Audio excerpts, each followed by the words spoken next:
it's very complicated. Oh shit! Hold on. I mean, the Reddit transfers. Well, you can't say that. Say that again, Aaron. I didn't hear you. No, I'm interested in if there's ever been a trans person like sat down with them, had lunch with them, you know, and like actually like engaged at length with a trans person. I have several good friends who are trans people. And so I'm just wondering. I'll be honest with you. Yeah, I'll be honest with you. I have not. I think the only thing that would come close would be, and I know they're different. I know they're absolutely different. Is people who cross dress and they kind of like they do. I forget what that's called. Like yeah, that's as far. But like a real like trans person, I've been in passing, but I haven't. No, I haven't had a chance to like sit down and really be like, okay, like what's going on here.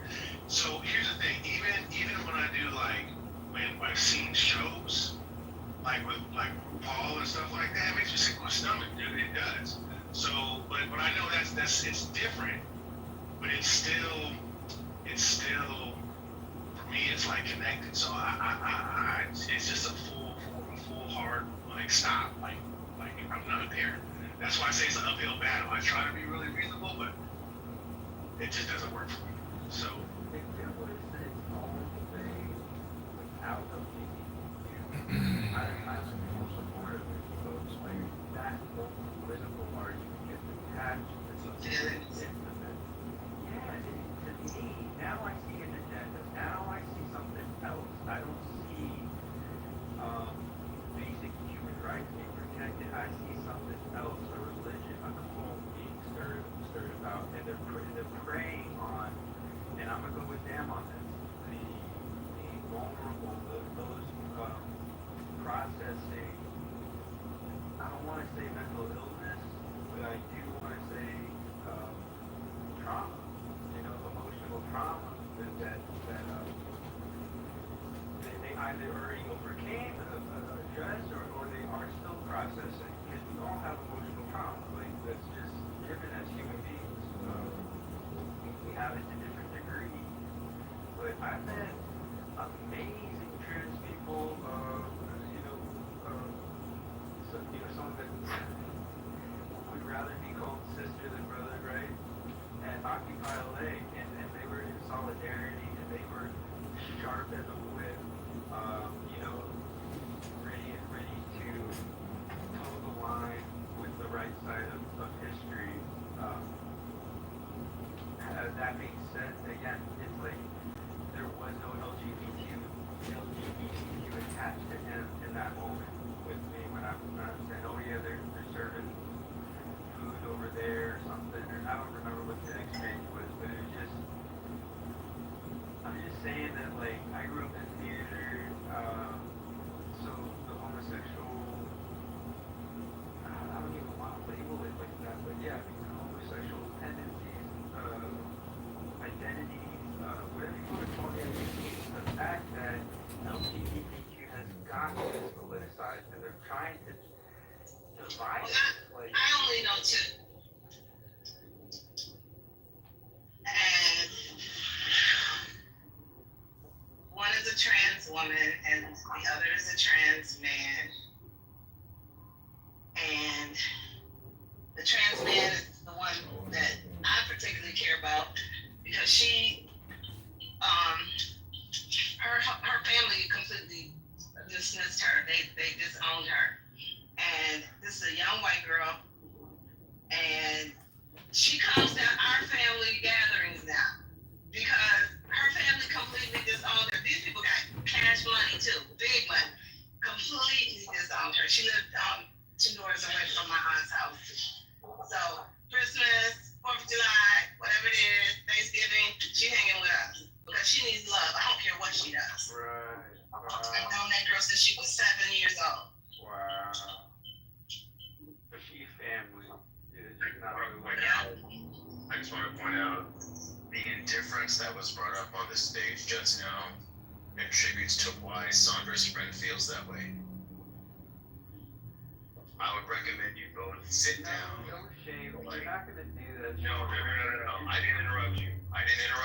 Hey, And you're not reaching at me. I did I'm not. reaching I at did you. not. I did not interrupt. What I think you should both do is sit down for like probably a good 1.5, 2 hours with the transfers. Have lunch, have dinner with them, and actually talk with them, right?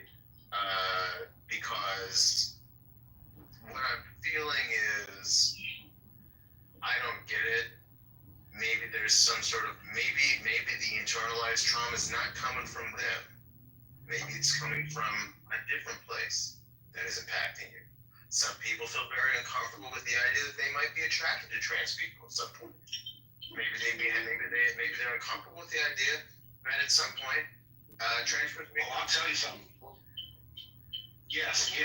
I'll tell you something. There was this show where they were talking about they were talking to trans people, and I was like, I just went to the show, and I was like, oh man, that's a hot girl, man, blah blah blah blah. And then she would I can talk like this, or I can talk like this, and then like the male part of her came out, and I was terrified. That was my initial trauma, because I was like, oh my god, I wouldn't know if that was a man or woman. The second thing was I saw the crying game.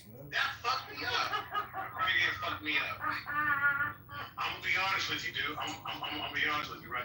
Because I'm gonna be completely transparent. Like I thought that woman was like the male woman. She was pretty, and I was attracted, but I felt fooled. And that was a little bit of shame in there, mixed up in there. And at that point, those were some of the core moments that helped shape, I think, how I feel. I know that's operating in the background because I tell those stories every time. And that's one of the walls. I can't get past that. You know what I'm saying? So, Yeah. you know, I'm gonna skip. I'm going to be honest with you. I'm in trouble. You know what's crazy? I know about that movie because of my generation. I mean, your generation, all the jokes coming up about that, the movie, The Crying Game. I never looked it up. I always knew what it was about. Yeah. Is it a good movie, Sandra? Did y'all see it? Damn, dark. No, but at least I don't think I saw it. I guess damn, at least I appreciate that you wanna try to make an effort to move through this, and so I would just recommend trying to do that. Like go out to lunch and sit down and just have a meal together. I feel like your perspective may change a little bit. And it's like this. It's like, I can appreciate if a guy looks attractive. I'm not off put by that. I don't really care. I love my wife, right? I am content in my sexuality.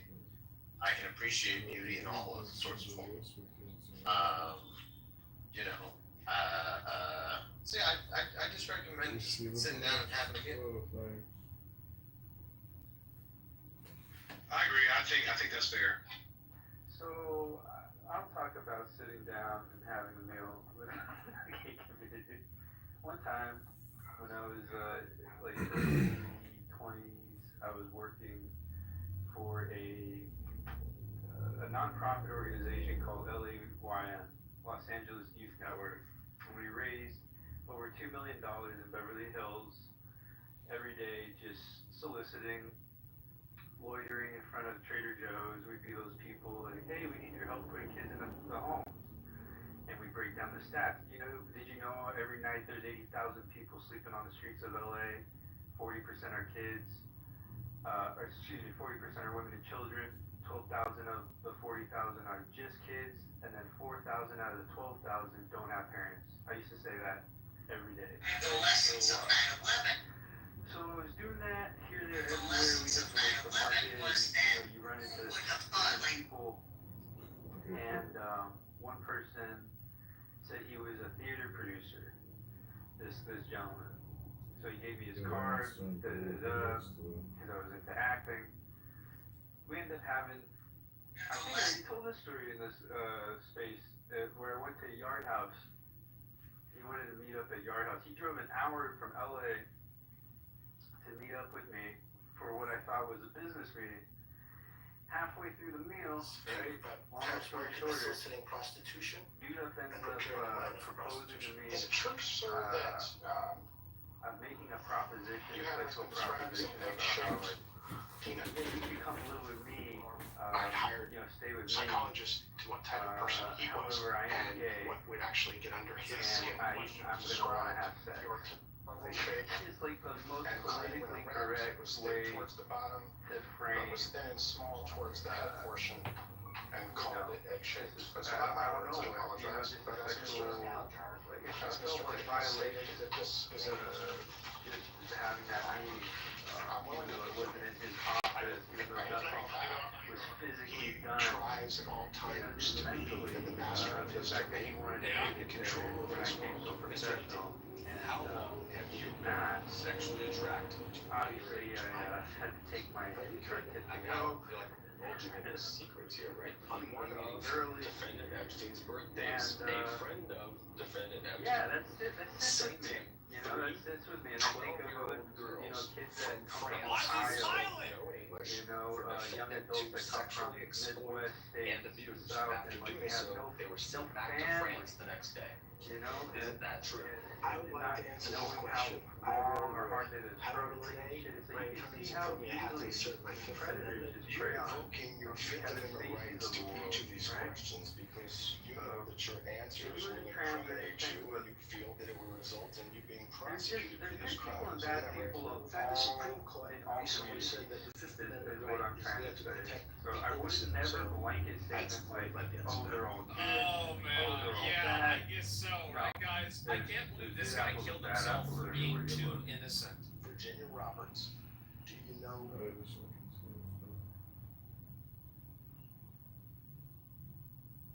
Like, have lunch with a trans person because you love the person, not because they're trans. That's fucking weird.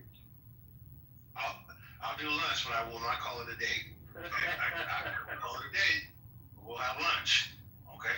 So The Scarlet have to be a plus one. So, because I feel very fragile. I'm gonna be honest. I'm gonna be real fragile, right? You know, because my brain, it's like when I start, interfacing and talking, my brain just shuts down. It's like, I don't know what to do, and I just try to leave the situation. It's just like, I'm not trying to deal with it. Like, that's really what it is. But again, I know it's an uphill battle. I know I need to confront it and deal with it, because I'm that type of person. This is probably one of the hardest ones. And that crying game jacked me up. They didn't tell me what the story was about. I got the surprise too. I think I was too young too. So, I don't know. I'm gonna rest on that. Pat, I took the yard house me. Will you stop it? Hell no. It is that, and I read your comment, Jennifer. It's very real. You gotta speak up. You see something, say something. You know? They need a regime change in Hollywood as much as the government. Yes, Pat. Just the tri-tip, not just the tip. Just the tri-tip. Wow, just try the tip. Wow. So I'm telling you, that character's hell.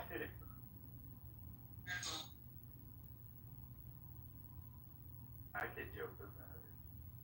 It always As is. far That's as a crazy story, $500,000 Water. a year selling homemade pork And That's dumplings, crazy. That's a technique that daily will blow occurrence in your LA. mind. The secret to perfect pork preparation is water temperature control, especially with West Hollywood, Get it telling right you, and the that's hair comes wild, off man. just Like, a few swabs. Get it wrong and you're left with stubborn black bristles everywhere. Jen's specialty is fresh pork dumplings that sell for premium prices. One customer just ordered 1,000 dumplings for their company's Dragon Boat Festival celebration. The meat is so fresh that muscle fibers are still twitching when Jen cuts it. Jen reveals his dumplings cost $15 each because he uses 6 ounces of premium pork per dumpling, more than most restaurants use in entire dishes. Hit the like for him. Farmer makes $500,000 a year.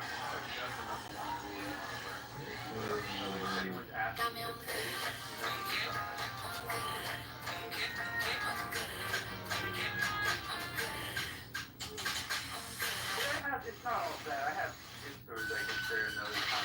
Like I had things with advice. Yeah, I've had a really I good went a tour, and that Clint Eastwood gave you advice. What did he tell you to do? Vote for Trump? Because he did. What did he tell you to do? You want to hear this story real quick? This is it, boy. Clint Eastwood and John Malkovich were doing the movie Changeling with Angelina Jolie. I don't know if y'all remember that. Yeah, remember that. It was a true, based on a true story of when the LAPD kidnapped a child, right? And anyways, there's this one scene we shot in like a church in, I want to say Pasadena. It's a real big, beautiful old church, real ornate. And I was doing background, nothing special. I welcome everyone to this race. I am as confident as I've been since 3 weeks ago, on primary night when we faced. Y'all, Halle Berry is such a dope person and like took care of everybody. When I say she took care of everybody, she dapped him up with like a chain. He didn't tell me how much that chain was worth, but you could tell it was worth something. It had a big piece, and she won the Oscar for Monsters Ball, so she got on that chain. And so she is such a class act. I just wanted to say that about Halle Berry. But Oh yeah. she really Rates did. rates go up when you get that Oscar. Rates go up. Man, and then the haircut he gave me was the best cut of my fucking life too. To this day, I remember like he did such a dope fade. They cut my hair like 1920 style and shit. So I was feeling fresh. I was on set. I bumped into John Malkovich first at the craft table, but he looked so different and fat. I didn't even recognize him. But I did like just his weirdness though. Like we like, got stuck in each other's way. But then I'm sitting in the pews right of the church, and in between me and like half the people were spaced in between them were blow up dolls. Believe it or not, like to save money on extras. So it wasn't like a church full of people. It was like person, blow up doll, person, blow up doll. Wait. So you're saying Hollywood and blow up dolls? That's about right. Sounds about right. The story checks out. Yeah. Checks out. So I'm sitting there, like maybe like the first, second pew. I have an Onion newspaper, right? Like a comedy one. So I see Clint Eastwood walk by, like pretty close. He's looking at the paper too, like seeing what I'm reading. So I think he knows what it is, comedy paper. And Clint Eastwood, if anybody knows about his directing style, he's really chill. He's really, really cool. He does it different, where he won't even say cut. He'll just be like, he'll say action, go ahead, and then, and when he's done with you, he'll tell you you're done, but like kind of like casually, he'll just be like, all right, like that's it, like to kind of just. So like it's one big conversation between you and him. It feels like I don't know. Like I think it was really interesting how his approach, his intimacy. So anyways, longer story short, he comes by. Oh, and John Malkovich and him are like both walking down the pews, down the aisle, and they stop right in front of me, and I hear this exchange where Malkovich goes like, "Oh, Clint, I really enjoy the pods. I really love the pods." Just being weird, not just saying blow up doll, like John Malkovich would. And then Clint's confused as fuck. And he's like, what? And he's like, the pods. The pods, I really love them. It's a nice touch, like the pods. And Clint's like, oh, yeah. And then like, I'm just thinking to myself like, I wanted to get a joke in, like, yeah, I'm just wondering what God thinks of me with all these sex dolls. Cheers. But I didn't say shit, and he just looks at me and he goes, oh yeah, it's Lars and the real girl. And he meant to say Oscar and the real girl, because that's the Ryan Reynolds movie where he's like with the blow up doll and shit. So then Malkovich had to correct him. And it's just really awkward. It's really fucking awkward, and you walked away. That sounds wild, yeah. Snatch cut over, this is the part where he gives me advice. So he comes back to like, I think he wanted to show me like he's not senile. And he comes back and he goes, yeah, if you got a niche, go for it. And that was pretty much it. And it was like That was the connected to extent of the all of advice? us. It wasn't just me. It was to all of us in that area. But it was advice to us. It was advice to me. I took it. Gotta go for it. Well, I guess it paid off for you, right? Yeah, here I am. The rest is history. No, I'm thinking about going back down. I ended up skipping Hollywood altogether and went up to Sonoma and learned how to do farming and shit. But Hollywood ain't going nowhere, and I needed to get my mind right. I needed to work on my emotional trauma with my family falling apart and stuff before I started, making a lot of money really fast. Like, cause I wanted to know what I was gonna do after I retired, get out of there. I didn't know what I was gonna do, so I think I would have crashed out, like just like any other stereotypical story of too much too soon. So if you go back, are you going to go back to Atlanta or would you go back to LA? Because I know, or New York, because those are the 3 hot spots right now. I mean, Convince I have somebody? a best friend. Yeah, we need to convince me, but first we're gonna hear from the homosexual congressman, and we can kick him out. Congressman, what would you like to tell us today? Congressman. I just like to read some Bible verses, if I may. Oh, look at you. Would you like to read one? Well, let's read one, brother, and then you're gonna have to wait for a little bit. Okay? We know that for those who love God, all things work together for good, for those who Praise are God. called according to his purpose. I am the bread of life. He who comes to me will never go hungry, and he who believes in me will never go thirsty. God will meet all your needs according to his glorious riches in Christ Jesus. I can do all things through Christ who strengthens me. The peace of God, which transcends all understanding, will guard your hearts and your minds in Christ Jesus. We walk by faith, not by sight. Be strong and courageous. Do not be afraid or discouraged, for the Lord your God is with you wherever you go. Well, that's awesome that you quote these. It would only be great. Bye.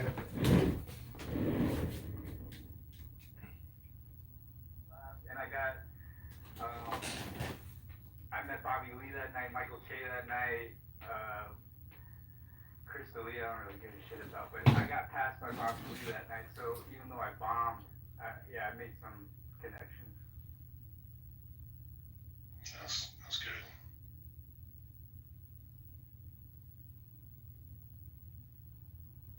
Yeah, there's never too late, y'all. You do it whenever you want. Anybody can do it too.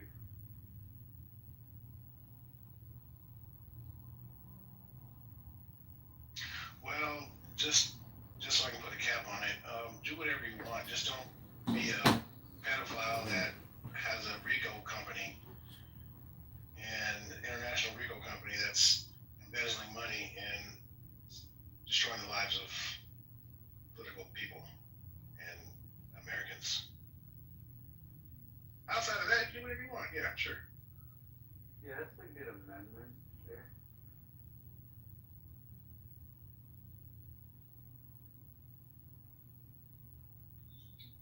Okay, Wilder, I put some pictures in my thing. Do I have to put it on my PTR for you to see it? Or can you just look at my pictures? They're in my gallery, my clubhouse gallery. I'm getting ready to put a piece of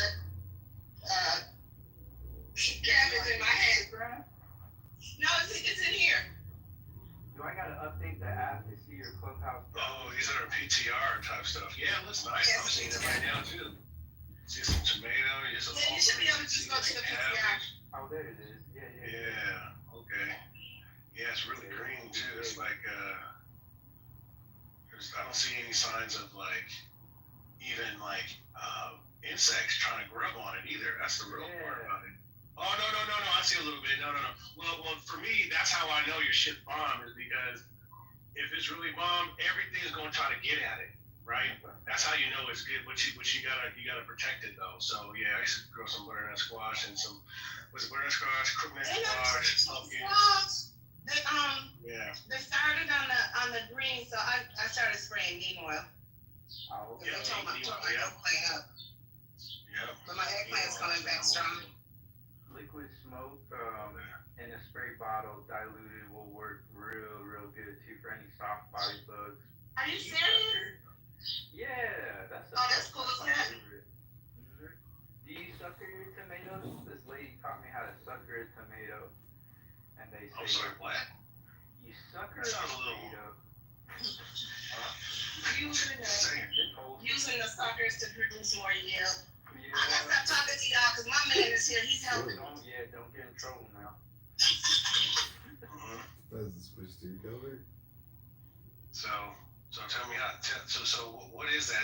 That's a technique where you kind of cut something and you kind of Exactly. use a straw or something. What are you using? Same thing works with cannabis too. It's a really good trick. It's like basically you get the clone, right? You know when you go to the nursery, you get the 4-inch pot of a tomato. You get the first 4 bottom leaves, right? Until you see the shoot coming from the middle, like the first shoot coming from the middle. You take about 4 of them off, 6 of them off, and then you bury it all the way until that first set of leaves. So lower than the root base. Yeah, and then you just create a huge root ball with all that space. And then that means you bigger roots, bigger everything. Yeah. Okay. And is it just does it strengthen the plant too as it's going through, or is it just allows you just to kind of propagate your crop? Oh yeah, you could do that, and then it makes it stronger, beefier all around. Just a more stronger, robust, resilient plant. And then there's one other trick you could do. Uh-oh. Still there? Yeah, my mic went out for a second. Hold up. So, alright, keep going. So you're, Check. Yeah, I was just gonna say, one more trick is self-pollinating your tomato plants with an electric toothbrush. You go around collecting the pollen. electric toothbrush, okay. Like a bee. Yeah, like you do like a bee. But Yeah. man, I saw massive. Oh, and then another trick is you do charcoal in the soil, activate that with compost. Now you got 2 times as big and 2 times as fast. That if there's one tip, charcoal. That shit right there was gonna change your entire garden. Alright, I got something I gotta ask you, because when I was doing my butternut squash, that's when I discovered grubs. Like afterwards, some of them were dying, and I was like, what the hell is this? And I had to did some research. When I started digging some stuff up, I saw there were some grubs down in there, deep in there, and they told me to use nematodes, beneficial nematodes. And I did that, and that was the wildest thing ever happened. Added water, put the little powder, I guess I had the beneficial nematodes in there, added the water, and I came back 6 hours later, and it, all the nematodes kind of came up to the surface, and because I guess it's it attacks the grubs, and all of them came up to the surface. There's 20 of them. But how do you know any other way to kind of protect your soil from grubs and stuff like that? Does it suck on the sap of your roots? Man, that's a great question. Yeah, the nematodes. That is definitely Yeah, but I link in the chat is for you, Water. word. You know, your best friend Shannon Sharp. Oh god. Okay. It sound like to me that he paid her off, gave her some money, and they dropping everything's dismissed or something like that. How much money? I don't know. That's the thing. It had to be more than 20 mil. Right? It had to be more than 20 mil. She was asking for 50, so I'm sure it's under 50. But I thought she was out for. Oh yeah, because she was gonna get that $15 million contract, right? It was $100 million. it was 100 million. Oh, it was Yeah. 100 million. Okay.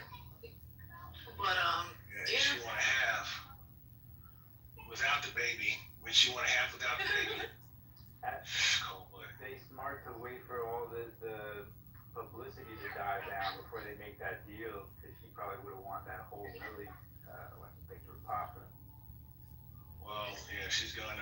Was she from?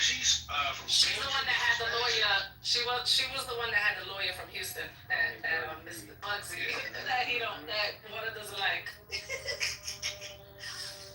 Oh man, look at that. $50 million sexual supervision insurance has been settled and will be dismissed with prejudice. Attorney behind the case acknowledged their long-term consensual relationship. Oh, interesting. So maybe they, I don't know. You think there was no money? It wasn't consent. Oh man, it was consent. Anyway, it was somebody. No, I'm saying, do you think that maybe there was no money exchange? Like they just. Oh, well, Sign it up that's for- true. Maybe. You Maybe. never know. Well, the thing is too is like she would have to sign like something to be like, okay, now that this is over, you don't need to open your mouth about this shit ever again. Mm-hmm. If You I can't catch do you, no interviews. You can't do nothing. Yeah. Like I'll give you this amount of money, but you can't say shit about it, you know. So, but you know how long that's gonna last, right? That's gonna last maybe about 10 years. Something gonna happen, and then Shannon Sharp, something's gonna happen to Shannon Sharp, but she gonna come back and just blow some shit up again, because they don't ever go away. They don't ever go away. They just Is that or somebody else comes up? Would we be surprised if Shannon Sharp had a side piece on top of a side piece? Do you think he would have that? Well, she can't. Is he that type of man? That's like double jeopardy. She tried for the same case 2 times, so they got their money. It's a different woman though. It was just It's a different defendant though, so it's not the same case. Well, that's different. Does he have it in himself to do it again? Is he stupid enough to do it again? No, I think he learned his. I hope to God he learned his lesson. I hope he listened to Monique. God damn it. Like, yeah, get a hold, like, need to rub your feet all day.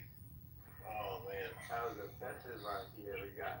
Cassie, be careful. I just hope it teaches other people to not do shit like that. I mean, everybody's getting caught up.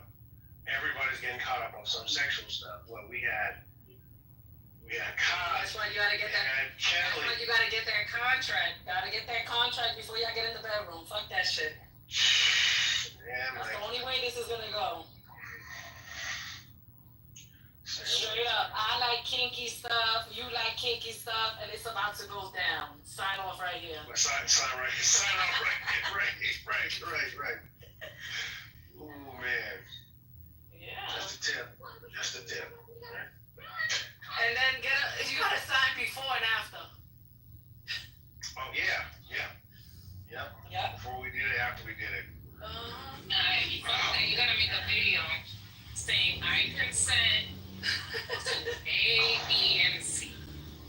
Oh man. I signed this under no. Yeah, but you have to do it afterwards to make sure that nobody was raped. Like everything, you enjoy it. Did you enjoy it? You have a few questions. Yeah, there's gonna be a before and after signature and video evidence. Sure. Right. There's gonna be nothing romantic about this. Oh no. By the time you told me to sign, I'm like, I'm out. I didn't want to do nothing with you no more. Exactly. Turn off. What you see is pull out a briefcase and. Like, hey baby, you want this? Well, check this out. I got number 2 pencil right here. Number 2 pen. No. This is my lawyer, Ari. Say hello. Now, you know what I'm walking past right now? Macy's in downtown. It closed. So it's just they set it up. It got blocked off. They have like this gate, and they have like plywood all over the place because it's closed. It looks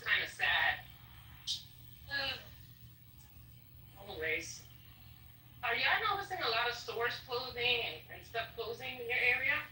Wow, so I seen Slowly. stores closed because people don't want to renew contracts. They ain't got money to renew those leases. Facts. Like bigger malls, like the malls that were, there's a big malls, they're still okay, but the smaller malls that are kind of like transition malls, yeah, I'm starting to see like, you know, like the boards going up, or I start looking and I don't see nothing in there at all. But yeah, it's a sign of the times. So we're gonna see more of that. Well, this brand that I like, they're in Sephora, it's a black-owned brand. Amy Collet, the founder just announced that she wrote an article that she announced that the brand is closing. And they were saying a lot of brands in Sephora, like these higher end brands, they're not gonna make it. It's really, expensive to reduce the stuff now, people aren't buying as much. So a lot of brands that are good are not gonna make it. So I don't know. It's kind of sad. It's very sad, actually. You work hard, you build something, and then you have to shut it down. So, anywho. So why are they gonna go out of business or something? So Amy Collet, she wrote a whole article. The founder, she's from Ireland, and she has like a Senegalese background. I didn't get a chance to read the article. I'll read it, but it's it's hard for like these. It was like a small brand, like an indie brand, and so it's really hard for these brands to make money, right? A lot of these brands they have to they rely on influencers to produce content for them. yeah, and they gotta send a lot of free stuff. Yeah, and it's these fucking influencers are basically pieces of shit. On one hand, like the big ones, you have to pay them X amount of dollars. These people are getting paid to push your product. And, other smaller brands, especially black-owned brands, get ignored. So, it's a shame, read. So, anywho, I'm sure she'll be alright. She's talented and everything. But, I'm sure at least the beauty industry, black beauty industry, is certainly going to struggle, right? There were certain brands that were in Target that people aren't going to Target anymore. So, it's a brand called the Lip Bar. Actually, I think Sandra, the owner of the Lip Bar, might be from Detroit. I gotta see, she's so pretty. I'm gonna put her Instagram in the chat. But yes, ma'am. The Lip Bar was born and raised in Detroit, Michigan. They have their flagship store there too. So it doesn't bother me that I don't go to Target anymore. And their awesome. red is so beautiful. That's my favorite lipstick. But yeah, I can't wear so red. they got sold out by Target. Yeah, but I can't Target wear has them red. locked in. But that's the only red that I could wear. Yeah, because it's got so much blue in it. It doesn't turn orange on you. Yep, it's literally the only red. But I don't like wearing red. I feel like I don't know, it just doesn't suit me. Girl, I'm in the garden right now with red lipstick on. Oh, that's amazing. I wish I was that person, but I'm not my favorite red that I wear all the time is Riri. Rihanna. Not you in the garden with your lips popping. Yes. I want to be that person, but I'm very yellow. So red doesn't look good on me. I become so white. I always wear my red lipstick. Like, I used to be very brown as a child. She always wears her red lipstick. I love it. I love it. Girls. You know why probably sin? You don't get as much sun as you did in the past. No, I was in the beach. Like, you can't compare Miami sun, like you always. But let me tell you, when I'm gonna tell you, I get black. I get like real dark. Yeah. I can get, because my daddy was dark, so I can get dark. Like I need a week. Believe me, you know. So I got a picture in Miami. I was dark too. That was just a week of me being there. I love being dark because I can wear white. Yeah. I'm really dark. Like I feel like you could wear certain colors, but like I love to wear orange. Like a nice orange bathing suit. A nice. Yeah. But I definitely. Like when you get tans. Yeah, I love how the orange looks. Oh my. Nah. Where's everyone at? I don't know. They left me. I know I'm not participating. Then my phone over here is shut off, and now I'm back on the phone. It's probably gonna shut off again. Okay. I'm waiting home right before rush hour because I'm like, I just want to be home. At this point, I was in downtown Brooklyn, Audi Square Mall, because they call City Point now. And they have this food court downstairs. Oh my God, it's amazing. Amazing. I'm telling you, when we're not speaking on politics, nobody want to be in this room. I mean, I don't even know what's going on with politics right now. I go to the mall. Oh, damn, there's really nobody in there. All right, well, you guys know something? That's what happens when you let water take control. What happens? Everybody bounces.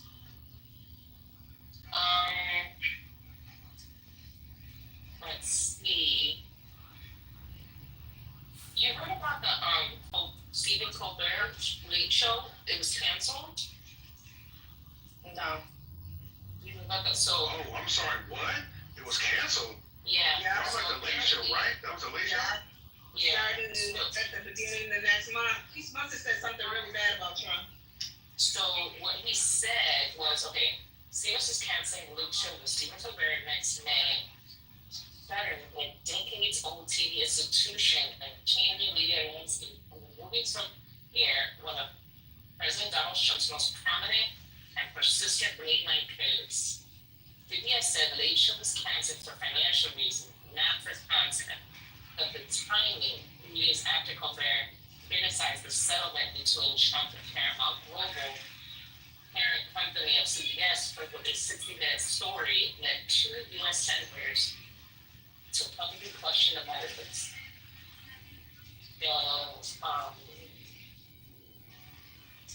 It looks like it came a few days after coincidence. So I'm pretty sure, like, viewership was probably declining anyways. And I bet you, I'm not really concerned as much as if Jimmy Kimmel, because Jimmy is like vicious on Trump, man. And if that happens, then I know we're in a situation that even Jimmy Fallon might be in danger too. But late night is not what it used to be. You know, what's really wild is there's no plans to replace Colbert. They're literally just shutting it down for good. Like they don't want they're washing their hands from it all. Which is really. I wonder if David Letterman's happy about that too, because that was supposed to be his slot. okay. And then let's maybe dive into the suit more, the Paramount suit. Anyone know anything about that? I'm gonna put a link in the chat. And I'm gonna post. So this is supposedly why he got fired for criticizing Paramount. So Paramount is a I guess a derivative of CBS. Is it maybe work for CBS? Hold on. CBS. So by criticizing Paramount, he's basically criticizing CBS, right? So it says here. I can see that. Paramount will pay $16 million in settlement with Trump over 60 Minutes interview. I think this is. Let me just read it. In a case that became a closely watched test of whether a corporation would back its journalists and stand up to President Donald Trump, Paramount Global decided to pay Trump $60 million for settling a lawsuit regarding editing at CBS story 60 Minutes news program. After effects of the deal are likely to linger. Journalists are infuriated Wednesday, and the senator wants to investigate whether bribery laws were broken. The company was hoping to take the issue to rest as it seeks administration approval of a merger. So Paramount, which owns CBS, says the money will go to Trump's future presidential library to pay his legal fees and is not apologizing or expressing regret about the story. The company announced the deal overnight before a Monday morning shareholders meeting. So it's like the case highlights decision by editors of putting news shows together. So at issues of broadcast editing, Harris was given. Kamala Harris was given. It says she was given 2 different answers to a question about Israel by correspondent Bill Whitaker here on 60 Minutes and Face the Nation. Both responses came as parts of a long-winded answer that Harris gave to Whitaker. Editing for brevity's sake is commonplace on television. What was jarring was hearing different words from Harris directly after Whitaker spoke. Trump said CBS was trying to make their opponent look better. CBS said that they had no merit in trying to get the case thrown out. Many legal experts dismissed the president's claim. But the Trump-appointed head of FTC launched an investigation, a complication for Paramount as it seeks administration approval of its proposed merger with Skydance Media. So this is a complicated story. So people think that CBS caved because it was trying to make the Trump administration happy. They paid him $16 million, and the lawsuit, the Trump files, goes away. But then they want this merger to go through. So in the interest of this merger going through, they do all of this. But I think the FTC, like Trump's like the FTC on them anywhere. So I don't know what's going on with the merger at this time. Trump's lawyers claimed he suffered mental anguish following the 60 Minutes interview in October with his Democratic opponent, then Vice President Kamala Harris, and sued for $20 billion. Macy. Hey, how are you? Good. Are you familiar with that story? I am. I'm very familiar with this story, yes. Maybe you can provide some insight. So let me just back up a bit. So Stephen Colbert's show got canceled 3 days after that he said something about Trump, about Paramount paying $16 million to settle the suit for Trump. And so that's what we were talking about, but it's connected to that lawsuit related to the Kamala Harris Trump debate. Cool. Yeah, so there's likely two different things occurring here.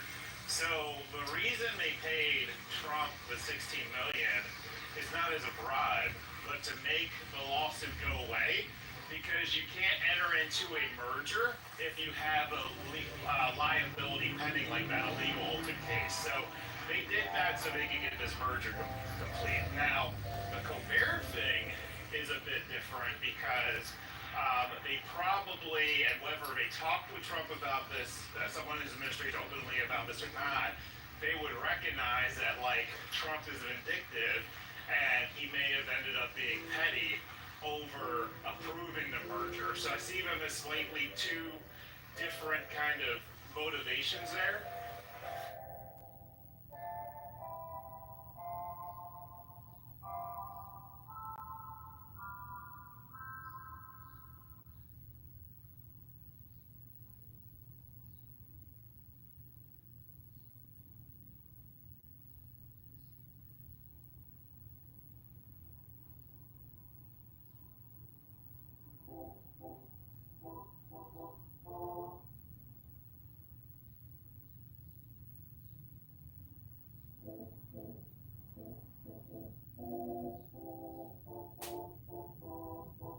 Did that make sense or no?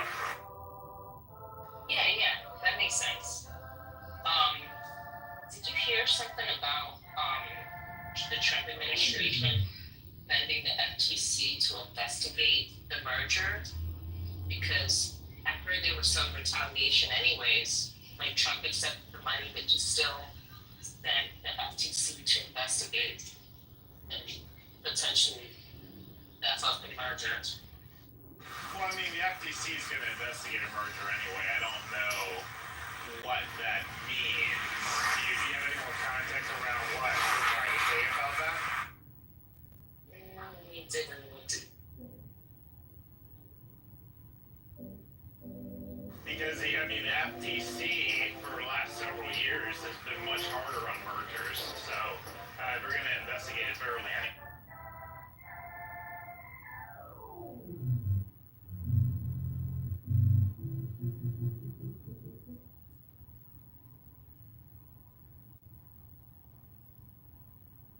Mel, how was New York?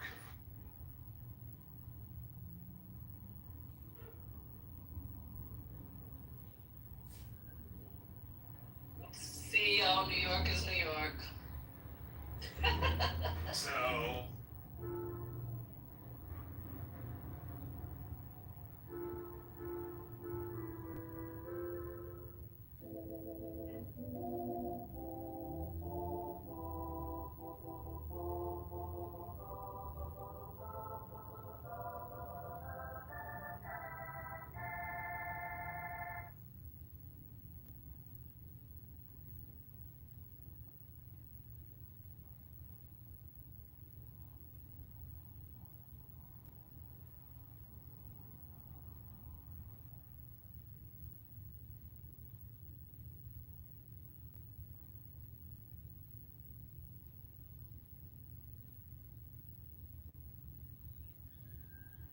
Welcome to New York. Yeah.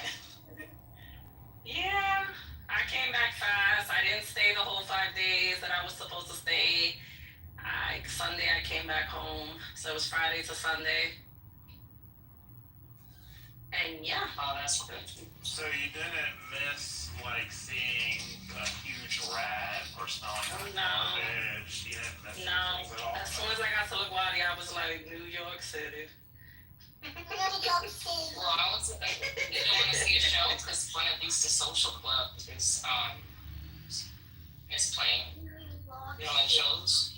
Like, I'm a rare breed. I don't know what breed I am, but I'm a rare breed. Not too on a rotten apple. Not too hard. Yeah, that's fine.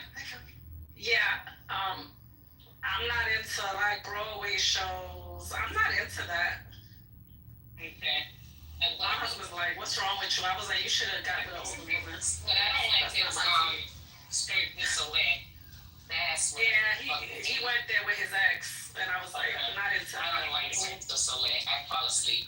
I've tried and I've gone to Vegas and people are like, it's so bad. I can't do it. I cannot fucking do it. I can't do ballet. There's certain things I cannot do. I could do opera. Yeah. I could do Broadway shows, off Broadway, off Broadway. I like that. But yeah, I'm gonna get ice cream for everybody. You know, my sister doesn't really like Broadway, but I just took her to Hamilton and she loved it. Because it's very much hip hop. So Yeah. she liked it a lot. So I think it just depends on the show. Yeah, last year my son and I went to see the Back to the Future. Was that good? Oh, that was really good. Yeah, they did a different spin on the movie. They changed some things. It was cool. I have to like really like something, for me to sit through it. Once again, you guys know I have ADHD, so I cannot just sit through anything. It has to have my attention, or I'm gonna just be on my phone throughout the whole show. Doesn't this is an official stat, obviously, but doesn't 87% of Clubhouse have ADHD? Yeah, I believe so, because that's why everybody jumps off the mic and nobody has fucking control. It's like, I gotta get off my mic because I'm gonna forget what I gotta say. I hated Wicked so much when I saw the play, but I loved the movie. Like, the movie was so good to me. So, I don't know. I think I feel like we gotta try a couple of different. Wicked was good, the play, you didn't like it? No. What happened? Personally, I didn't like it. We're gonna go home soon. I thought it was you guys got 9 minutes in the pool. But the storyline is a little bit favorite and for the movie, and I actually like the movie a lot more. Yeah, it's a little different in the movie. Yeah. It seems so incredible. Just, I don't know. The play in Wicked itself was just very predictable and kind of blah. And I think we're 2025. Let's stop making these little storylines of the girl trying to get the boy. That shouldn't be the whole thing. Does that not happen anymore? That's the base of 75% of the stuff. Make it different. I don't know. Just, I don't know. It's just me, but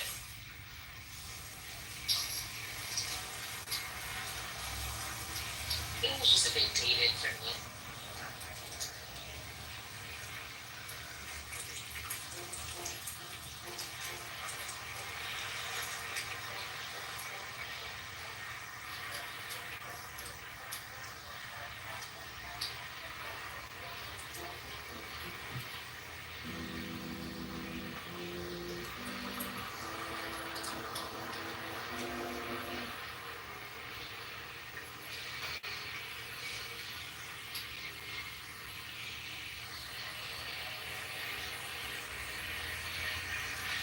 Hey, Water, are you still here?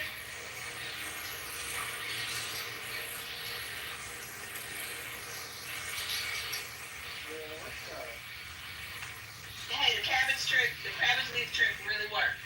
Hey, rock and roll, that's what's up.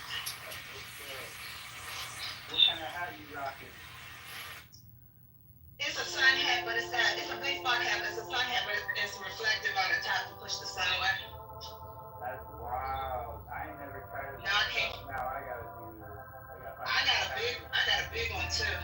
A big hat, but this is the one I wear just to go on. But yeah, it really works. Oh, that's so It works cool. better than the reflective stuff on the top of the hat. That's wild. That's wild. When I was a kid, we would be at, the amusement parks like Universal. My pops would just take my hat off, go over to the water fountain, and just tilt the son of a bitch and throw it back on my head. I'd be walking around, dripping wet. But yeah, that cabbage. Yeah, I felt a huge difference as soon as I put it back on. Oh wow, that's so cool. Yeah, cabbage, that is a powerful food. You make kimchi with cabbage, you make sauerkraut, that stuff, man. The Russians know something. The Russians do something with that.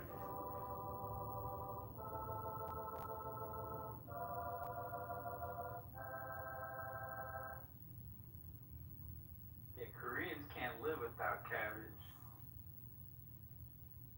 We probably shouldn't either.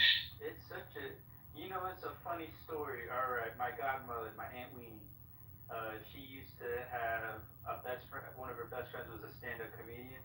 She did a bit where she was talking, you know, she was at the mall, dude, smelling all the perfumes. Well, she was on a diet that was a cabbage only diet, right? One of those fad things like Atkins and stuff. And that was a whole spiel. You can just eat a bunch of cabbage. You make it this way, you make it in that way, and you're just gonna watch all the pounds just fall right off, right? So she's eating this and that, but she said it made her gassy as hell. So they're spraying the the perfume at the mall, and she feels the bubble guts coming on, right? And she can't contain it anymore. And like everybody's spraying the perfume, they're like, oh, this is $40 an ounce, you know, Estee Lauder. This is $45 an ounce, you know, Calvin Klein. And she just rips a big one, right? They have to go, oh my God, what was that? She's like, oh, it's cabbage, it's $4 a pound. Oh my God. She crazy as you are. I never forgot that. I was a kid when she told me that story. I remember that joke.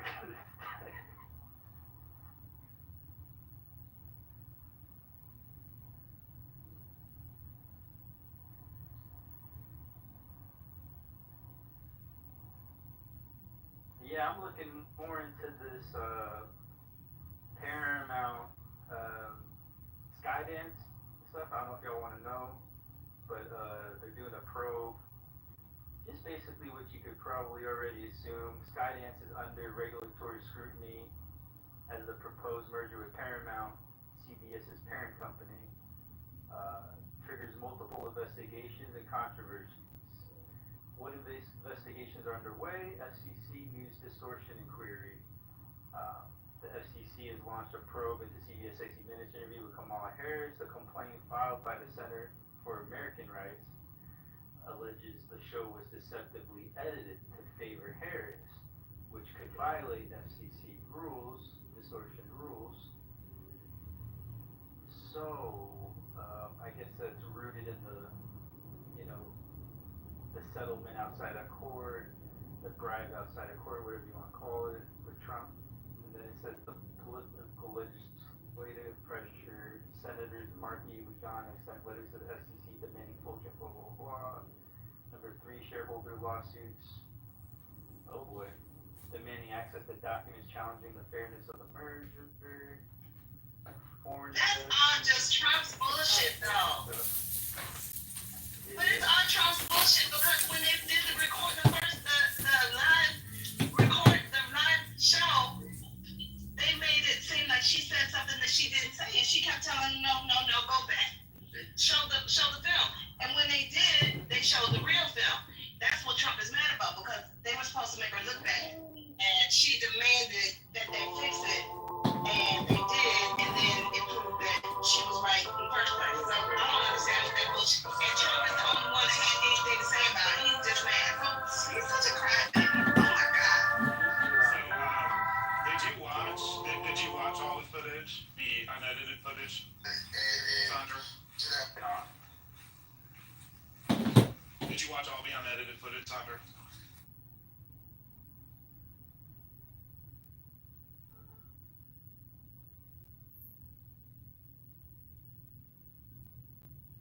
Okay. Water, did you see it?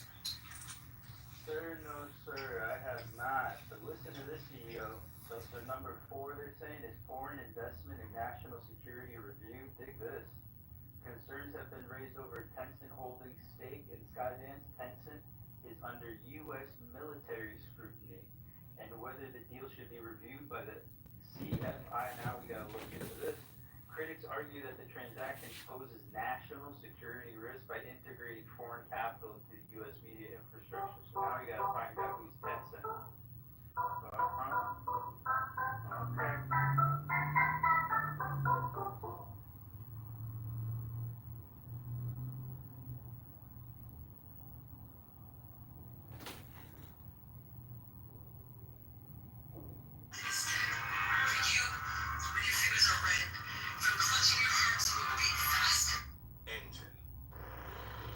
Remember those CEO video, the interview, what was omitted and what they put back, or?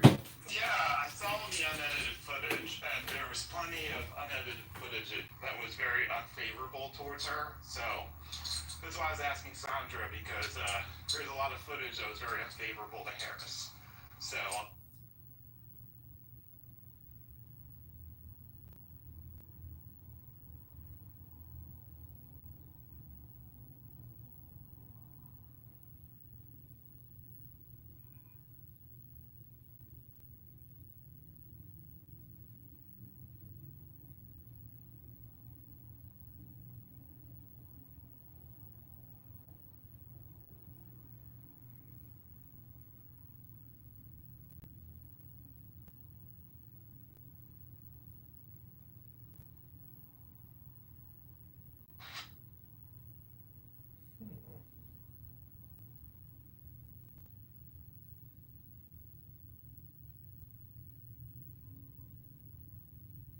I wish I could stop.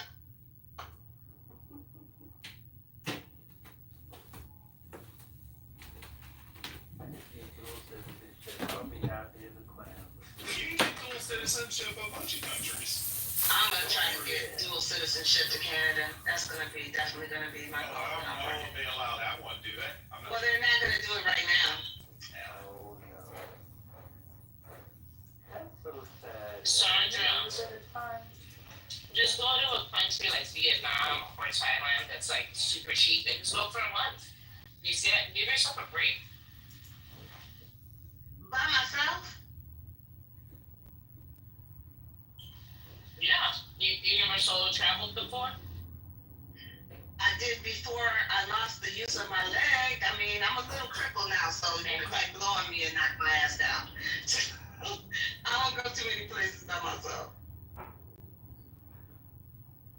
I got you. I am an easy target.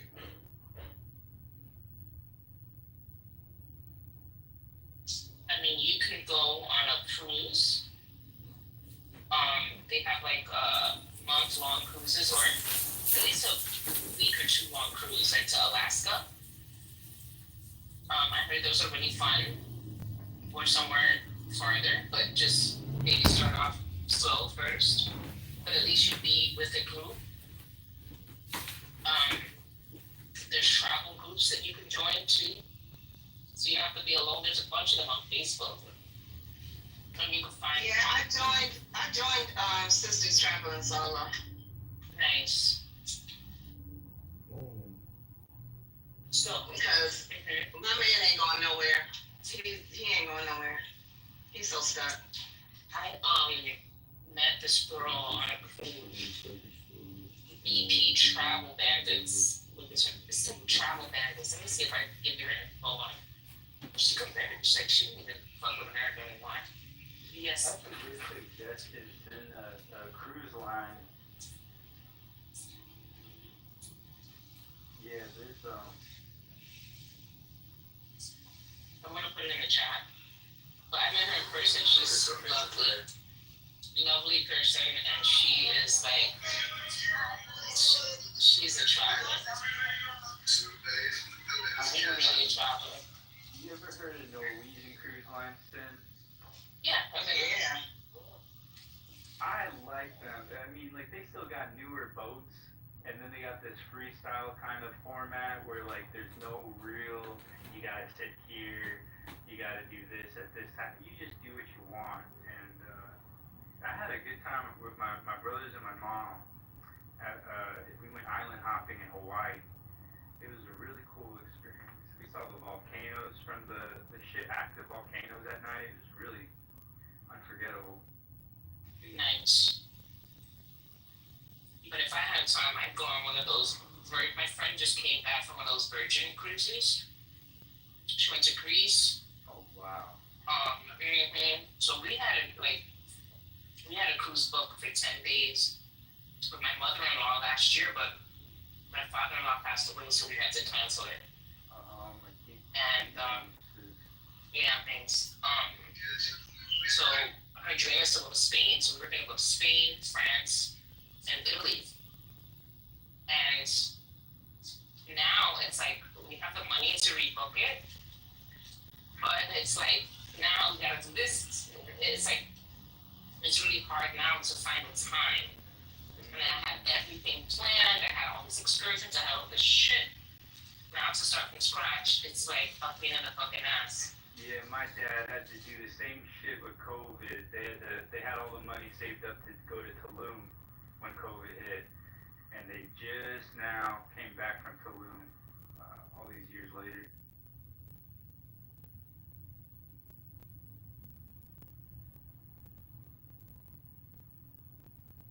The moral of the story is never pass up on a trip. Well said. Hell yeah.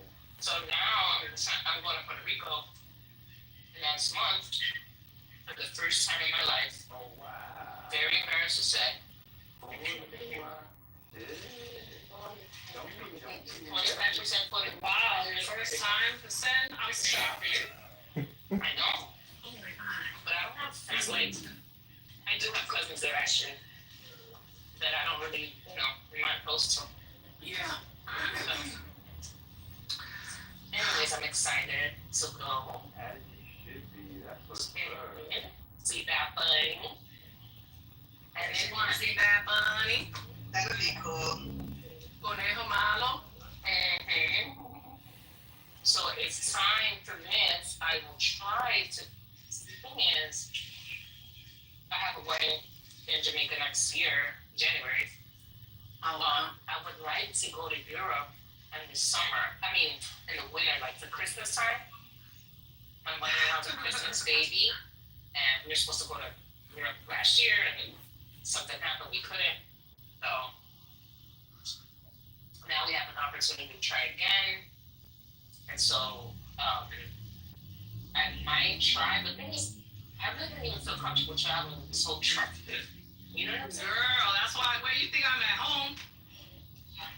I don't want to go. With my husband with his accent, they end up taking his ass. Yeah, you see that lady, I think she was Chinese. I'm not sure.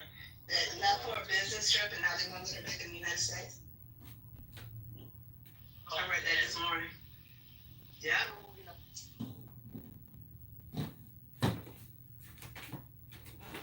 I mean, could you imagine living for a business trip, leaving your family, your husband, your kids, your dog, and then you get over there and they won't let you come back? That is some crazy shit. And then I heard they're looking at people's phones to see if you got controlling Trump. How is that like? I would have definitely. Yeah, I wouldn't make it back. I would have to get a burner. Ain't no way I wouldn't take my tablet, my laptop, nothing, anything, nothing. Nope, I had to put a lock on that shit. So the wedding I have to go to because it's one of my best friends was getting married. Very excited for him. And so that's in January. So I feel like if I calculate my vacation days, I feel like I have enough vacation time to take off for a week and to maybe make a quick trip to Spain. So I do want to take my mother-in-law to Spain, even if it's just us two. It's good that you're that close to your mother-in-law. That's a blessing. I said it's a blessing that you are that close with your mother-in-law. That's really good.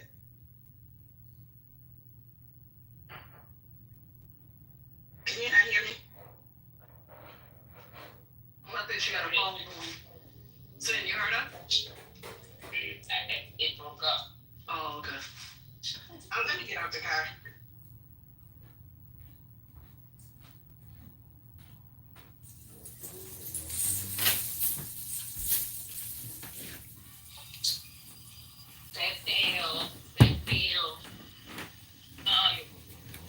I might drag my man, but he don't be wanting to go nowhere.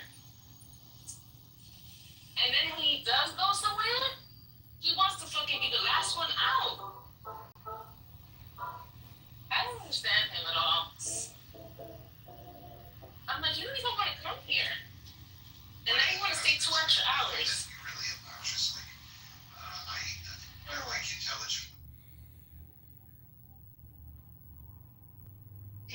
get in the groove.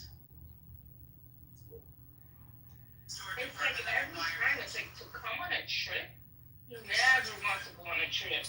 Many of those lives have been lost for Right? But then he's like, every time we go to Miami, it's the same shit. I feel like I have to drive him, drag him. And then when we get there, oh my God, he's like, so we're moving here. I'm like, what? You really doing fucking good out here. He's just lazy. I don't know.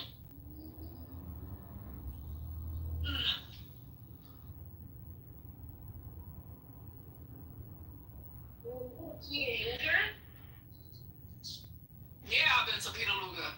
Okay, I haven't been yet. And I'm about to pass by it right now. I still ain't been.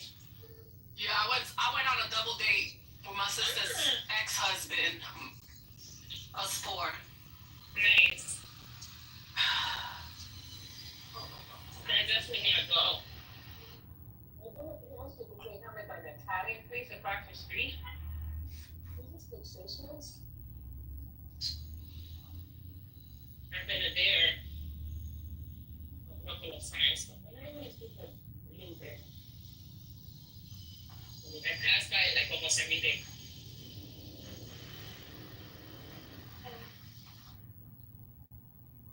So you feel like New York City has lost its luster? What? Do you feel New York City has lost its luster? No, it's just gentrified. It's not the She same. got really racism. Once it got gentrified, it's just not the same. Yeah. It's not the same vibe. Mm-hmm. It's a different type of vibe, and I don't like that vibe. I understand. I don't like. Some places more than others. Yeah. Yeah. Like Williamsburg. I don't That's like where I was at, and I was like, this is a vibe over here, but I don't like this vibe. I don't like it. Yo, this girl comes to us. Listen to this. So we're by Domino Park. She's like, hi, can you do me a favor? If I could record you, and if I could record you say happy birthday to my friend. That's not New York shit. That's weird. But we did it. Oh, that was nice of you. Yeah, we did it. We was like, happy birthday, Tina. That's a good sport. No, you. Yeah, we did it. Me, my sister, my nieces, we made love. I almost got shitted on by a couple pigeons. No, Now that's New York, right there. when I was in Bed-Stuy, I prefer Bed-Stuy 10 times as much. Everyone's like, oh, you're super lucky to live in Williamsburg. I'm like, I don't like it. I don't like these people.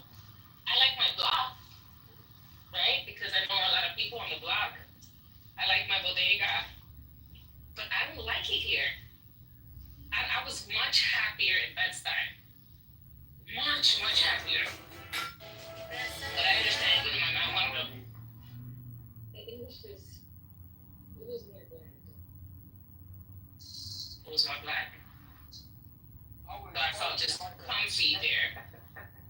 Here is very white, very expensive. And I've lived in areas that are more white than this, because in Chicago, I'm at Disney World. I lived in a fucking white ass area. Wow. I think that's what it is. I'm not used to that many white people. You know, if I'm that many white people. Sounded insane. That's exactly what an insane person. Good Shabbos, Rabbeinu Shalom. There's no safer place than Incel would say. That's exactly what an incel would say. in cellular.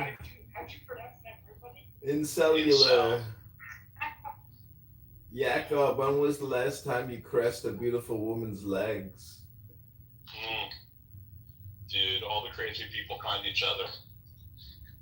I'm just saying, Shabbos is the safe space. And if you want to be safe, you gotta be in Shabbos. That's what I'm saying. If you want to be a friend of mine, you better get Dallas made. If you want to be a friend of Randy's, you have to believe that it's okay to kill children. That's Culture. it's sick, Bobby Mattel. What kind of projection is that? You're a sick That's person. what he just told us. He told us that long ago. So you telling me that you're repeating his projection back to him, Barbie Mattel? Are you sure about that? Sure. Why not? Are you a doctor? I'm a congressman. Sure. You sound black as fuck. How could you be a congressman? Look at me, I'm the mayor now. My people aren't in politics. Are you kidding me? Do you suffer from a lisp? Don't make me laugh. Black people are not in politics. Excuse me, but my sister is a lisp expert. She's a speech therapist, and I think you could benefit from speaking with her. I think you might be suffering from what we call in speech therapy a lisp. Am I accurate in diagnosing you, Bobby Mattel, with a lisp? No, sorry. Not accurate? That's my pussy. It has a lip. Can she fix that? You have a pussy that has a lisp. I've never heard of a pussy having a lisp. Is it like a queef? Is it like a queefing effect? It's dead people. Is there such a thing? No, why shouldn't oppress anyone? Even bad people? Even people who are trying to kill you? Yeah. Is that oppression or is that trying to get rid of the people or give justice to those who actually are done it? Just not oppress. Who's this Congress John Kitover? He sucks. Really? Okay. Sam's just projecting on me. Oh, there you are, Congress! There's something inside of Sam that he's not happy with, so he Stop projects it hitting on me. Congress. The problem with Congress is he takes over rooms, is loud, and annoying. It's so Well, it's cool. Shabbos. I'm relaxed. I'm with a Shamber Boina Shaloiloim. Shechina's here, come now. Love is the law. Love on the will. Honest, you're going to see firsthand what I mean. Well, good. He's still salty. Look at this guy. Hey, Ali, I told you I was gonna go after your profit when you start going after. Oh, I know this guy, Phoenix Flyer. I try to keep my promise, Ali. I try to keep my promises, Ali. You know that. So I'm gonna go after your profit. You get this. Sam, would you like to read my PTR for a second? Let's see what his profit is. Would you like to read this one, Sam? Hi, Sam. How you doing? Good to see you. I'm happy. Okay, so we got the messenger sent for me on a clipboard until I came to him. He's under a quote from his wife, so we let another quote we became 3. What? I mean, why did you profit having a threesome, dude? Oh my god. Husband is a threesome. Do you think he ever had a 12 stuff with all of his 11 wives? That would be. What a joke. Yes. You're gone. I don't know most of that. Most of them not considered reliable. Do you think- What's the next one considered reliable? Phoenix Flyer, do you think? Do you know what those? So that You it know the works. Sons of Hadid? That's someone like, Do you even know how Sons of Hadid is done? Do you even know how that is done? yeah, I know. Yeah, that nobody cares. Okay, so here's a picture of the Isnad chain, and I want you to read it out loud for me. If you can speak in Arabic, go ahead. He doesn't even share. He's a Shia, bro. What do you think? Yes. and many Sunni scholars doesn't consider Mustadaq al-Sahihan as reliable.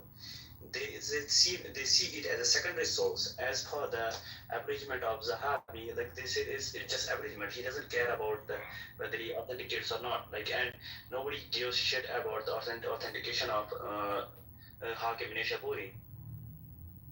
Really? So who are these people who are on the Isnad chain over here? Are there? By the way, the Sunnis take this as authentic, as far as I'm concerned. I've actually checked that. They care more about Okay. they care more about the 6 books than this book.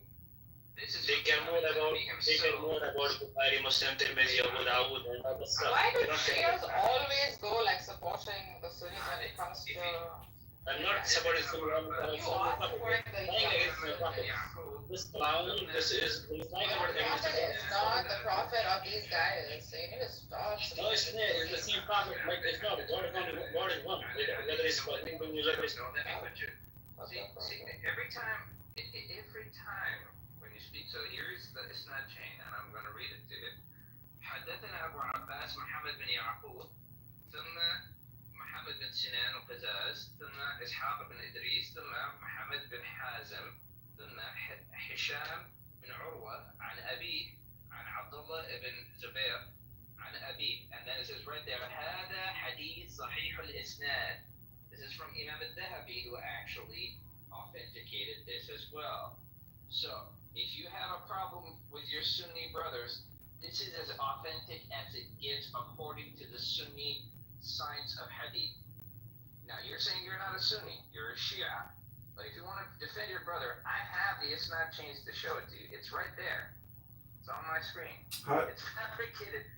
How do you? It says Isnad al-Sahih. How do you think they made sure that the goat fat was hygienic enough in order to have anal sex with a slave girl? Why do you defend your brother who has completely ruined the entire image of this prophet, which is completely different from your Shia paradigm? Why do you do that? Why do you not let whatever Phoenix or whoever it is expose it? Let it be. It's necessary to do so. I think Phoenix Flyers, like PTRs, if you go through them all, they're so strange. You know, each one is like a piece of art. Some are upside down. It's like Phoenix Flyer. Just clean it up, create one master sheet of all the greatest verses with all the citations, and let's organize this. Yeah, well, the one that you were just reading about the anal cream. This one is from Tafsir al-Tabari, chapter 2, verse 223. It says Abu Darda was asked about a woman having intercourse in their anus, and he said, "Can anyone do that but an infidel?" Ruhr said, "I witnessed Ibn Abi Medica asking about that, and he said, I wanted to do it, quote unquote, do it with my sex slave yesterday, but it didn't work out. So I used some fat or cream to make it go smoothly inside the anus for the slave girl." Ooh, we're talking about 7th century boobs up in here. Oh my gosh! Oh boy, that was disgusting. Do you know how Bedouins brush their teeth? We're using the miswak or the siwak, whichever you want to. Yeah, but what is that? Depends on how Bedouin. So a miswak is like a little toothbrush, it's a brand, it's a very small one. A siwak is a massive one. It's as long as your arm, okay? And those things can hurt. They're not only used for cleaning teeth, but they're also used for whipping your sheep, or if you're if you're herding sheep or camel or stuff like that, right? So it's used for it's multi-purposeful, and also beating your wife too. So a siwak can be used also for beating your wife. So these are the many things that is used for. Isn't that amazing? All that from just wanting to brush your teeth. Fucking unbelievable. Yeah, well, that's what you did. I have this. I bought some kind of product on eBay, like some musical instrument or something, and they sent me a Bedouin toothbrush, which is basically just horse hairs, in some kind of fluid or something. So I guess you chew on the horse tail in order to clean your teeth. Yeah, my favorite girl. I mean, other than that, I guess. Sorry, I didn't mean that out loud. I and I share. You can share us. We share equal love. Thank you for that, but we allow you to share us. I'm saving it for marriage. I'm saving. Oh dear. I'm saving it for marriage. I think my virginity is very important to me. So Phoenix Flare, what do you think about denaturalization and deportation in Minnesota with all the Somalis? What do you mean naturalization and deportation? I don't know what you're talking about. Denaturalization. Wait, are we decitizenizing Yeah, people here in the United States? Yeah, you decitizenize and you reverse their citizenship to deport. You're where, in Minneapolis? Yeah, Minneapolis. I didn't know we could do that. That's awesome. You don't think you can denaturalize just as you can naturalize? I mean, it's just words. Well, not according to the, like if you're born here, you cannot be denaturalized. Yeah, but in the 90s, I guess, because of the war, Bill Clinton brought in, 30,000, 60,000, and now there's like hundreds of thousands. Yeah. And, I guess so. Cool. So that guy on the picture, is he like a city mayor or something? Yeah, he's running for mayor. He's running for mayor, so he's not the mayor. He says the greatest threat to all the Somali people are white men. Jesus fuck. Jesus fuck. How is this guy not being kicked out right now? I mean, it's the same thing in Chicago. The mayor says that climate change is white structural racism, and that in 1997, 750 people died because of white structural racism, because the heat is racist. I actually read something in Haaretz like that once. So this woman who's an editor, she was trying to find any evidence of IDF soldiers actually raping Palestinians, and she couldn't find them. And then she came to the conclusion that the reason that she couldn't find any rapes that are happening is because IDF don't consider Palestinian females as human beings in the first place. That's why they don't want to rape them. I fucking stopped laughing when I read that. It almost sounded like an onion piece or something.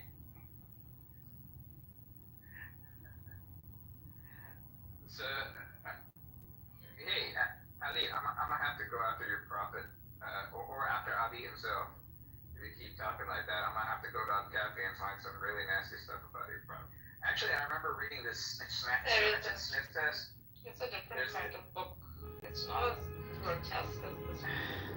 Well, there was one that I read from when I was at university, and it wasn't from Cathy, but it was one of the other books. I think they're the four main books, and then one of the books that talks about like a scratch and sniff test for like if you want to choose a wife, like you gotta smell her, and you gotta. It was weird. It was weird. Phoenix Live, what are the most typical responses? Is the number one response this isn't a primary source text and therefore it's just like, gossip, or what are the primary responses? For which ones?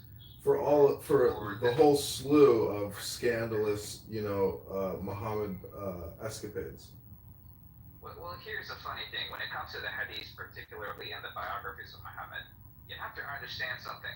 I've never met, nor would you ever meet a Muslim would say, I would be willing to accept a book without knowing who the author is.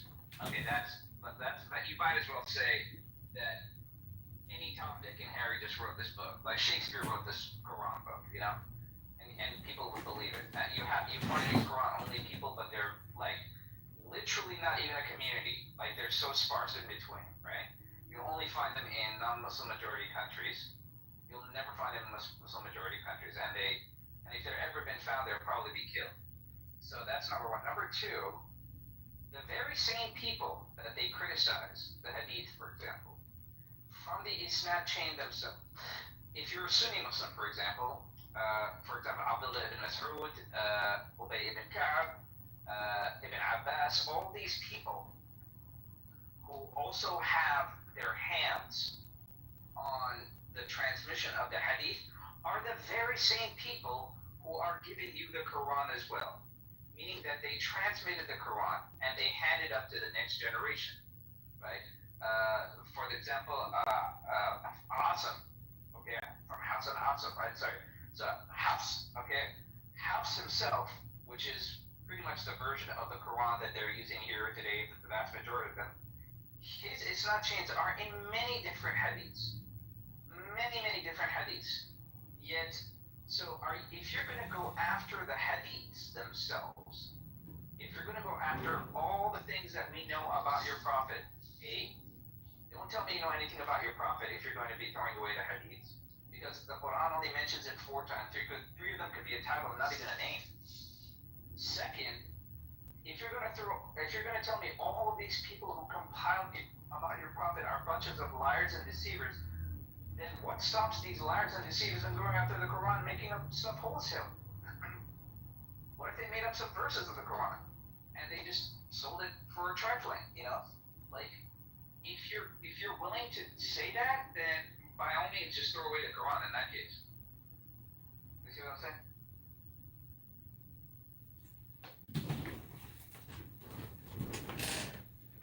Yeah, but I mean, didn't that previous speaker just say that this isn't like a primary source, meaning it's not the glorious Quran, therefore it's irrelevant? Yeah, then in that case, then throw away the hadiths. If you're going to throw away the hadiths, then throw away the Quran as well. Because the very same people who transmitted the Quran are the very same people who transmitted the hadith as well. So by the time, put it this way, if I can say for a fact, like if you want me to, I can give you the benefit of that and say for the first 200 years, for the first 300 years at least, the Quran was memorized and it was passed around like accurately 100%, 1-to-1 ratio, everybody knew what they were doing. But until these new people came into place where they started to compile them into a book, okay, by the time around 300 years later, it's already been corrupted because at that moment, the very same people who were compiling the hadith are the very same people who compiled the Quran. Simple as that. So either say it was corrupted from the beginning, or say that it was corrupted 300 years later. Whichever you want to do, go ahead. Be my guest. But at the end of the day, you cannot criticize the hadith without saying the validity of the hadith without criticizing the validity of the Quran as well. Okay, I think this could be an interesting question for you and Sam and others. That is the link to the Abyssinia scene from The Message. And I'm just curious if you analyze the communication in the scene where he goes to the black Christian king, and he gets like a social, like the way that they frame it, I think is kind of interesting and maybe like in hindsight really ridiculous and totally logically flawed why this black Christian king accepts this testimony. Najashi, Iris, come on up. Oh, you some bitch, you left. I'm just saying, analyzing the conversation and the debate between the Christian king and the Muslim messenger is like an interesting way to like analyze how they prove it in the movie, or even though it's ridiculous. Has anyone actually watched the new interview of the Ashraf Ali? Have you seen it? No. So this is what Ivy League universities you can get into with a 3.6 GPA. 90. I think I can bring them back. But they Yes. do like historical, like they deal with academia. Abyssinia. And Rise up. Said out. He said right out. He said There is are not nothing you may ask for that we will not hear. There isn't any Lion of Judah, in the sense I don't know where to begin. They don't believe in the transmissions at all. You have our friendship. And I say this Begin as there. a part of my faith. Certain runaway slaves have escaped from us into your kingdom. Slaves go back, as you no doubt would return our slaves to us. There are, however, some free men among them, rebels. That means you're lying to people. Rebels. Why would anybody do There's disturbance in that area. Why am I not informed? They are rebels in religion. At one time or another, all religions were rebellions. The bodies of slaves are of the world and within our disposal. But as Jesus Christ is our shepherd, the souls of men are his sheep. These are Arabs who have betrayed the religion of their fathers. They follow a lunatic they call a prophet. But I cannot put souls into chains without hearing them. You like the students.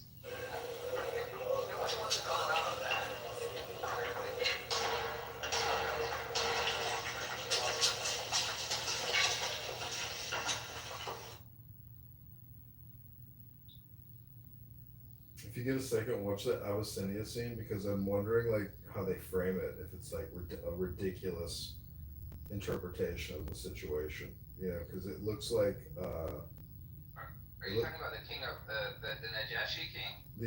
The Abyssinian Christian Black King. It's like basically it's like what's that Disney movie? Wakanda.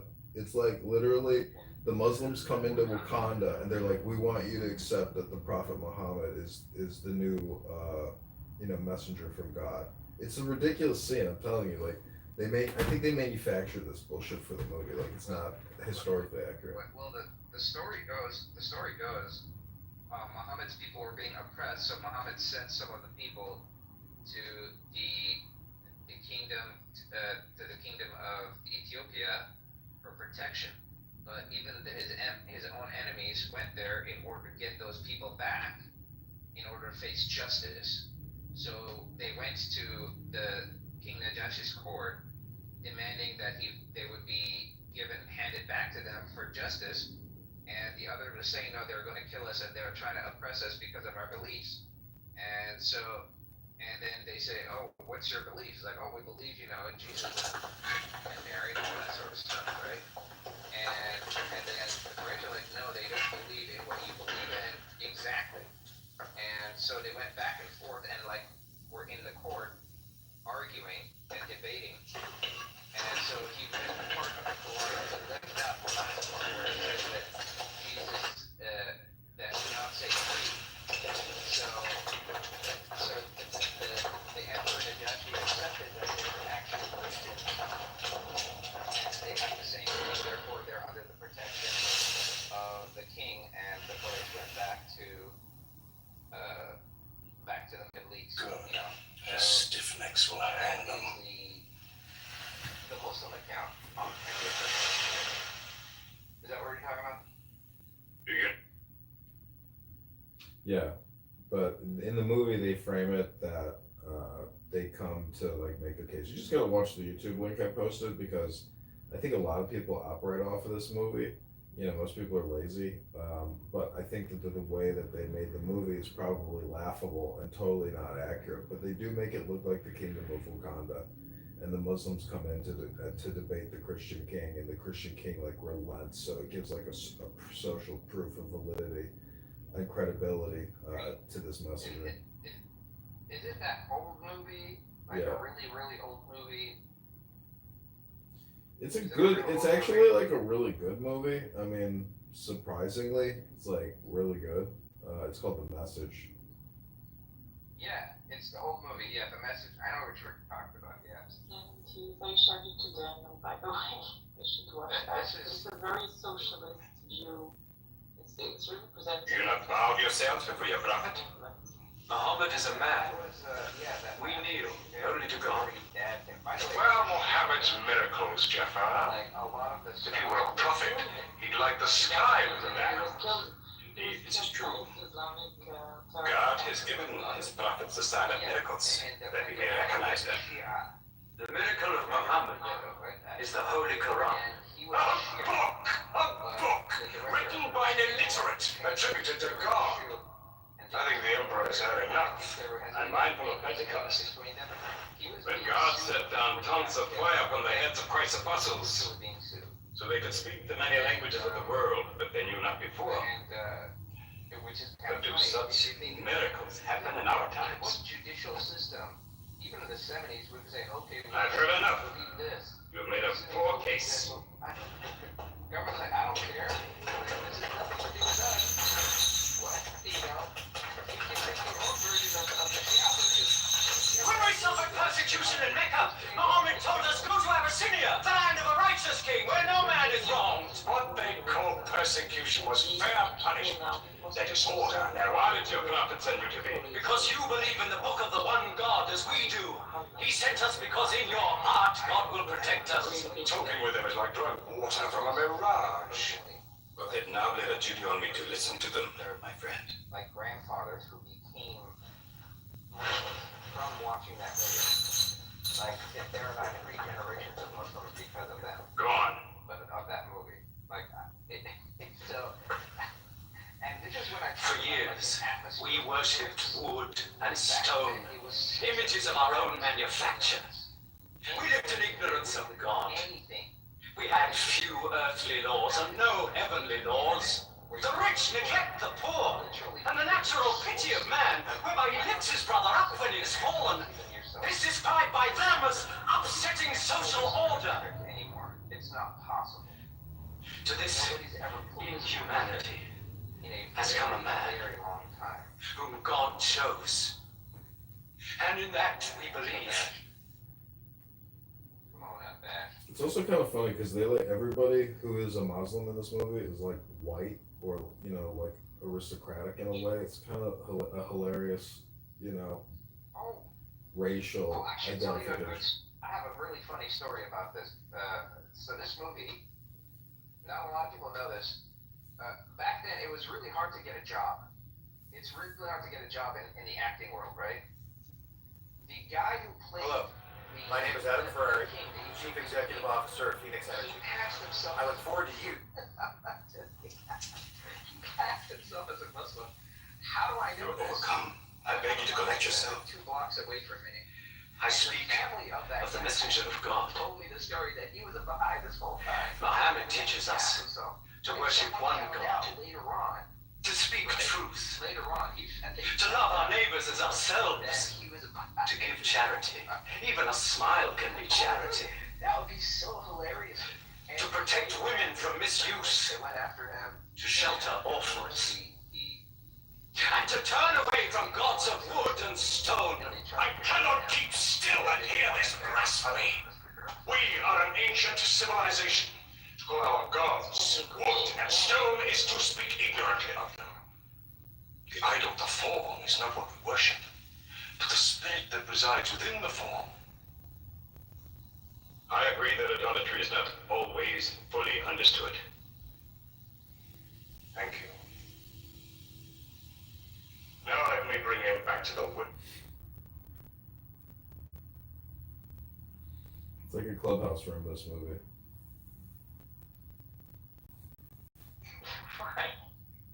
Because like they're in their hall or a room in a house having a debate about philosophy, God. Women. God made woman to be the proper companion of man. She is different, but equal. Equal. We buy them, feed them, clothe them, use them, discard them. Women equal to us?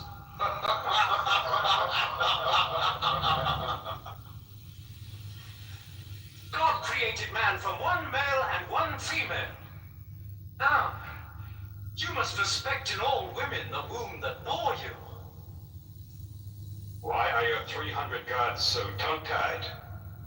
What is only God is eloquent? God has spoken to us before. Through Abraham, Noah, Moses, and through Jesus Christ.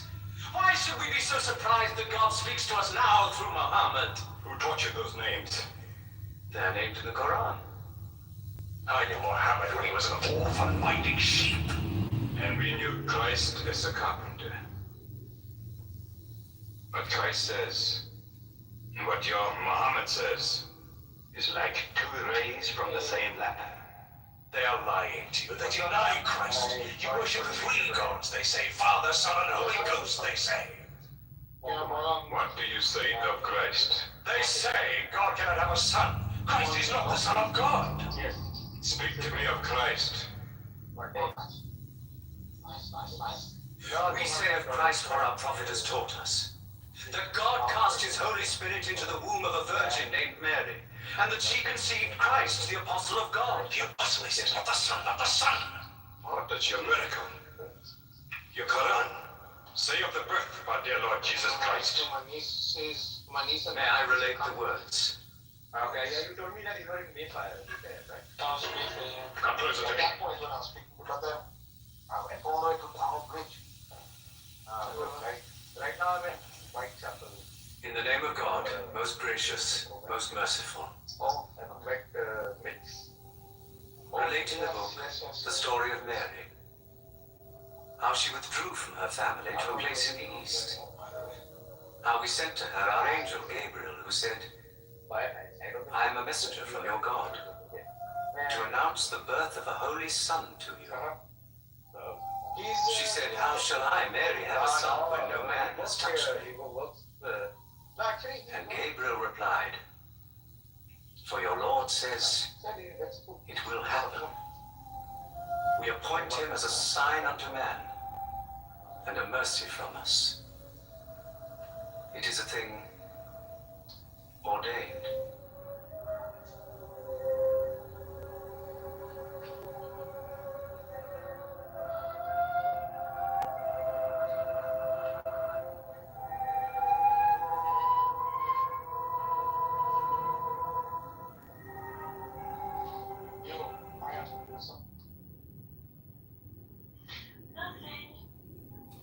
So I don't know if anybody watched that clip. Sorry to bring it up again, but at the end, I just watched the whole thing. It's like a 10-minute clip. He goes into this like hypnosis mode, and he's talking to the Christian king, and he goes into this hypnosis mode where he cites from the Quran by memory and convinces the king that they are that they believe in Christ Jesus. And it's so funny because it goes into this like hypnosis mode, and then it shows all of the Wakandans listening to this glorious revelation from. But the whole thing is they're talking about books, and they even say they're literally at a book club meeting arguing about the books, and then they don't even have the books, but he recites from the book by memory, and he likes the chapter that he recited from memory from the book. So it's like all communication is hypnosis. I am complete. How do these guys speak with so much certainty, right? As if they were fucking standing there when the book was written. I was there when Allah was writing the book, and I know exactly what was written and how he wrote it and what he said, and it must be true. And then come and try and, shove it down our throats. I went in the room alone when Nazi was speaking. Oh, what happened? Oh, I had a twin with her between us. Really, sometimes it seems open-minded, but she can really figure it out. When she goes into these khutbahs for like bloody hours on end, she doesn't stop, non-stop like chatter, right? Not for a mountain of gold would I give them unto you. Point, like, you've even forgotten what the first point was. I was interjecting, like, we say this statement, but it doesn't make any sense. As long as you wish. May God's blessings be upon you on your return. She has like a fanatic side.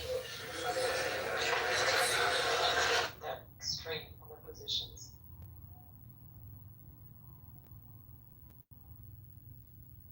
Yes, so she was asking me, because I told her, I don't think like we get punished. And I don't think there's anything like hell. Because if your God is omnipresent, then your God's going to be in hell as well. So what's the deal with that? And she was like, then what about all the people who do all this crazy stuff? What happens to them? I'm like, well, whatever happens to them is, it finishes here on earth. You don't take anything back with you, do you?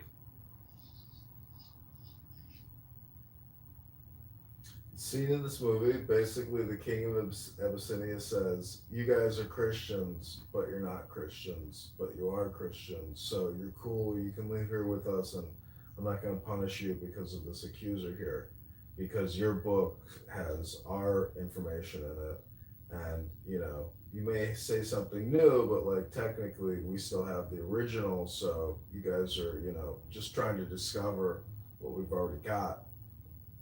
I am complete. When you look at early Islam, it was a more inclusive group, if that makes sense. Because if those guys came with the Islam that we know today to the Abyssinian king, no way he would let them pass and protect them like he did. Yeah, I mean, imagine the Syrian Islamists murdering innocent Jews in the streets, going and being like, hey, can you give us protection because we're Christians like you? I mean, the Pope calls Benjamin Netanyahu and is like screaming, end this war, end this war. After a church supposedly got like some shrapnel. But I don't know, How do you go from being like, a Polish priest in Chicago to calling and like demanding an end to the war? I don't know. This People are crazy, and like terrorists will just fight to the very bitter end into they just won't stop until they die. It's like brain dead, Japanese suicide. It's the same syndrome. It's like totally all or nothing. You know, no new information in, no new information out. Because in Islam they don't want to say it, but the Ummah is God. The Ummah has the power to execute God's plan. So it's a human-based prophecy. And because of that, it has more similarity with communism and like delusional dreams of achieving a perfect society by human action. So this is like the Lulu people.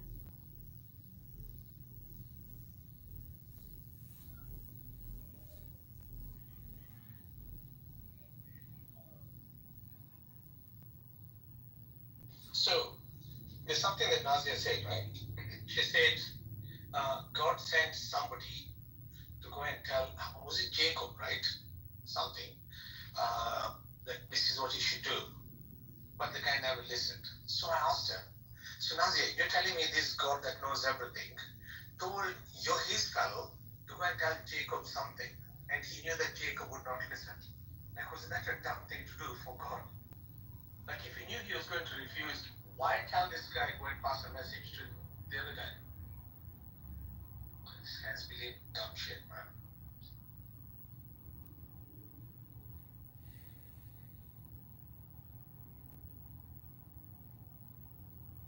Were you here when Daniel discovered like the Surah Al-Fil, like the elephant attack on Mecca? And I realized that it happened before Muhammad was born. So basically, you know about that story? It's the one that the birds came and fought them? Yeah, with exactly. clay. Yeah, okay. Yeah, this one happened like 4 years before Muhammad was born. So basically, Allah did this huge miracle in flying animals and everything to defend a pagan temple full of idols. So I'm like, guys, I think this story really, I think Allah is a pagan and it would be trivial if that happened. The point of defending that place before it became Muslim, it's with our Transport systems that are ultimately responsible. It's pretty crazy that they see everything about like, oh, we can't have any idol worship, but hang on a second, you guys turn towards the stone and bow towards the stone. What's that all about? Isn't that idol worship? You say, oh, you can't look at the idol things and decide things based on religion, the stuff around you. But hang on a second, you're going to break your fast depending on when you see the moon. How does that work? These are the disciplines the prophet puts upon you. You may not harm a woman, a child, or any other person. You may not harm cripples. You may not harm the man that works in the field. You may not cut down trees. Strike only at those who have expelled you. Follow your rights and enrich themselves with your possession. It is Islamic slavery, and I'm listening to these morals. humane form of slavery. Yeah. Would you rather be a Muslim slave? You'll be treated well, you'll be given everything you need. The amount of delusion, my God. Yeah, they were like, it's so impossible to remove slavery from society. Alcohol, slavery is complicated, and someone in the room, I don't know who it is. You just have to start paying them, it's not really complicated. Oh, and the other one that Muhammad abolished slavery. Islam abolishes slavery, yes. Yet your own prophet traded 2 for 1. Yeah, he died of owning slaves. He didn't really need slaves either, because if people really supported him and loved him, he would just be their slave. I posted another link to this movie where they discuss the disciplines of Prophet Muhammad, and the last sentence about after all these disciplines and ethics is the only time you're allowed to kill people and commit terrorism is when you're expelled and your rights are taken from you. That's the rules of defensive jihad. And I think it's Bilal on this video. Yeah. Black slave. It reminds me of my childhood. We used to watch that every Ramadan. Oh my god. It's like, they're panned out with the camera. It's like, imagine it's like he calls a meeting and all these people like gather in the desert and he just randomly starts screaming out like just a couple little bits about ethics. That's it. Then it's like, and if you get expelled, it's like this generalization of expulsion. So I just find it interesting how they use that word expel, in this movie as well. Hey, Aya, yesterday in that conversation you're having with Marty and Logan, right? And Plonka. Conversation, I was like fighting to be heard. It was abuse, but Yeah. I had fun triggering them, honestly. Yeah, so the guy goes, when they say the Shahada, they bear witness. What are they bearing witness to? Because I asked her a question, do you know God? She says, yeah, I said, so you know everything about God. She's like, no, I don't. So I said, okay, then that means you don't know everything about God. She said, yes, I don't know everything about God. So then I asked her, so when you bear witness that you know God, according to what Marty and Brooklyn say, it means you know God, so you can be a witness about this God. Yet you don't. Here's how you make mine super easy. If you're not getting your back. Maybe it's a mistranslation because when I think about the Shahada, Ashhadu is like swearing. It's not really implying knowledge, but I may be wrong, I don't know. How can you have knowledge of God? Even if we argue that it's knowledge, how can you have knowledge of God? Yeah, that's a fair point.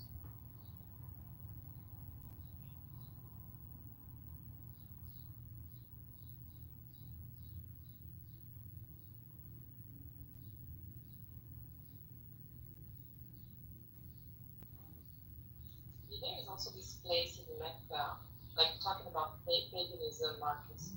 There's a place in the pilgrimage where the Muslims have to throw stones and place where Satan. Yes. This is like the most pagan thing to do. Is it they'll throw it on one sort of like mountain and then run to the other side and then throw other stones the other side? I don't remember exactly. There's a place where they all throw rocks. It's all about rocks in this religion. Bow down to a rock, throw rocks, wipe your ass with rocks. That one I just don't get. I won't be surprised in so many years. Like, you get all these people who do this massage business, right? And then they do these hot rocks and they put the hot rocks on your body. They're going to claim this was in their books.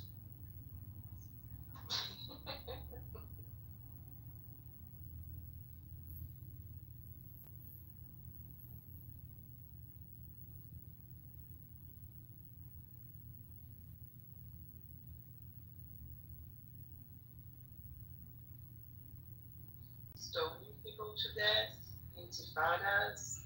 It's all about rocks. Yeah, this is like the esoteric belief that all these black cubes are related to Saturn. I just wonder how many Muslims have any concept whatsoever of any of this stuff outside of like the Quran, which probably doesn't mention anything about Saturn, I suppose.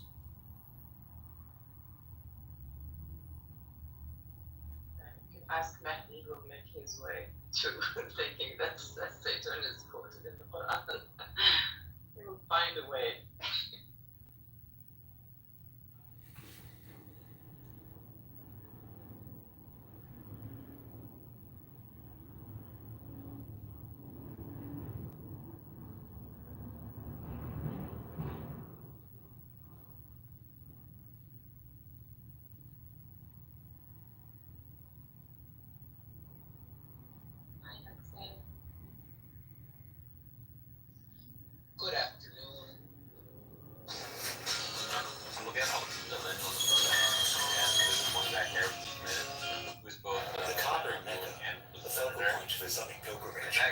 profound symbolism beyond its religious significance. Today, we explore a fascinating connection between the Kaaba and the planet Saturn. Since ancient times, the Kaaba has been revered as the center of worship and predates Islam. Its origins tracing back to the time of Abraham. The Kaaba is draped in black cloth, adorned with black stone and considered sacred. Its cubic structure symbolizes purity and unity in the Islamic faith. Interestingly, the Kaaba's cubic shape and its central position resonate with Saturn's symbolism in various other cultures. In Roman mythology, Saturn was the god of agriculture and time, associated with prosperity and renewal. The planet Saturn, with its prominent rings, has captivated humanity for centuries, and is the furthest planet we can see with the naked eye. Astronomically, Saturn's position in the heavens has been a marker for navigation and timekeeping. Its celestial movements influenced ancient calendars. A Saturday, the seventh day of the week, is named after Saturn. And this reflects the enduring influence Saturn has in our cultural and linguistic heritage. And then, of course, the first day of the week is Sunday, which represents the sun. Monday represents the moon. Tuesday is Mars. Wednesday is Mercury. Thursday is Jupiter. And Friday is Venus. Every year they have this massive pilgrimage to Mecca. The Hajj, the pilgrims that circle the Kaaba, and that represents and symbolizes the rings of Saturn. And they circle anti-clockwise. Saturn spins anti-clockwise. So what you're looking at there is a representation of Saturn and its rings. Thanks for watching, and leave any thoughts, stuff in the comments. About what they did and saw.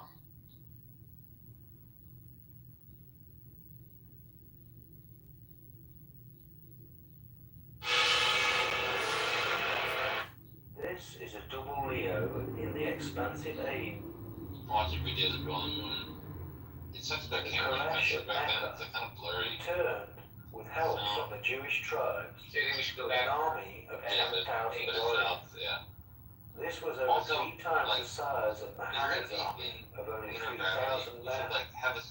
However, Muhammad gained the initiative by digging a massive trench to the north of the city, making it extremely difficult for the enemy's cavalry to cross. In an attempt to break the deadlock, the Quraysh secretly negotiated with the Banu Qurayza, a Jewish tribe in Yathrib,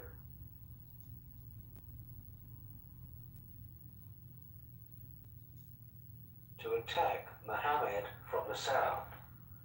When this failed to gain any serious momentum, the Quraysh gave up and retreated back to Mecca, leaving the Banu Qurayza Jews to the mercy of the Muslims.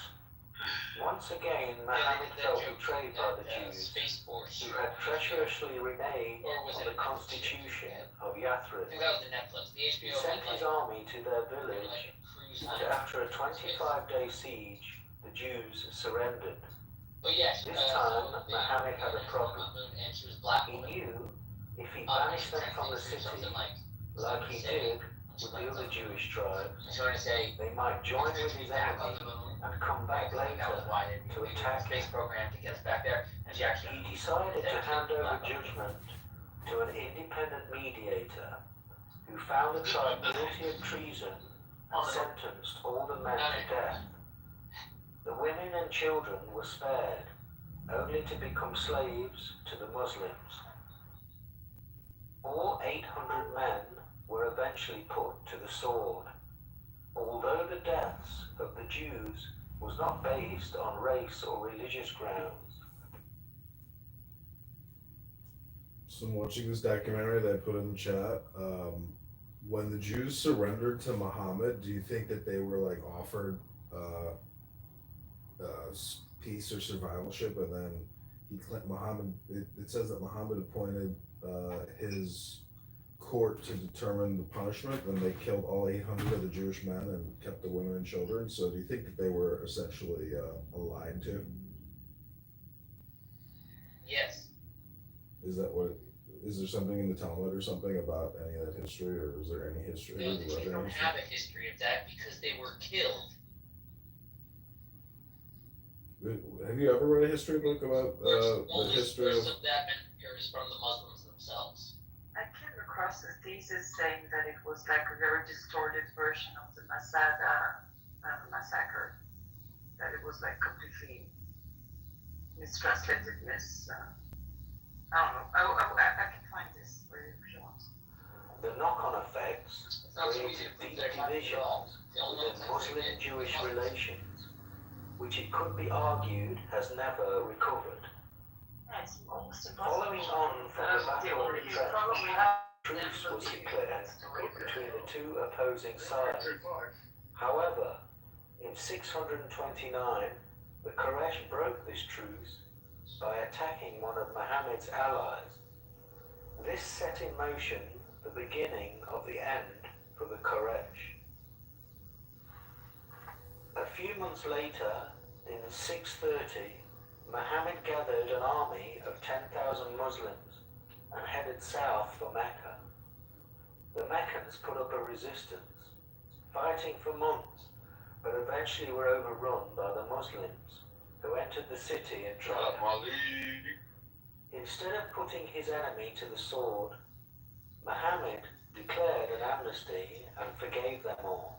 When the city was safe, he made his way to the Kaaba, walked around it 7 times before removing all 360 idols, which represented various pagan gods, leaving only the black stone, which is still there to this day.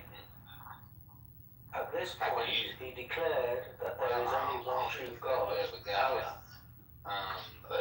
In the ancient pagan world of star worship, many idols represented planets, stars, and constellations. This is an interesting coincidence that there were 360 idols in the Kaaba. The same number of degrees the Romans, as the the zodiac. Persians, they were the And the dominant act world of powers. And circulating the they looked Kaaba at the Arabs 7 times what before removing the idols These are like animals, they're could living have out some in the desert. metaphysical We ain't significance got nothing to the to 7 we ain't planets even got of the ancient a world. Or the colonize 7 like they're immune to Sephiroth, their own shit. the Kabbalah's They do whatever they tree do. of life, We are the world the power. Sephiroth of victory, ruled of by Venus. respect, like high respect. So By they 631, Arabs were the regarded last as pagan like low class, stronghold like fell to the barbarians, Muslims, innit? giving them complete And rule yeah, over all of this man Arabia. now, Muhammad, he The only stone comes from left this in the place. Kaaba He comes from these was the people, meteorite, and which could have fallen to earth as effects Venus of his moved message. If into you its look new at the orbit world, around the time of and Abraham. these people, the Arabs, From the early days of you can't Islam deny to the now, effects the Kaaba and is the the focal positive things point that of the it's had Muslim on religion. how it's changed and Just as the transformed glint into a of more Venus is a civilized circle of focal people, consciousness and you know over the cross they're of the advanced in a physical lot of things, but material that's realm. another different story. But The act he of really circling gave the them black something they cube never had at before, Mecca and that reflects also, if you look at these history, metaphysical obviously Islam now principles. became Muhammad had now a done threat now all he to had the set other out to world powers achieve. such as the Romans In and his Persians. final sermon And yeah, to his with followers, this man, Islam the very now next was year, another player he commented on how he had abolished of usury power, let's say. from the land And that's that a now proof of belongs this man. to the So Muslims. I don't know how you can say that you don't feel he's. I mean, you can feel whatever you want, but the stats are the stats. You can't deny that the man has had a positive effect on billions and millions of people. Here's what I'm curious about. It says in Surah Al-Ma'idah, chapter 7, Allah will protect you from the people. But then also Muhammad was wounded at the Battle of Uhud, and he was also poisoned. So, like, what's up with that? Sounds like Allah lied and said he'd be protected, but he wasn't protected. The Jews. So with that, Malik, it sounds like God's wrong. Have you had many Muslims on stage today? All of them. Malik, after Muhammad liberated Saudi Arabia or the Arabian Peninsula, what was his final edict? Well, What was his final what? Sorry. Wait, why are we not talking about my thing real quick? Why are we? Yeah. So Sam, the reason why I asked if there's been Muslims on stage before me today is because I'm not gonna be used as some sort of punching bag, like some type of like if people have. I'm sure you have had this explained to you before. If not, then if you're sincere and you really wanna, get to understand, you really wanna understand because you're interested in understanding Islam. You're a person that really wants to give it a fair shot by understanding it how it's meant to be understood. Then that's another thing. But if you're just asking these questions to every Muslim that's coming up on stage, just because you want to prove that he wasn't a good human being, I mean, you ain't got to do all that. I can just take your word for it. No, I think that you should update on evidence when people say the Quran's perfect, it has no errors, and then they point out an error. What you should do as a rational agent and go, oh, well then maybe they'll say an error, so maybe the book is wrong, and then be open to changing your mind about whether or not the book is from God or not. 100%, I agree with you. If you tell me, that's what I'm saying. So that's I've explained two types of characters that I've spoken to, like when it comes to me as a Muslim speaking to non-Muslims. So there's the non-Muslim that's genuine and he really wants to learn. He's asking you because he's curious. And I have many friends that become Muslim, and then there's the non-Muslim that you can like. They try to be slick with it, but it's clear these people hate Islam, and this is the reality. This is the reality, and this is a subjective experience that you can only feel if you are a Muslim. So obviously it's an anecdote and that, but it's a very true. It's like me as a black man. I can tell you stuff that black people generally feel when they're in certain predicaments or certain situations with other races, how they feel, or like at work or anything. I can tell you generally how black people feel. So similarly with Islam and me as a Muslim, I can tell you generally what type of people we come across. So it's very accurate, Malik. That's very accurate.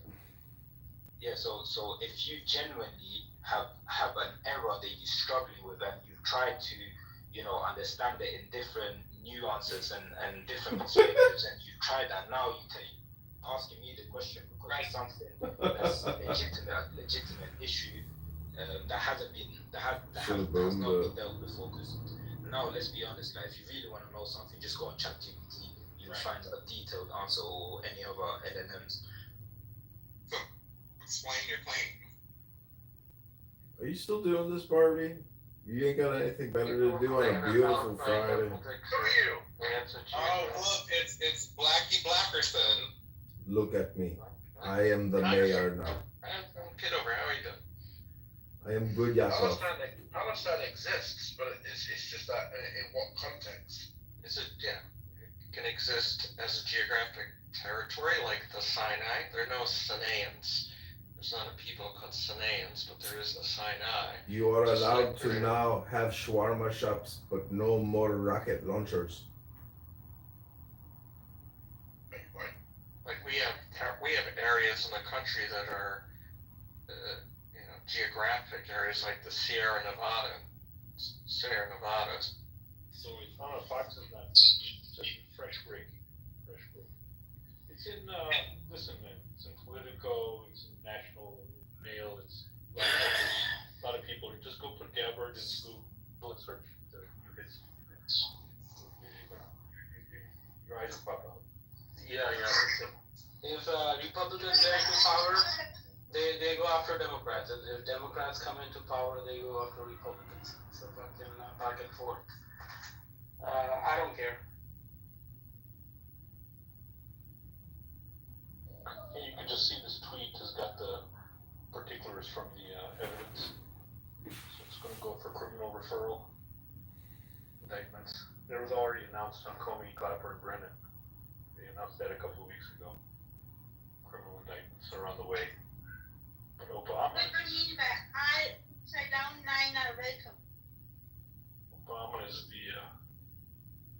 that's the main course. That's the main dish. So he's about to get served up.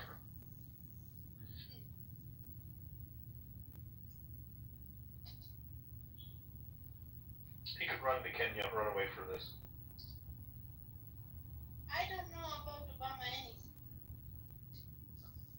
should know about him. I don't know about Trump anything. Obama was the first Muslim president. Are you sure Obama was Muslim? Yes, his name is Barack Hussein. He has a wedding ring that's inscribed in Arabic.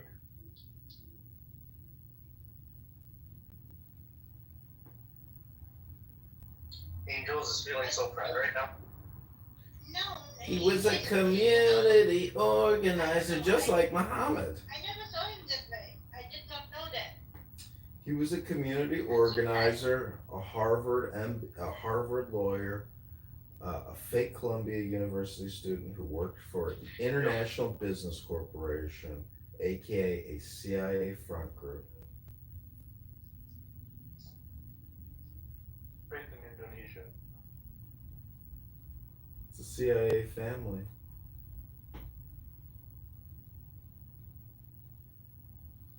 And just like Macron, he married a man.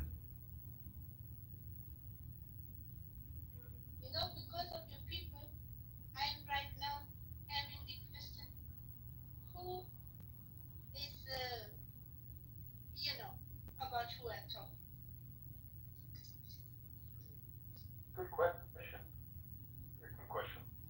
What do you think is 500?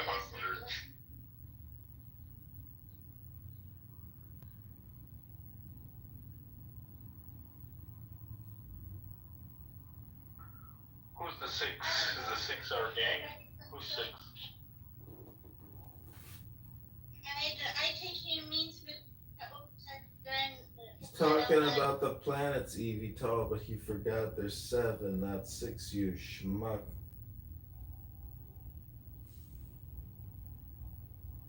we have more than 12 planets around us.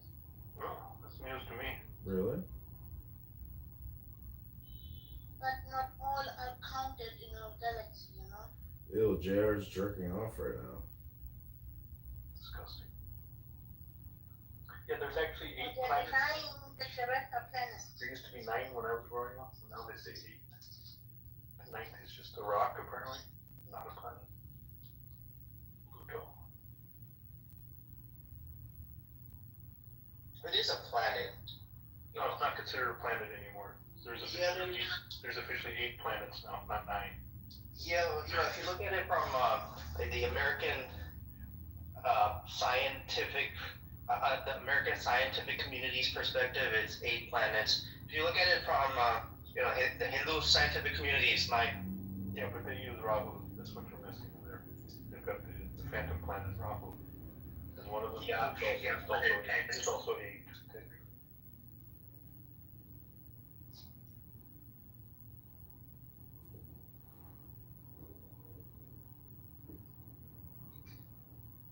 I wonder why they can't find the planet X.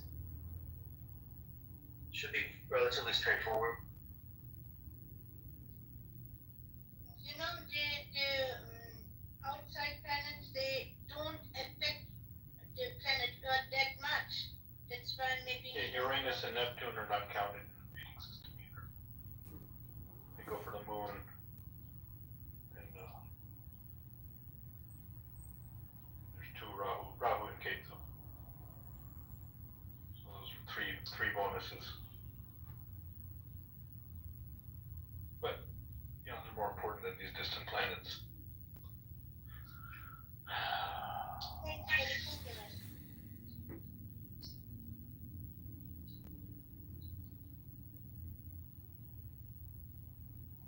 Well, I want to know, how does Mr. Robert look like?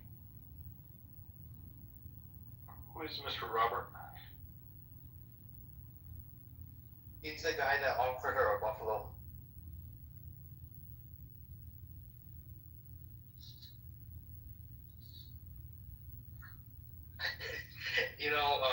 Robert never actually offered her a buffalo. Just made that up because it knows. Yeah, I know the buffalo is made up, but still, you. I don't know. Who is Robert?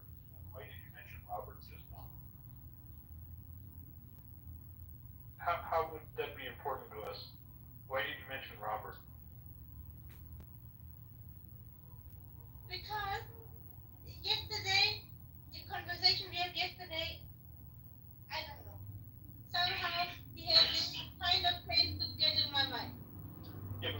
discussed Robert yesterday either.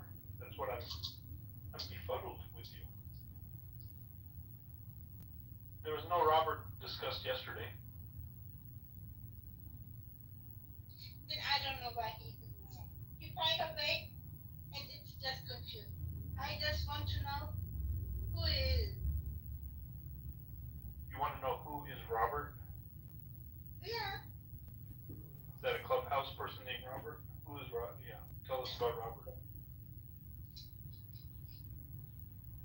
He was a guy in Stock Bully's room. I don't know if you remember him. He was going through a divorce back then. His wife took most of his money.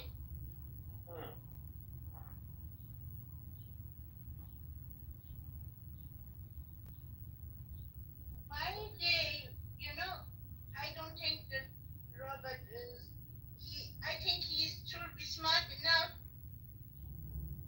to avoid that kind of happening, How do you avoid? Possible that two people.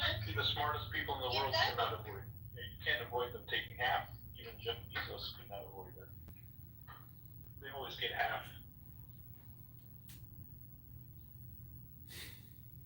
I think when people marry, then because they're loving each other, and there's no way they're gonna get divorced. Yeah, that makes sense. That sounds like reality.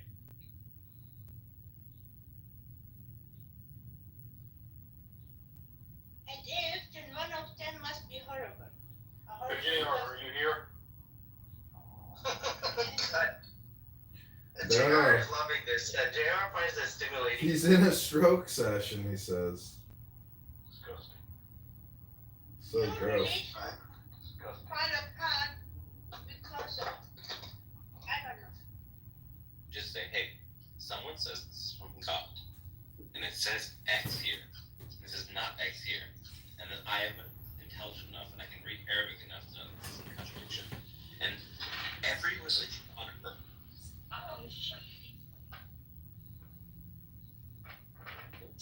I'm going through the storage. Oh, okay. Sandra, real quick, how things up in New Orleans? I witness that there is only one God. Look at how things that they're really trying to start a conversation. Get somebody else. Everything's good. Did you say that you're getting out? I'm out, honey. Are you done? I'm done.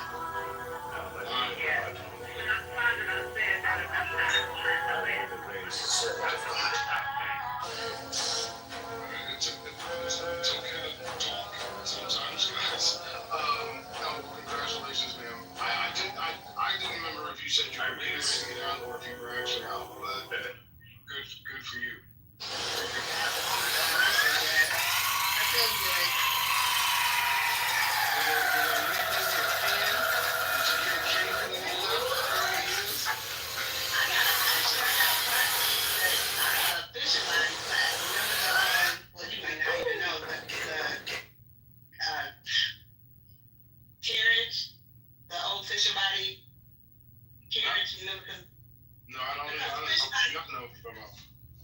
Okay, Fisher Body plant here in Lansing was 115 years old when they tore it down. It was originally a carriage factory, horse-drawn carriage factory. So the actual Fisher Body emblem was that golden carriage. So I actually got one of the plaques because they only had a few of them left from the people that actually started at Fisher Body. So. Oh wow! But I couldn't even post a picture of it because they were like, "Don't tell nobody." Oh wow! I haven't had my name put on it yet, but it's beautiful. It's got gemstones. It's gold. It's on a big wooden plaque, and it's gold, and it's got fake jewels in it, sapphires and rubies and emeralds, and it's real pretty. But that was our original logo. That's awesome. I'm gonna sound like Goat and say, "What a blessing."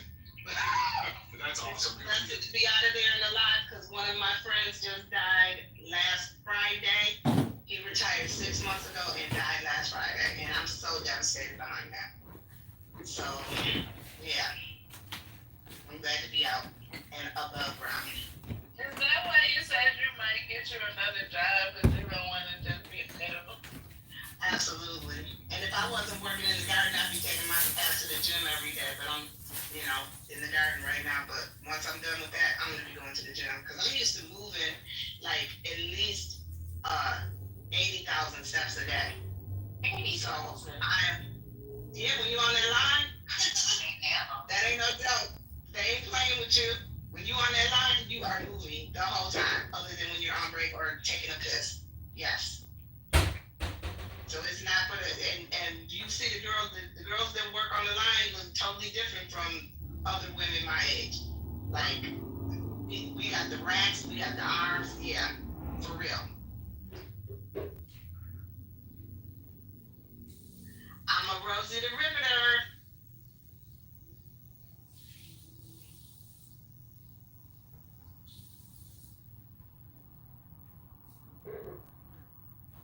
Well, excellent. Well, I'm gonna get out of here, y'all. Y'all can go back about your conversation. You don't want me to dominate the conversation. I'm gonna get me a couple of vodka tonics and have a good day. Oh Lord, and you about to shut up. Ask a question.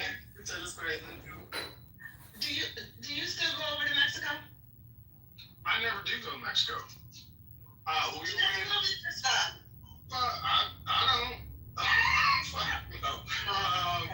So we went to Mexico. We were on a cruise and we went to Cozumel.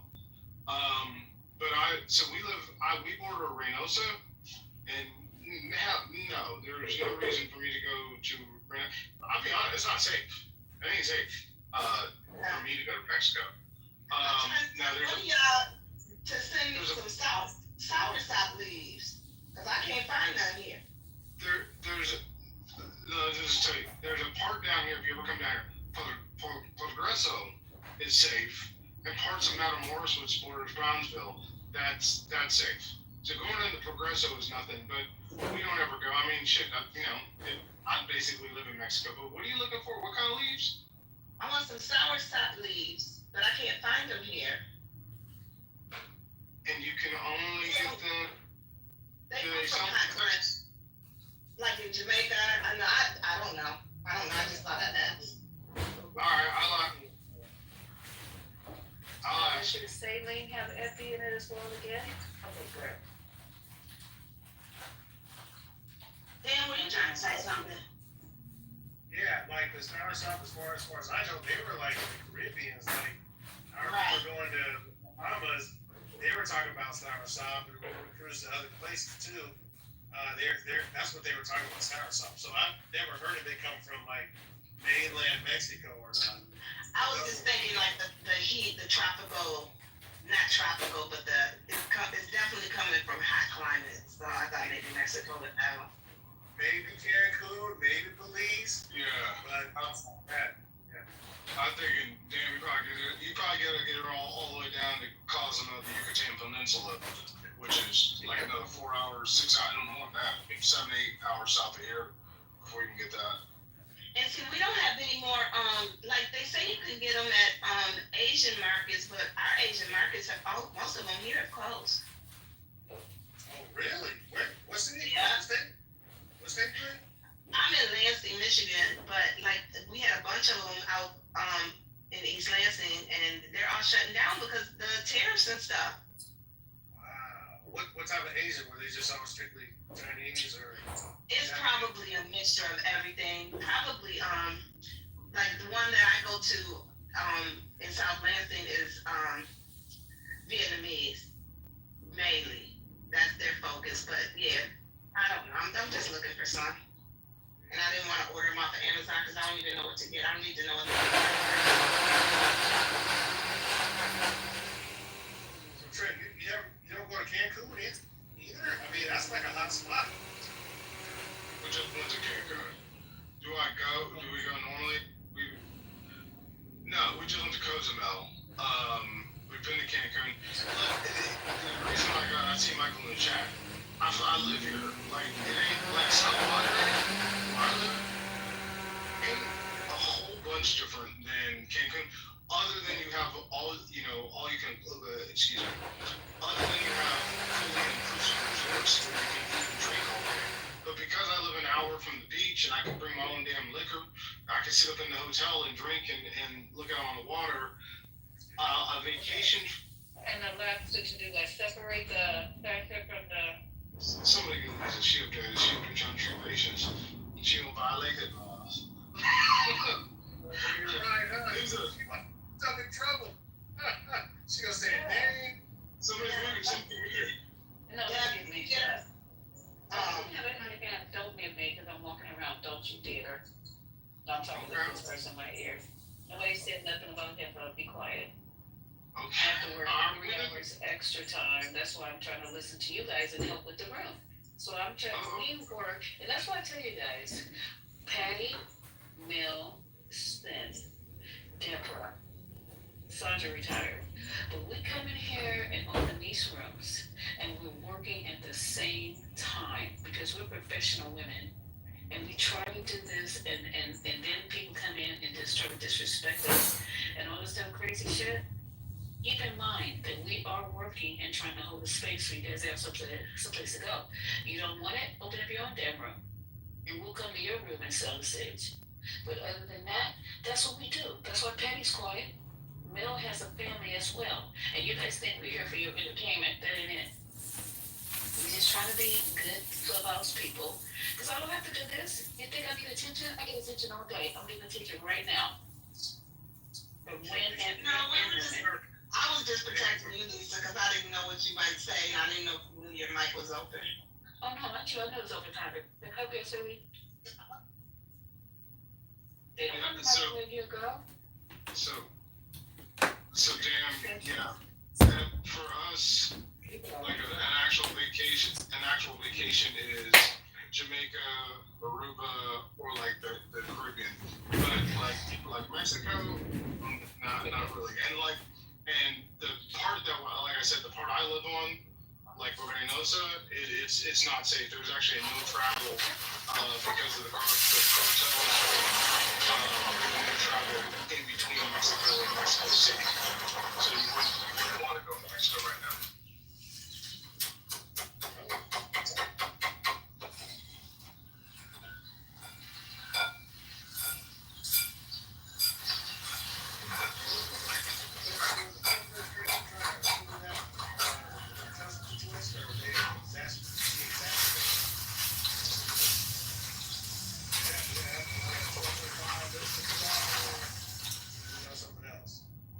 I would say that it's in Mexico because we've shut off the human trafficking from Mexico. That's why they're fighting more, because there's less money coming into the cartels. I don't know for a fact, but it does seem like there's less drugs coming across. It seems like the busts are happening more frequently. That the cartels are now going to be designated as terrorist groups. That allows a different type of posture for how they're going to enforce shutting that stuff down, which includes That's funny. I got the joke. That was funny. 4 years. Right. That includes like military information. Like they can raise the level of like response. More than just like DEA and there's military. I'll tell you this. There's military down here. What exactly they're doing, I don't know. They're actually very tight-lipped, but there's definitely military down here, and they're not just doing. They're not. The border crossings are down so far. They're not guarding the border. I don't know exactly what they're gearing up for, but they are definitely.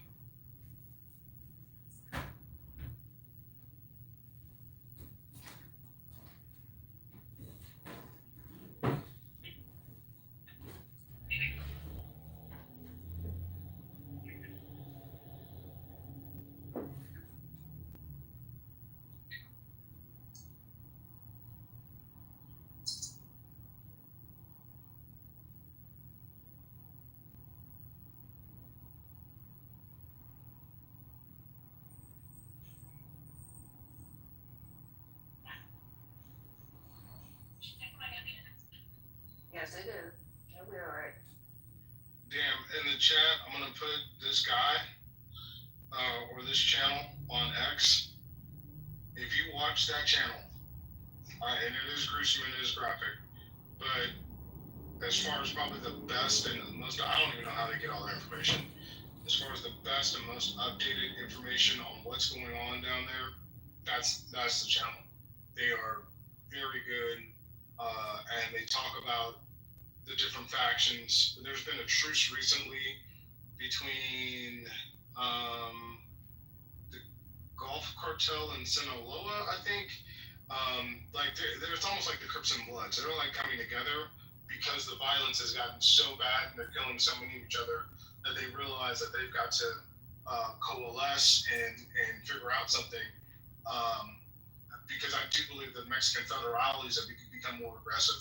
So I don't speak about it too much because not my place to talk about it. But if you want to follow somebody, follow that. I put in the chat.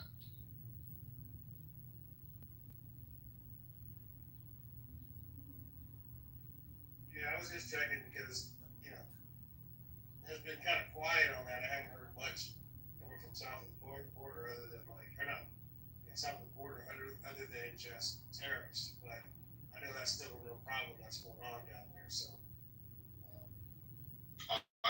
our side of the border is as quiet as it's ever been. Like definitely in the 7 years that I've lived here, but in talking with the Border Patrol agents, this is the quietest it's been in 10 years. It is, and some say ever, like because of the minimal crossings. And it's almost like it's almost too quiet because they don't want to completely stop it because then you don't need to pay these guys. They make some money, right? They make some significant salaries. So then you don't want to. Funding can get pulled away over the course of time. But right now, they're fully funded. But right now, I mean, it is. I will give. If there's one thing I'll give Trump high marks for, it's not a lot, but I will give him high marks on shutting the border crossings and making an extreme difference in like literally overnight. An extreme difference in our vegetable prices. Shit.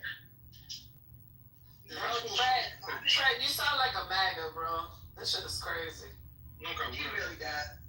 I'm not saying that you are. It's just that you talk more about the good things that you like about what Trump is doing instead of the bad things, like what he's doing to public education and taking away people's Medicare and SNAP benefits. It's like, learn how to read. Raise your hands. Yeah, nobody's hands up. Come on. That's so crazy. No, I don't hear you.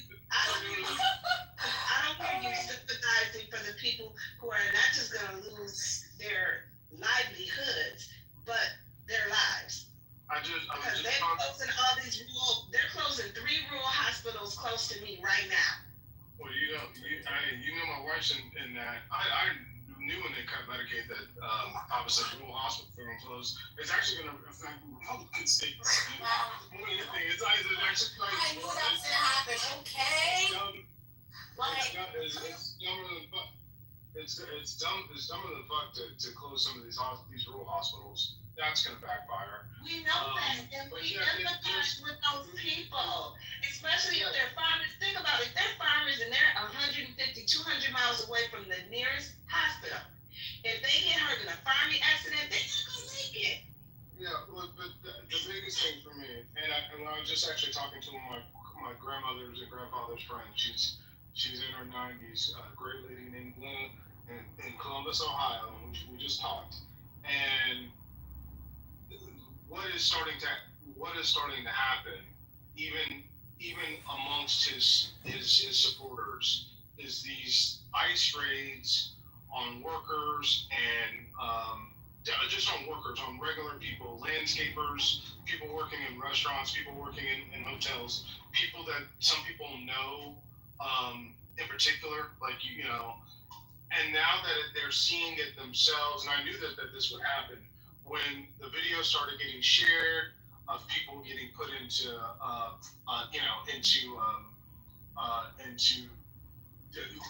cars and taken away in handcuffs, and these are mothers, these are people that you've known. The calculus is going to change. That's why I know it can't change, because the public perception of this is beginning to change. It wasn't that strong to begin with, and so I actually don't think that. I think some of it's terrible, and we needed to do amnesty before we did all this deportation.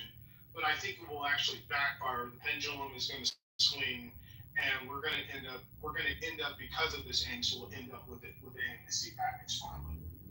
And amnesty didn't work when Reagan had his situation, and I think personally, amnesty is what kind of set up what we have today, because it was a blanket amnesty, and it fueled more people to say, well, if they can do it, I can do it too. And it's just a slow trickle until it became overwhelming. That's true. That's true. Amnesty is not.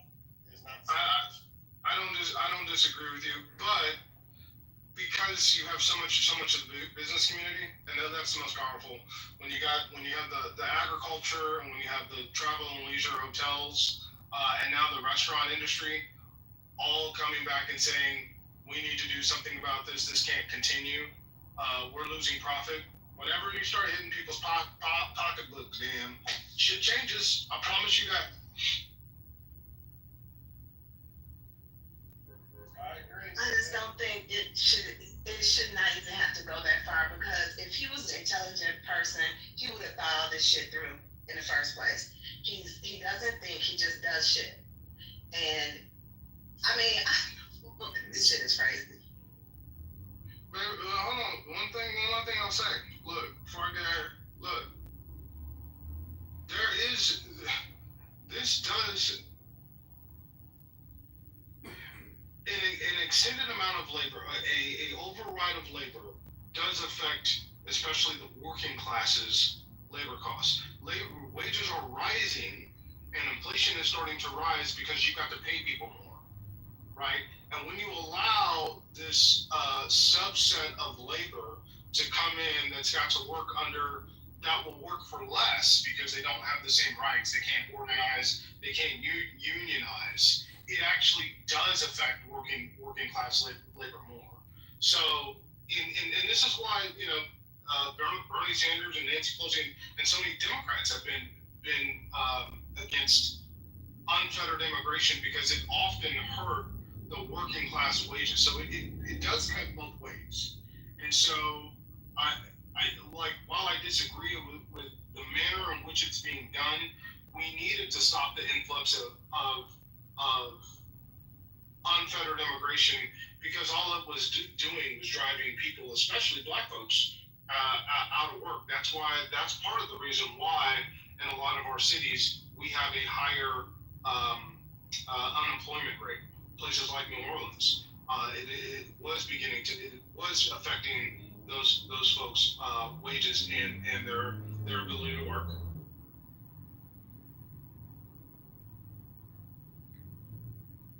Anyway, that's it. I'm gonna go drink. I'll see y'all later. Yeah, please go have a good.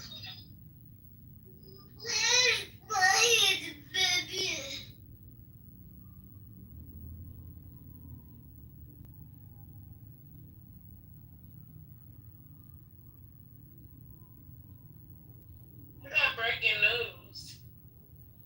What you got? Just came across my little Apple News thing that says DOJ moves to release grand jury testimony in Epstein case. Oh, what?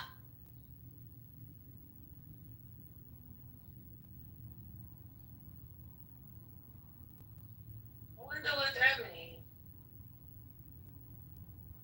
Let's see.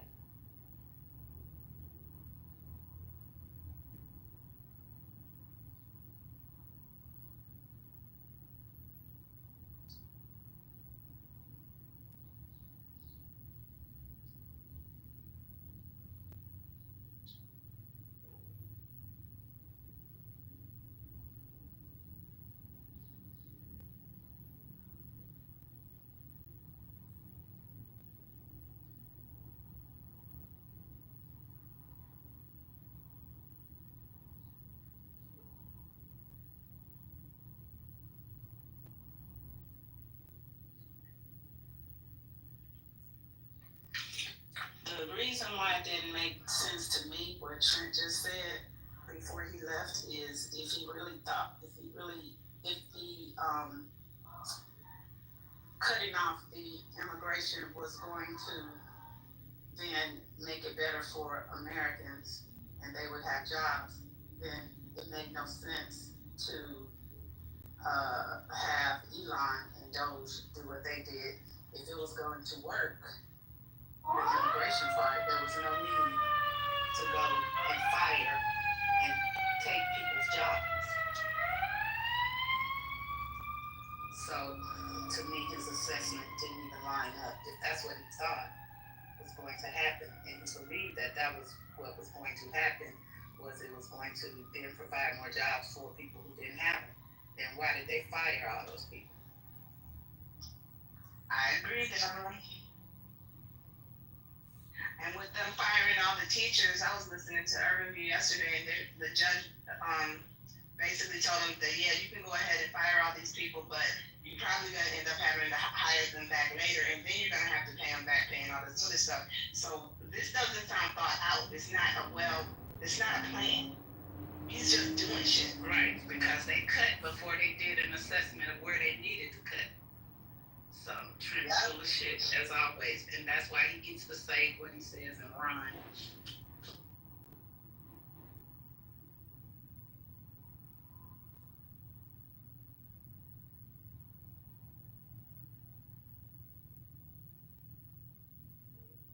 If he took the time he spent playing golf to look at the situation and analyze the situation, it would probably be better. But he doesn't think, and he doesn't listen to his advisors. That's another thing. If Biden knew he is a Betsy bug, it wouldn't make no difference because he listened to his generals and his advisors. He didn't just make stupid ass decisions on his own.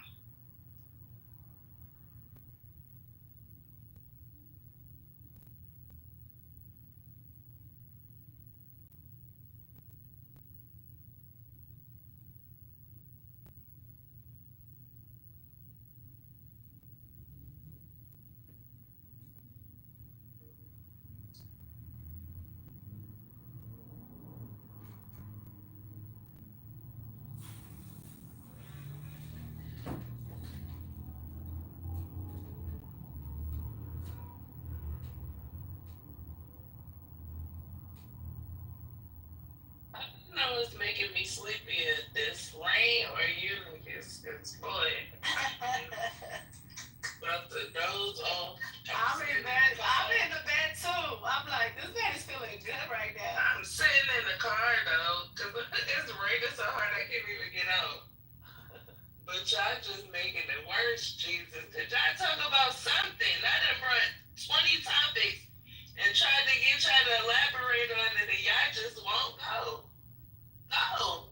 God damn it. Shit. Yeah, I was listening to Trent talking shit. I'm like, this motherfucker, he sound like a fucking MAGA. He's annoying. He is annoying. I'm like, sir, my daughter was like, is he KKK? Is he part of the KKK? Damn. That's crazy. I'm like, I don't know, he's bugging.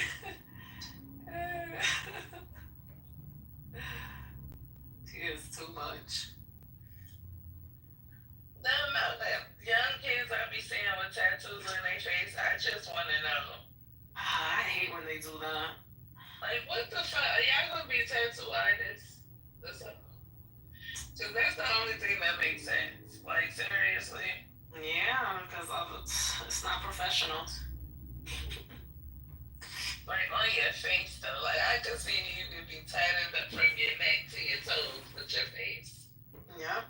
Like, that is just ridiculous. I can't.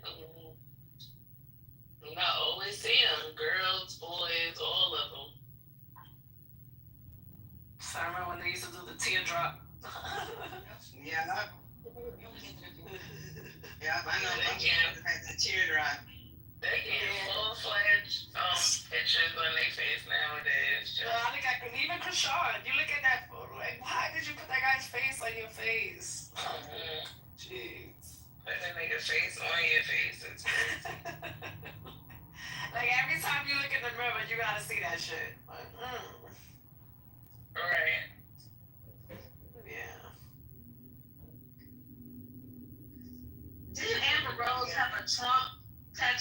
was? Or was it just temporary? That was probably temporary. She just has her son's names on her forehead.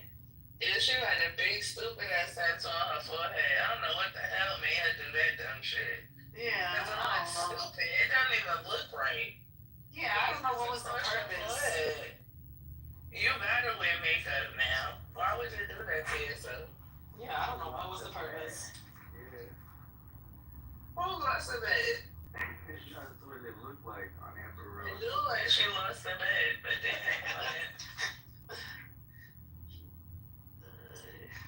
I just wanna go ahead and get my food. When we was in the pool, Cassie's like, that grandma got a tattoo. It's big. She had a tramp stamp. I was like, yeah, they were not. They just turned grandmas. They weren't grandmas forever. They were young before. Just like mommy. When I get old, I'm still gonna have my tattoos, and your kids are gonna look at me like, grandma got tattoos. My aunt, she said, don't ever get a tattoo because your palm tree is gonna turn into a weeping willow when you get older. Yeah. My daddy didn't want me to get no tattoos, but I got them anyway. I was determined. And I'm thinking about it, I want some more. The fuck? Yeah. He did not want me to get no tattoos. I remember being 14, being like, Dad, I just want a tattoo. He was like, no, you're not gonna get no. Like, you be doing, I used to be like, my father used to be doing too much. Like, you just need to chill out. What the fuck wrong with you? I was so happy when I got to the age I could just talk to my parents like regular.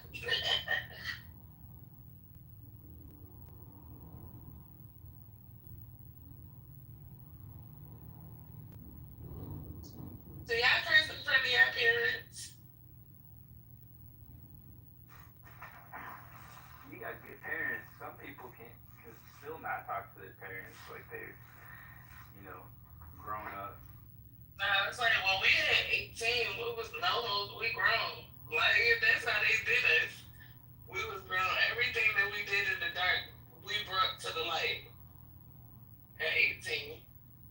I know a lot of people that their parents so strict still. They grown as hell. They got kids of their own and they still can't do shit around their parents.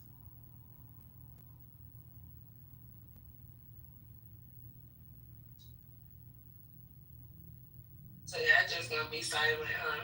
Okay. They don't want to come up. Nobody want to come up to talk to us. This is crazy. It's Friday. Well, I know Patty must be busy. Yeah. And Deborah and Lisa gotta be busy too, but normally she don't like any other goddamn time that she don't be on mute.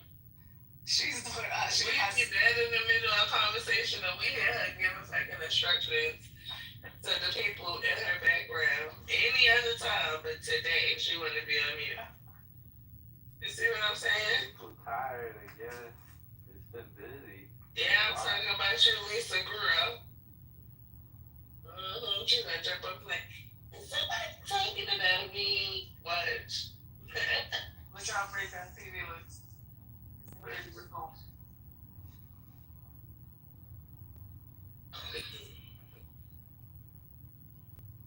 I need to be in a contentious argument real quick because I gotta wake up. I got shit to do and I'm just sleepy as shit.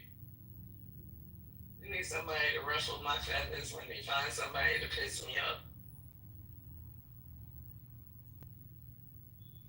Obama, you asked him. Ah, shit. There you go. Well, you asked, so shall we see? Yeah, go ahead and ruffle my feathers, man. Go ahead. High blood pressure argument. Let's hear. Where is the article? Because I'm going to fight you if you talk about Obama. We going to fight. Not the scrap. Where's that? You better put some Vaseline on your face, okay? Brooklyn, I told you I was doing a put implant. Brooklyn, I told you I was doing a put implants. Be quiet. Yeah. shit's gonna flip. That shit's gonna be flipping. You a cosmetic surgeon reverse, huh? Well, listen here, you send me to somebody that's good, because I need some stuff to. You get up for work, we gotta talk, Lisa, because Nobody need that shit. I need some stuff done, and I need your discount. I'm not gonna lie. I need a discount. Because Lisa, my cousin, she said I get 30% off. That's gonna be me. Man, y'all need Pokemon cards or something. You bored with money. Like, What? oh, pocket. Oh my Stop. god. My legs hurt. You need a hobby. You need to collect something like action. When women do the butt transplant, it must either be a man that's getting a butt implant or a woman with no ass. She said a woman. She said she's doing a butt transplant and she's transferring fat. I'm like, what the fuck? Oh, okay, she doing Implants? Yeah. Because when they put the I don't trust the implant. And she's doing lipo and she's doing something to her stomach. She crazy on that surgery. I can't.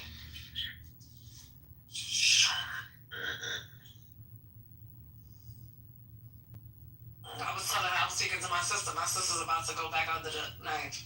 Well, she ain't about to get that shit. She already got a BBL, right? She's doing more lipo. She's doing more lipo on her arms, and she wants some scar she got under her breast when she got her breast done. She doesn't like the scarring, so she's gonna do like a laser or something. I don't know. These people be bored. Bad bitch, ain't you? Yo, surgery and tattoos, they're addicting. That's why you keep going back to that shit. They are addicting. I don't know about the surgery because all my friends that got surgery, they like, oh, I'm not going back like that. Whatever they ain't do the first time, they ain't doing it again. I'm surprised she's going back too. She got surgery 7 years ago, and I'm like, you going to get surgery again? Oh my god. She's like, yeah, my man's gonna pay for it. I was like, okay. She crazy. Is that the cyber or the implant? Huh? Okay. So it's a Pfizer 422? Oh, that means she's doing some implant stuff too. She gonna be in that table for like 10 hours. Yeah. Hey, when it's late, they get surgery this late in the afternoon. Yeah, they probably get surgery in the morning. Nah, they probably had somebody before her. That's probably what happened. We did it. Yeah, you think? Okay. You're working late today, don't they, sir? We'll talk them all out of it. I ain't talking about, because I like, listen, do what you need to do to be the best you that you need to be.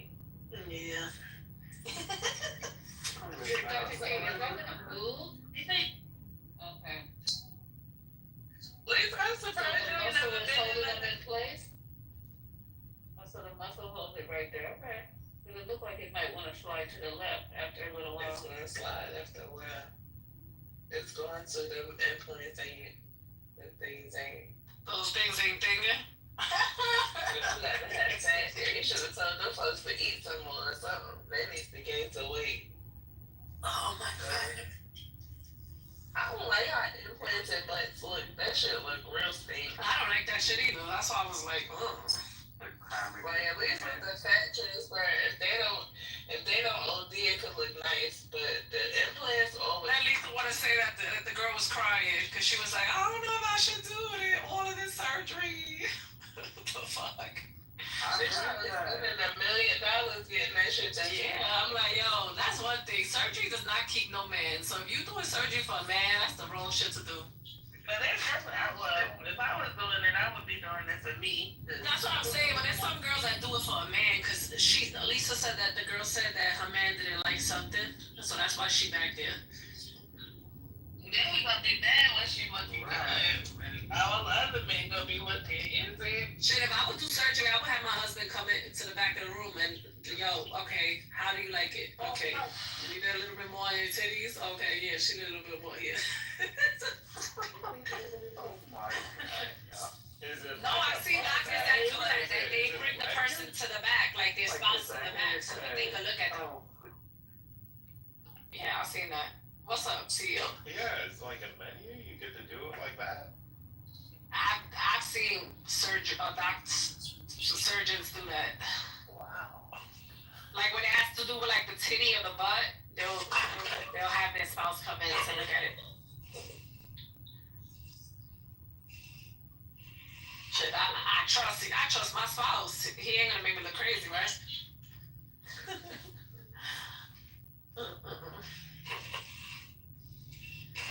Oh man. If you married to Trent, I don't know. He said his wife had surgery. Taking shots. Deborah, he said his wife had surgery. I know she had surgery. You could tell. But yeah, she said she had surgery. That's some work, man. Yeah. She probably went to Mexico. She went right next to her.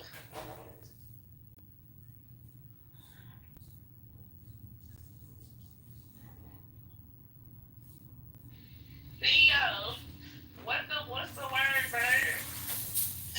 The word for what? What's up? See, this is why I'm rejecting your black card right now. But you don't know what somebody says. I know what it means. So what was you asking then? Because of like what you want to talk about. That's what I'm asking you. Duh. The fuck? She don't want she wants you to tell her something. She don't want to be quiet in the room. I wish we could go back to 90s CEO. Because this looks like 95 CEOs for those. We need to go back to the 90s, buddy, because you just got old and just out of touch. You old and out of touch CEO now. CEO, you got kids? Yes, I got a 12-year-old. They gonna be mad at you when they get to about 15, because you ain't gonna know nothing. You ain't gonna know nothing. You ain't gonna be able to tell them nothing. They gonna be like, my dad is so I'm much. surprised you only got one kid. Why are you surprised about that? It's much easier to manage. Oh yeah, of course. I know that, but I'm just saying. That's all he knows about, though. Say your phone with your baby mother. What is That is that? very wild.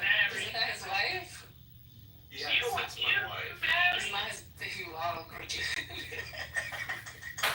I didn't know he was married. You married for breast? Yeah. No, I'm married for fake. I ain't know.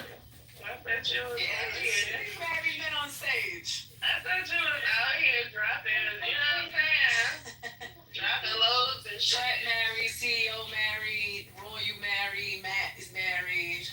Who else? Dan is married. Aleph, I don't know. Sometimes he be sounding married, sometimes he sounds single. I'm a little confused about Aleph.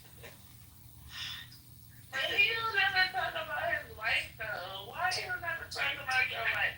That's why I know you're married. Mac is married to the game. My wife has her own clubhouse life. Oh, okay. What kind you want? 15 room? He said his wife got her own clubhouse life.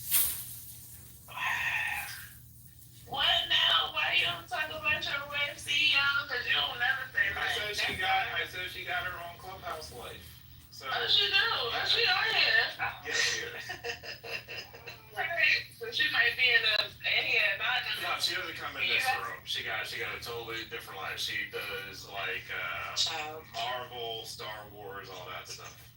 Oh, okay. Is she black? Oh, he hesitated. No, that was the way. My daughter's laughing.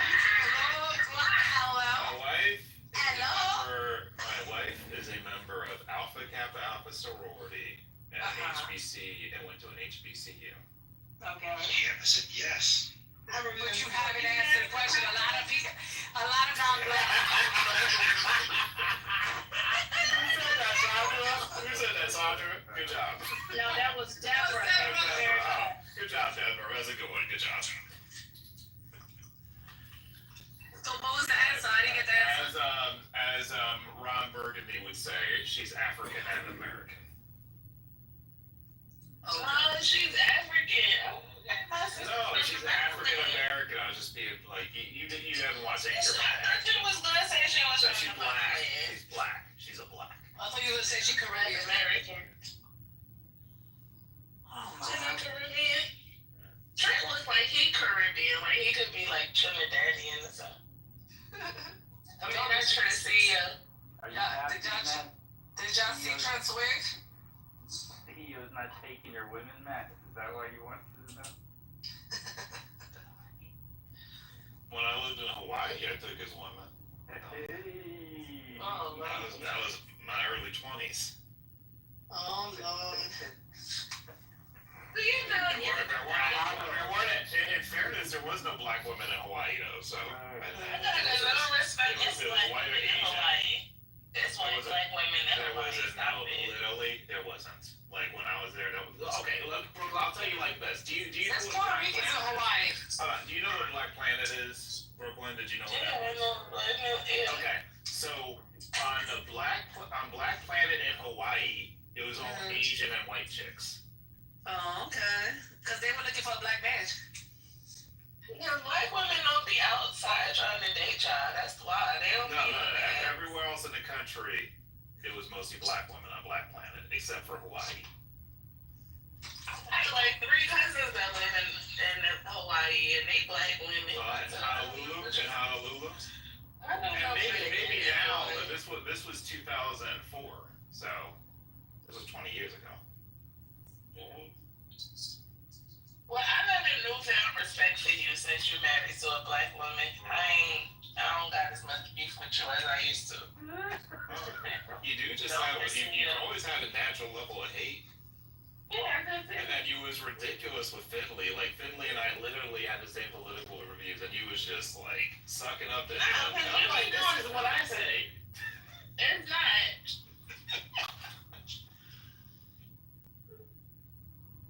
You do be playing favorites sometimes, BK. I didn't even meet. I met Finley that day. What the hell y'all talking about? Like, I be trying to be nice. It seemed like he was your best friend. I be trying to be nice to reel him in, and then I crush him.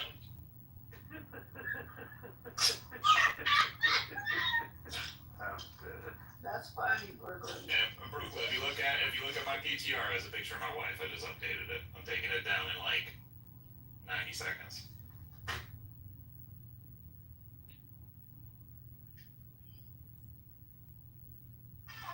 Oh, y'all are She's real black. She's That's what my daughter just said. That's beautiful. She's a black woman. No, I mean, not She's for dark nothing. skinned. This is, and so seeing not for nothing, this is nothing against you, but just something I have learned about black men when they say, oh yeah, my wife is black. She's like the very ambiguous black as possible. So for you to PTR the total opposite is refreshing. What is California?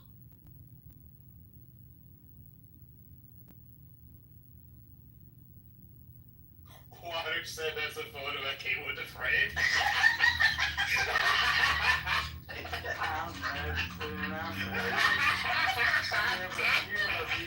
The paper you don't want to take out. So you put your photo. That's good. I like that.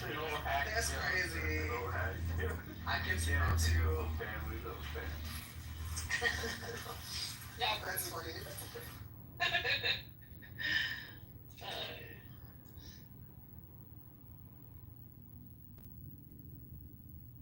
Did you know the photographer though, CEO, or was it just some?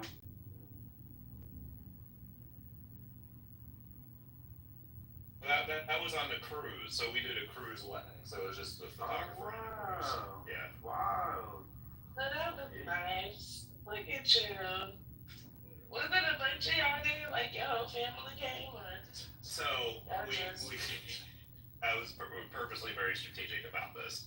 So we did a cruise wedding because the people who was willing to invest to be on the cruise would be so. The wedding was very affordable. It's pretty genius. That makes sense. Yeah, might as well get the ceremony done there. Have a reception on shore if you want another reception. Did you have the reception right there on the ship? Yeah, right there on the ship. Right? Yeah. That's fucking cool, actually. What was the cruise line? That was it. I can't remember. Carnival, probably. And we went to Jamaica, Grand Cayman, and one other place. Yeah, that was Carnival. Oh, wow.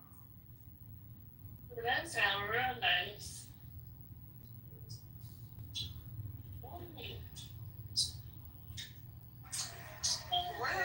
Royal Caribbean wanted to hire me in the pandemic. Well, right before the pandemic hit, actually. I'll never forget it. The day I had my second interview with my recruiter, I was in my home office watching the news, and they were talking about the Carnival ship being in quarantine off the coast of California. So during my interview, I asked my recruiter, like, how does this look for you guys? Because I mean, totally different company, but the industry are the same. And this was March. This is like late February, early March of 2020. And so he was just like, oh, well, we've pretty much taken quarantine measures. And he was telling me how no one is able to get off or get on the ship. So yeah, long story short, I did not take the contract. And my granddad actually told my mom, he was like, yeah, tell Oasis she can find another tour somewhere on the land. We don't know what this thing is, so she does not need to be on that ship with them people. It was funny. And like my recruiter took it even a step further and was like, oh my God, so we have this ship called the Oasis, and all of the whole team was saying how you'll be a good fit for it. And I was like, no, thank you, I'll decline. And then they tried to circle back. Like later on down the line when we thought like the U.S. was going to open up for a little bit, but all the governors were just like, actually no, thank you. So yeah, no, that the cruise ship life has always been very intriguing to me.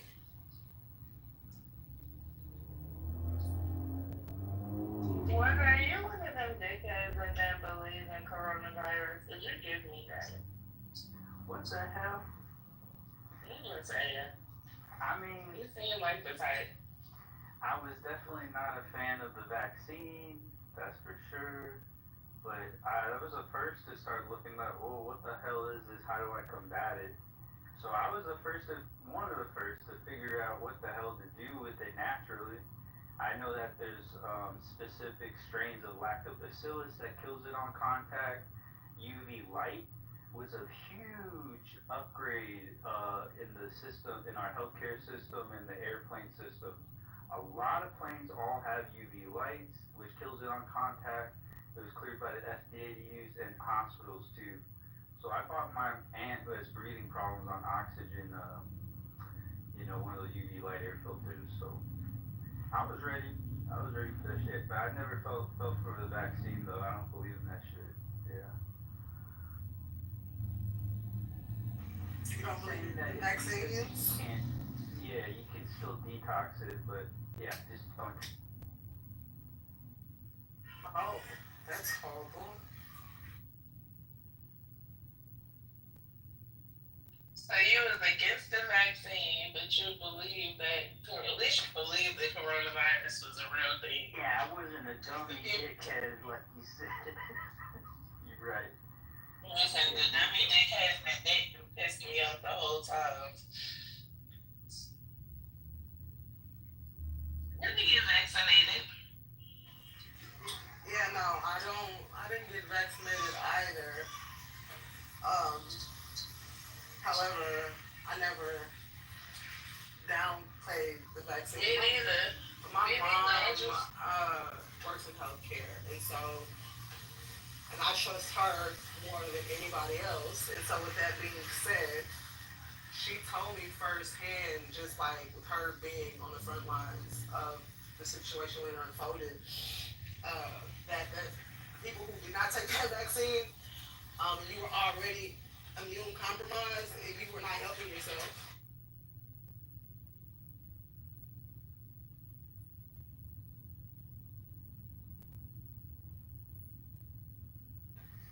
as far as like when people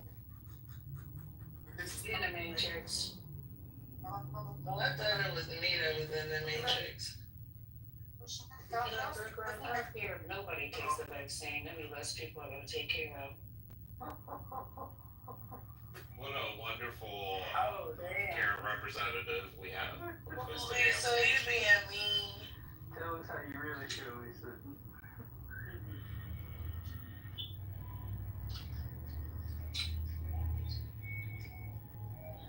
No, what happened with me was like January when that shit hit real bad.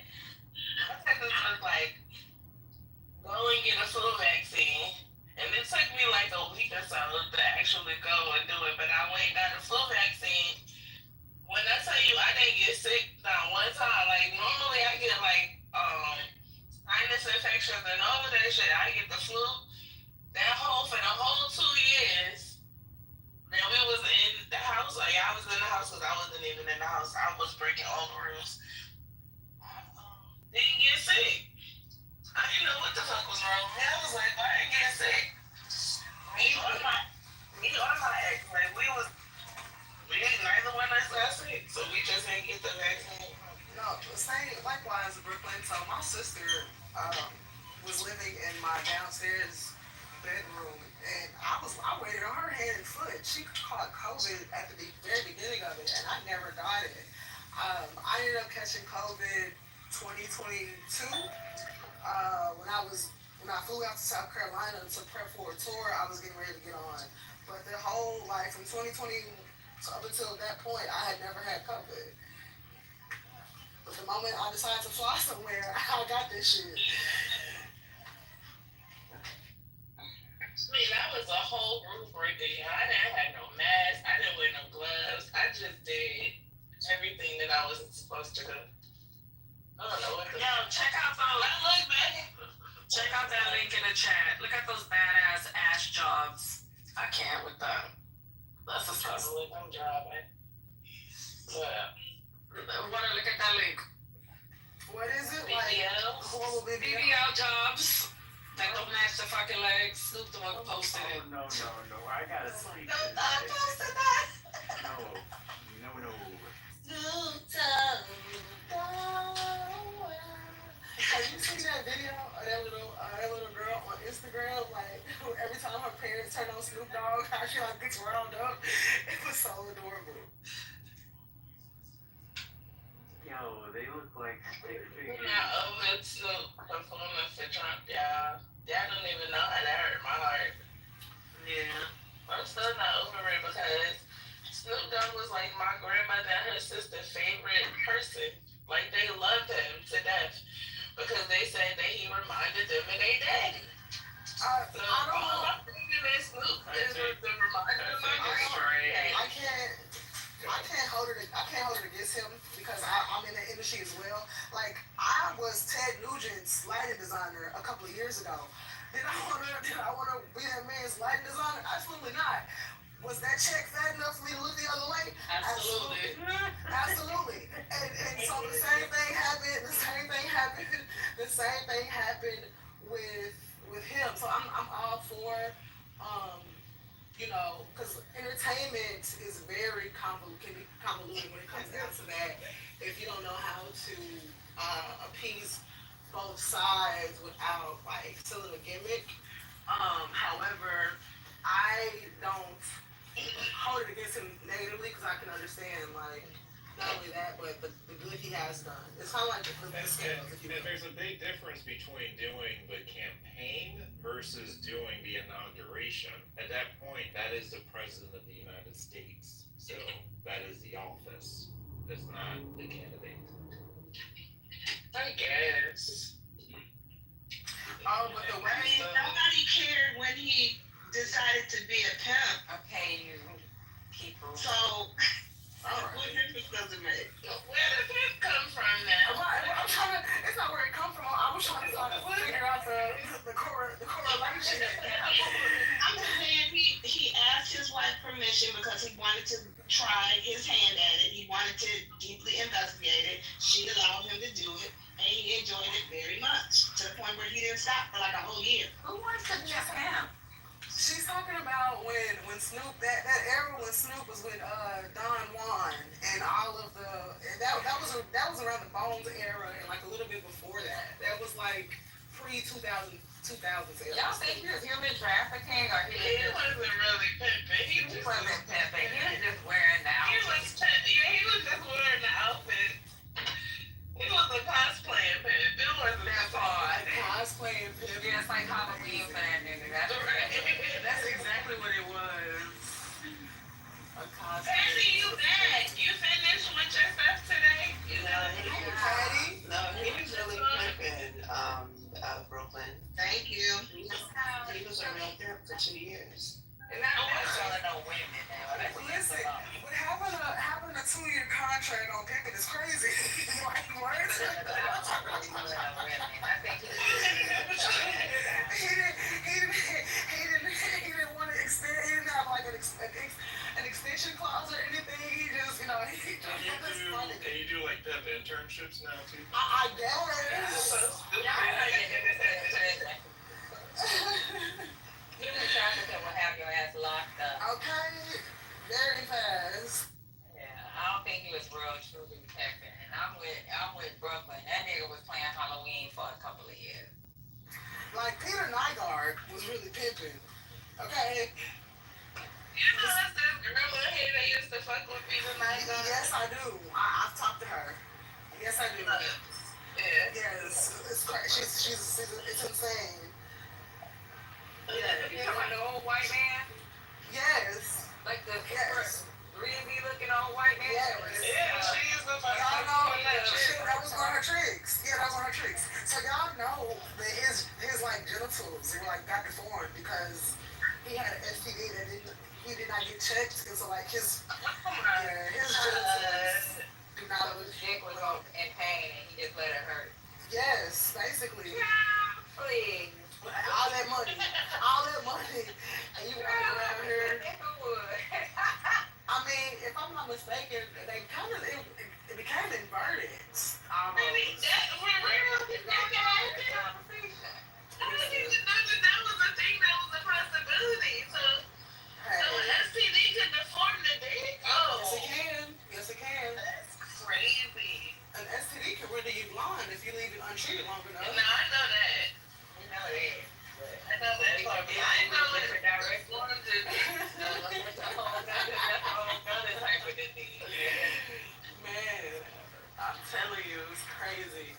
The Tom Thumb, my mom's neighborhood is going out of business, y'all. And like literally everything in here is like 25 to 50. The Tom Thumb, the grocery store. What's that? It's a grocery store. It's a grocery store chain owned by Kroger, if I'm not mistaken. Where you live? Y'all so In Texas? I'm in Texas. Okay. Yeah, I'm in Dallas. We don't have one of those. Yeah, I know Tom Thumb is going out of business. Yeah, Miss Deborah, the one in Plano. Yeah, Miss Deborah, you better go get you some groceries. It's all the groceries 25% off. It's a Kroger that's going out of business on Morgan, and they have sales every day. And I said I'm gonna go because I need some stuff. What, listen, I'm where? Morgan? Also, Morgan, yeah. Yeah. Brooklyn, you in Atlanta? Yeah, I'm in Atlanta. I don't know why I thought you were in Houston for some reason. That's Alpha Glam. That's it. I get you and Alpha Glam confused. I think Alpha Glam is in Houston. Alpha was in Atlanta too. Oh shit. Okay, never mind. Yeah, she's in Atlanta. Okay. I just assumed one of them. I don't know why I wanted him to be from Houston. Texas is too hot. I'm not gonna lie to you. I just can't do it. It's like Atlanta is hot, but I think I'm going to get. Yeah, like I had this one of my professors, Professor Cole. She was from Houston, and she used to tell me all the time, like I cannot live there anymore. I lived there till I was like 22 when I left. I couldn't stay there no more. It was too hot. And she was like, it would be like 110 degrees in the summertime, like just a regular day. I said, no, hell no, I can't live like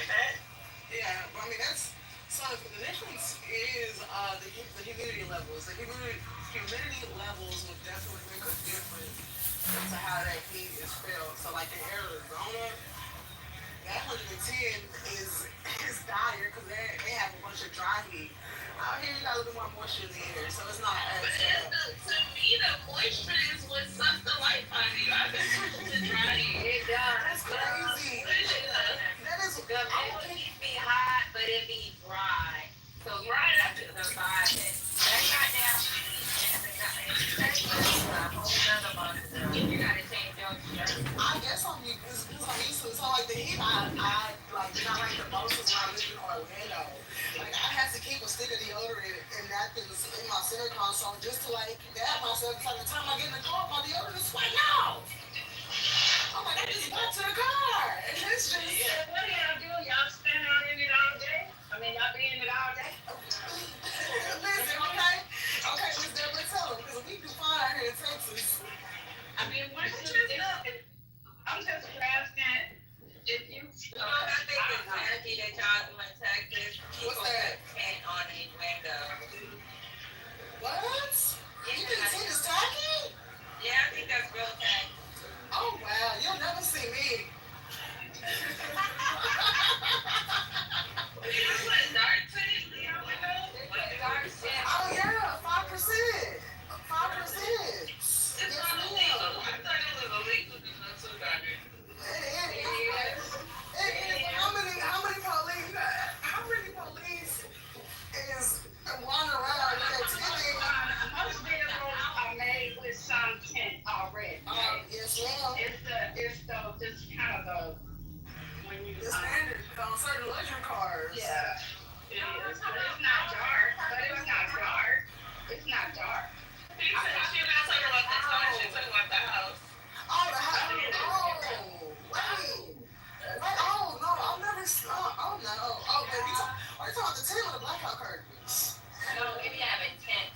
I've seen tent. I've never seen that. Oh, me either, Miss Dave. I'm like, wait. And you said some people have tent on their houses. Like, even look up the real estate. You'll see some houses have tent on it. I'm intrigued now. I want to go look it up. I haven't seen. I'm literally in real estate, and I haven't toured. Even in Austin, like I have a house in Round. Some people put tent on their windows. And I be like, you fucking up the neighborhood. Oh, Round I is believe you. I thought you were beautiful. talking about cars, though. Me too. Maybe it's something you can't see in. You can see out, but they can't see in. Yeah, I would like to think so.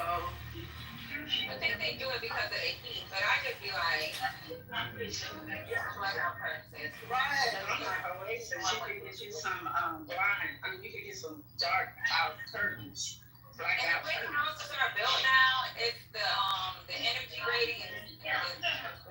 So like, if you heard about the sun, man, get some blackout curtains. Yeah, but come on now, Patty. You have to be careful with this energy thing. You know who our governor is. Oh, listen, okay. Man. They're not paying attention to the people. I mean, making sure the people got what they need. Oh. The regular jigglers.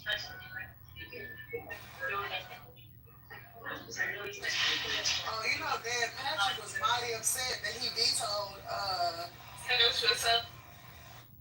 what was it, SB? I forget the number of the House bill, but the measure to, what'd you say, Brooklyn? Yeah, I couldn't hear me. Oh, no, go ahead. I thought y'all could hear me. I was saying, can y'all hear me now? Yeah, we can hear you, babe. Yeah. Okay. So I was asking, do they do like hefty discounts on solar panels? Cause my coworker that lives in Florida, she said she don't pay nothing for electricity no more. Yeah, but she still has to pay her loan against it. So like, if you get like 40 panels, it's like 30,000, and you need like, depending on your use of electricity, each panel is like $10 towards your electricity bill. But it's cheaper. So like in Atlanta, I pay $200 and some odd dollars a month, right, for my panels.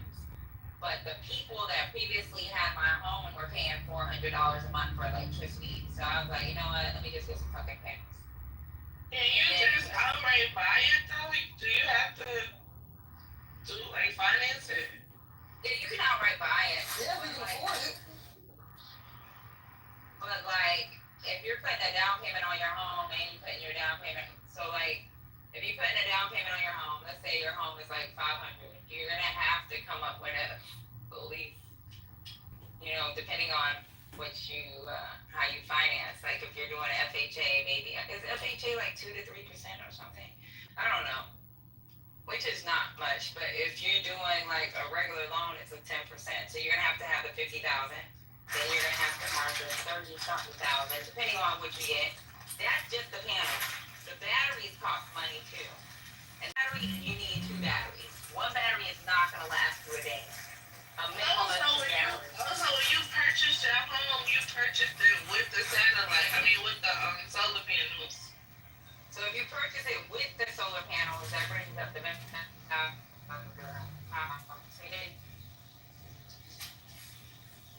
purchase it with. That's cool. Or you can lease panels. People lease panels too. I wouldn't lease them. Well, you have to be careful if you buy a house that already has them. You have to check and make sure the panels are paid for. Yeah, but Otherwise, they can add it. They can add it to the price of the home. So like one of my girlfriends just sold her townhouse, right? She had put panels on it, and or her brownstone. When she sold it with the panels with the balance. So like You can do that if you can afford that. If you can afford it, you can't. Yeah, I guess, but. So what I have found, not always, but often, a person who is looking to buy a home that already has the panels on it, barely are affording their loan. Right, so then when you're adding in that additional, I mean, they just make it over they get approved for a certain amount, right? And then, you have to factor in the cost of those panels, which has to be the additional amount that you have to afford, because that has to be paid for. It doesn't bring up the value of your home, because I know like when they did my property valuation, it brought up the value of my home. Just that. You may have that, but if you add that in to the note, doesn't mean the financier is going to finance it if it doesn't appraise. Right, but that's what I'm saying. It brings their appraisal rating, it brings your appraisal up. So it's already factored in. Like say for example, you paid $510 and you do certain upgrades to your house, like your kitchen may add an additional $15,000, your freaking panels may add an additional $20,000-$30,000. Like you're already like when they add those additionals with what you've already upgraded your home, with your upgrades of your home, you're not factoring all that in. You're just looking at what your house should be appraising for. Like for me, I'll look on Zillow and see what they say, what the average is based off of the home sold. But then when you add the extra stuff to it, then you understand what I'm trying to say? Like I looked on Zillow. I'll give you an example. When I looked on Zillow during the pandemic when people were bidding on homes, at one time, when I was trying to purchase another home because of the 2% interest rates, I was going to use the house that I had in Hawaii. I was like, you know what, I'm going to use this house and purchase a second house. So it was pending the sale of that house. Because I was going to, okay, let me tell y'all, I bought that house in Hawaii for $800,000. During the pandemic, that house was worth 1.5. In Hawaii, if you have a house over 3,000 square feet, you can sell that shit for 1.5. at a minimum. So at that time, I was like, you know what, I'm gonna cash out, take that money, and just save it, right? But then with the upgrades, they gave me extra. So I looked on Zillow. Zillow was saying the houses in your neighborhood are selling for 1.5 or 1.4 to 1.7 million. With the additional upgrades, they gave me a different price quote or a different appraisal on what I could sell my home for, and it was more than what Zillow predicted based off of the home sales in that area. You understand what I'm saying? Yeah, the prices of the homes skyrocketed during the pandemic. Like, no, but Hawaii is totally different, right? So what happens in Hawaii, if you buy a house in Hawaii, I can tell anybody to do it. If you can afford to buy a house in Hawaii, buy a house in Hawaii and sell that shit. There's every person that I know, my soldiers, when I get soldiers, they can be private, they can be E4s.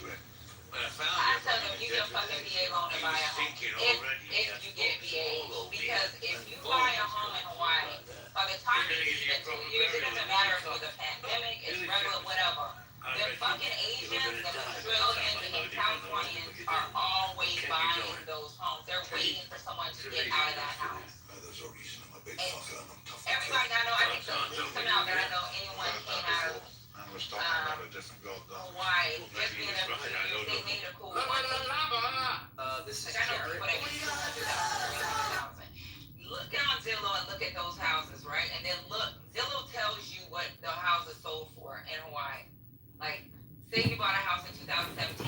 If you bought it in Ocean Point, you might have bought it for anywhere from 800,000 to six to 800,000. 2017. Look at the houses that sold in 2019. Those houses were sold for almost $1 million. Like, the housing market in Hawaii is crazy. It's so fucked up that it's pushing them fucking Hawaiians out because people want to buy those homes. Like, I get phone calls. I have a screenshot. I got a message from a realtor, and I get them every fucking week. Like, they be like, "Hey, we want to buy your home. Can we buy your home?" Well, that's not your face in it, Randy. That's not your face. Like, no. Like, I'm gonna bet. I don't give a fuck. When I retire and I'm fucking 60 years old, if I want to fucking pay for some strippers and just sit there with my fucking dentures, that's what I'm gonna fucking do. I am going to bet. I'm just saying. You want to see the evidence. I struggled too long at the beginning of my career. He doesn't want it. He doesn't want it. So, That's a fact. I love that. I'm not there yet, but give me another 5 years, so. yeah, let me tell you something. But one thing I could probably, now that I think about it, just because I have since inherited my father's home and my grandmother's home. Both of them have been fully paid off. Girl, if you hear that sound, pay somebody to get your grass cut, get your house clean, get your house sprayed, what do you call it? Get it sprayed, get it painted every so many years, take care of them homes, because one thing, let me tell you something, I was so poor when I joined the Army. Like, there was times, so I'm gonna go ahead and tell y'all, as a young ass lieutenant, I'm a single fucking mom, right? I'm a fucking young ass mom, I have a kid, and me and that little girl was fucking struggling. Like, there was times I would buy like Chinese food and fucking like share it with my fucking 2-year-old. 2-year-olds shouldn't be eating goddamn Chinese food. It's like I was poor, y'all. I was poor. So someone told me, go buy a house, get a duplex, see if you can get approved. I didn't have no bad credit that I knew of. I knew I paid my bills on time. I went and got approved and then did my BA certificate. I didn't have no money in the bank to fucking put a down payment. So it's like the little money I had in my bank, I promise y'all, I probably have like $200 in my account. Like that's how poor I was. Like it was really bad. So it's like I bought that little duplex, and my first thought at the time was like rent out the other side, get a duplex. I was like, oh, I'm gonna get a duplex. I'm gonna get a little house or a townhouse. It's like get a duplex. It's a starter home. You're not rich. You don't have money yet. You're always complaining about your broke. On top of that, daughter should have been taken away from me. I was so fucking poor because I had to pay for daycare that I was fucking delivering pizzas to pay for her fucking daycare. I would go to work. My daughter would fucking sit in the car. I would have snacks. I would be like, I'll deliver the pizza. I'll deliver the pizza. Like, that's how desperate I was. Is that like, before you went to the army? I mean, to the military? No, this is when I started off as a lieutenant. So when you start off as a lieutenant, at the time, I think I was making like $3,000 a month. My lord. Right. Isn't Patty's story like so good? Like it's like you see her on the stump speech running for Congress with it. Yes, I love it. That is, yes. But you gotta remember, during this time, this is right before they got all these major pay raises. They were like, you have people going to Congress saying like, hey, the Army is suffering, these people aren't making money. And for me, it was like, okay, I can stay on post for free. Or, I mean, it was like really bad for me. So, Patty, may I ask, whose administration did you come under, who was in the office when you started your career? It was the end of George Bush going straight into Obama. Okay, all right. So that puts some perspective in, because I'm gonna say it was Obama that signed in that federal wage increase, right? So George Bush did at the end of. So when I first came in, they were saying we're gonna get our first raise in July. That was Bush. Then Obama came. When Obama came, we had all these additional raises. I promise you though, that first year, like daycare for me was like 100. I think it was like 150 a week. It was 150 a week. I was making $3,000 a month. I didn't have a car note. My dad was paying my insurance still. My mom and dad was paying my insurance. They were paying my phone bill, my cell phone. No! Because I was living off post. And I didn't to grow my business. I should have stayed on post, but I lived off post. And living off post, let's say my rent at the time was like $1,000. That's already 3,000 minus 1,000. So then you got groceries. I don't qualify for food stamps. I had to pay for like kitty food. It was just bad. Like, girl, I would be getting paid, and I'd be like, shit, payday need to come, payday need to come. And instead of like eating the food that's in my refrigerator, it's like I'm gonna save that food just in case, and I'll buy Chinese food because I know I don't like rice gets me full, and I can eat the rice for 2 days. And let me tell you how bad it was with rice. And you know I'm a real Asian. Like even if rice gets a little hard, I'd add a little water to it and put it in the microwave. Yeah, I get you. We do the same thing. Yeah, I still do the same. Listen, to this day, I made salmon and rice, and I put it in the refrigerator because I did not eat. I woke up the next day, put a little water on it. I put a It's so ghetto. I was so ghetto. Listen, we know how to survive. That's all it is. Survival skills matter. But it was really sad. And then like that little bit, and then when we got our raises, and then as I got promoted, and I swear to this day, that fucking first sergeant put me on the game. Like I love him to death because when he told me to buy that, it freed up my income, right? And then he told me every time you PCS, just buy a house, rent it out. That's what me and my wife do, and I was like, okay. So when I was getting ready to go to my next duty station, he wasn't the first sergeant no more, but he was still working on staff. So he helped me look for homes where I was PCSing to. He told me what would be the best price rate for me based off, because I didn't know like how property taxes would change going somewhere else. And he's like, no, property taxes are too high there. So this is what you're gonna need to do. Factor this in. Let's call and find out what insurance looks like. So he did all that for me, and I was like, when I got to my next duty station, I was still in line with being okay. You know what I'm saying? So it's like, and he taught me how to buy a home and how to look forward and keeping the home. Like I started to realize, like I think by the fourth time I PCS, I had 4 homes. I was like getting my I would like file my tax. My fucking mortgage Spanish fry, bitch. kind of safety net, and I believe we should all have that, you know, something. And then to the other point, you know, like Ash said, is, you know, driving up the costs for the hospital. And you know, that would further affect me because insurance is going to get even tighter. And, yeah, it's all around just like, for me, it just feels like all around just a bad thing. I guess that's all I'm going to speak on. Thank you both. Well, hang out for a while. So, Steve, I got you. Give me a second. Let me just say this, and I'm definitely being sincere. You know, it's at 5 years. I know I got into my crypto.com. Oh my god, I haven't logged into this for years. So let's check. Compliance with Canadian law, you will need to collect additional information from and I love it. So I'm gonna stand down and I'm gonna let Ash do what she's doing. Because I'm like amazed right now. I don't even know who this woman is. Before I get to see the Kool-Aid, I want to say hello. You're a piece, man. I love you.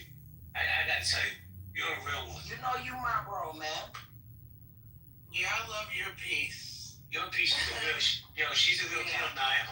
I love this woman. 100. She's solid for real. She's 100% your piece. Did you want to chime in there? I just wanted to chime in on something that Ash was speaking, and that's true. I've seen Ash in a few spaces, and this is the first time I've seen her actually probably speaking out like she has been. I've only been here a little while, but girl, you keep going. Use your voice. Thank you. But the thing about it is that when it comes to these staff benefits, you know, I'm kind of torn. You know, all these things that are changing. It's not that they're cutting the programs off. They're making a lot of the restrictions a little harder. Parents are going to the work requirements. Like it used to be until your kid was like 5 or 6. You know, they didn't really crack down on you about working to get free food stamps. But now they're like, no, like if your kid is 2 or 3 years old, you can take your ass to work, honey. I know it's hard. But at the end of the day, on the other side where the rubber meets the road is, I think a lot of times people think, well, on the other side of that, people are rich. No, there are middle class families that are living check to check, busting their ass, and they don't qualify for that. Like myself, you know, going to the store, spending cash for groceries is just what I gotta do.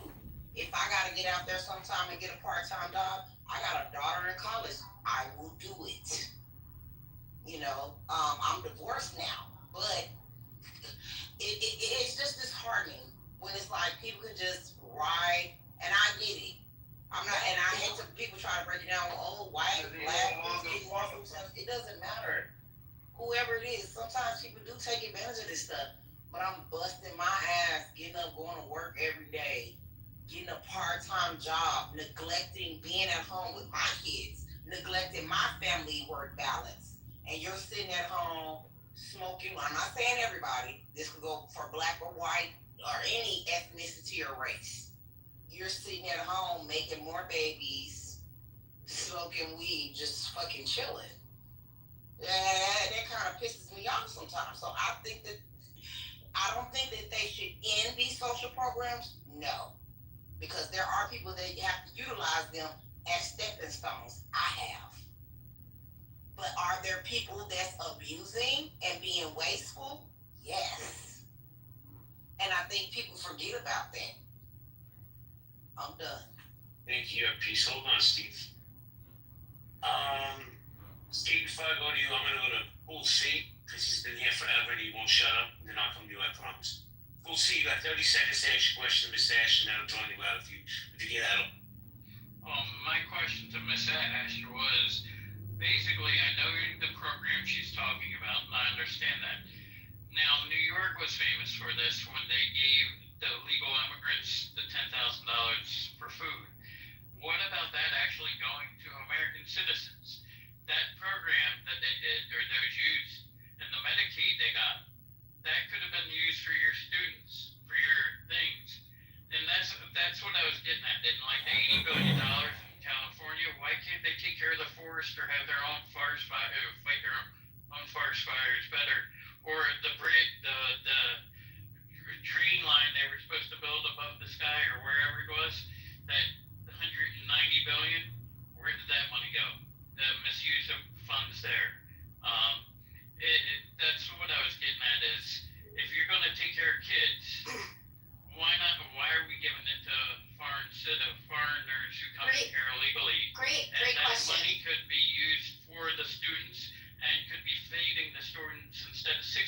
they could get 12. Oh my gosh, I love that question. Before we were giving immigrants $10,000 or Medicaid, which I don't think they were getting Medicaid, they just get emergency care, and then again, the hospital has to cover it because they can't receive Medicare. But before we were giving that, let's say it is $10,000, why aren't we giving that to the students beforehand? Why are we freezing money for the breakfast program right now? And why are you worried about California's forests when most of the red states in this country can't foot the bill so the blue state of California is paying? And how do you know they're not doing what they need to do to take care of it? Are you a citizen there? Are you on the board there? Do you have the documentation to go ahead and show me? Because I worked during Hurricane Sandy, and I will tell you, nearly 8 years later, we still weren't completely rebuilt. So Rome wasn't built in a day, and I'll tell you that the state of New Jersey is a hell of a lot smaller than that area. And what was hit by Hurricane Sandy was a hell of a lot smaller. And let me tell you why. Why weren't we there 8 years later? Because FEMA is so underfunded. And what did we just do? We gave it a $0 budget. So if our government programs, again, if we're so worried about that 10 grand going, let's say it is 10 grand. I don't know what it is, so I can't speak to that. In New York, going to immigrant, why are we worried about the fact that no money was given to FEMA before we gave them 10 grand? And why are we questioning why it took 8 years? Still, it's still being rebuilt, actually, in a state that does have property taxes, that is footing the bill for that. That in fact, I had no trouble getting funding from the state, but had issue dealing with FEMA during that time. So my question to you is, why are we only worried about the kids when it comes to books, right? Like bad books. Why are we only worried about the kids when it comes to other people getting money other than the kids, but then we still don't give the kids money, right? Like why is that when we worry? Why isn't it when these kids are sitting in school now because that $8 billion or whatever it is frozen, the kids in my state don't have their breakfast program at their school? Why are we worried? And that's fucked up. I agree. That's I fucked agree. up. I agree. I live in Pennsylvania, right next door to you. If you're in New Jersey, I understand some of the things. There are still, if kids are on SNAP or food stamps, at least in Pennsylvania, some of them still qualify for the free breakfast, depending on the district. What about the middle class families? Well, that's what I'm saying. Some of them still qualify. Like some of those parents might not have bacon and eggs and biscuits in the morning. It's like all you get is cereal or an apple.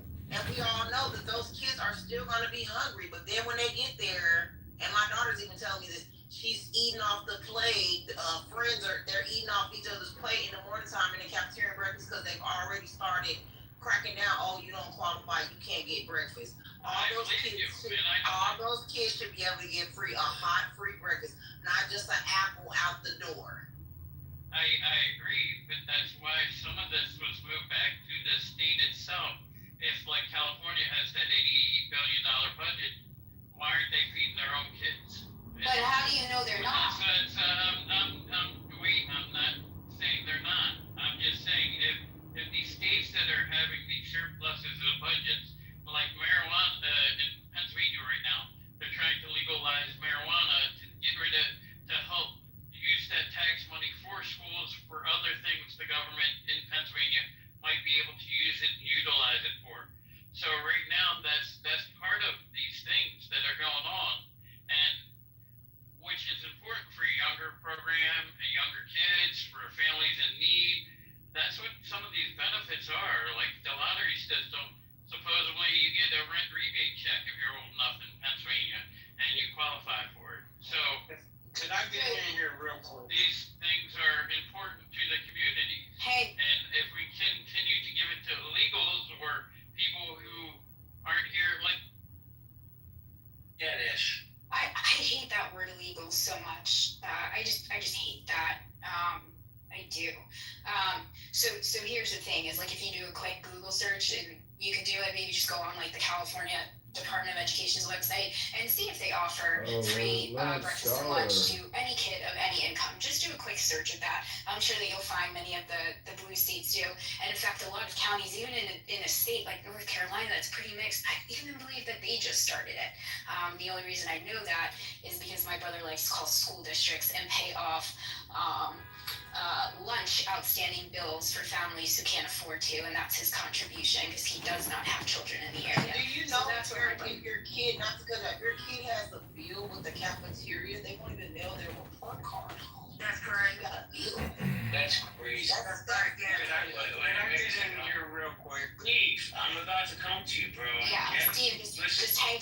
second. Let JB finish. Just don't want to. No. Well, the thing is, Steve is I consider him a friend. He's also a politician, and I'm not doxing him in one of the poor states in America. So his perspective is just going to be different, I think, than some other people. Yeah, Steve. Go ahead. Yeah, before what I had to say initially got twisted into something I wasn't trying to say. I wasn't trying to expound on the virtues of the military.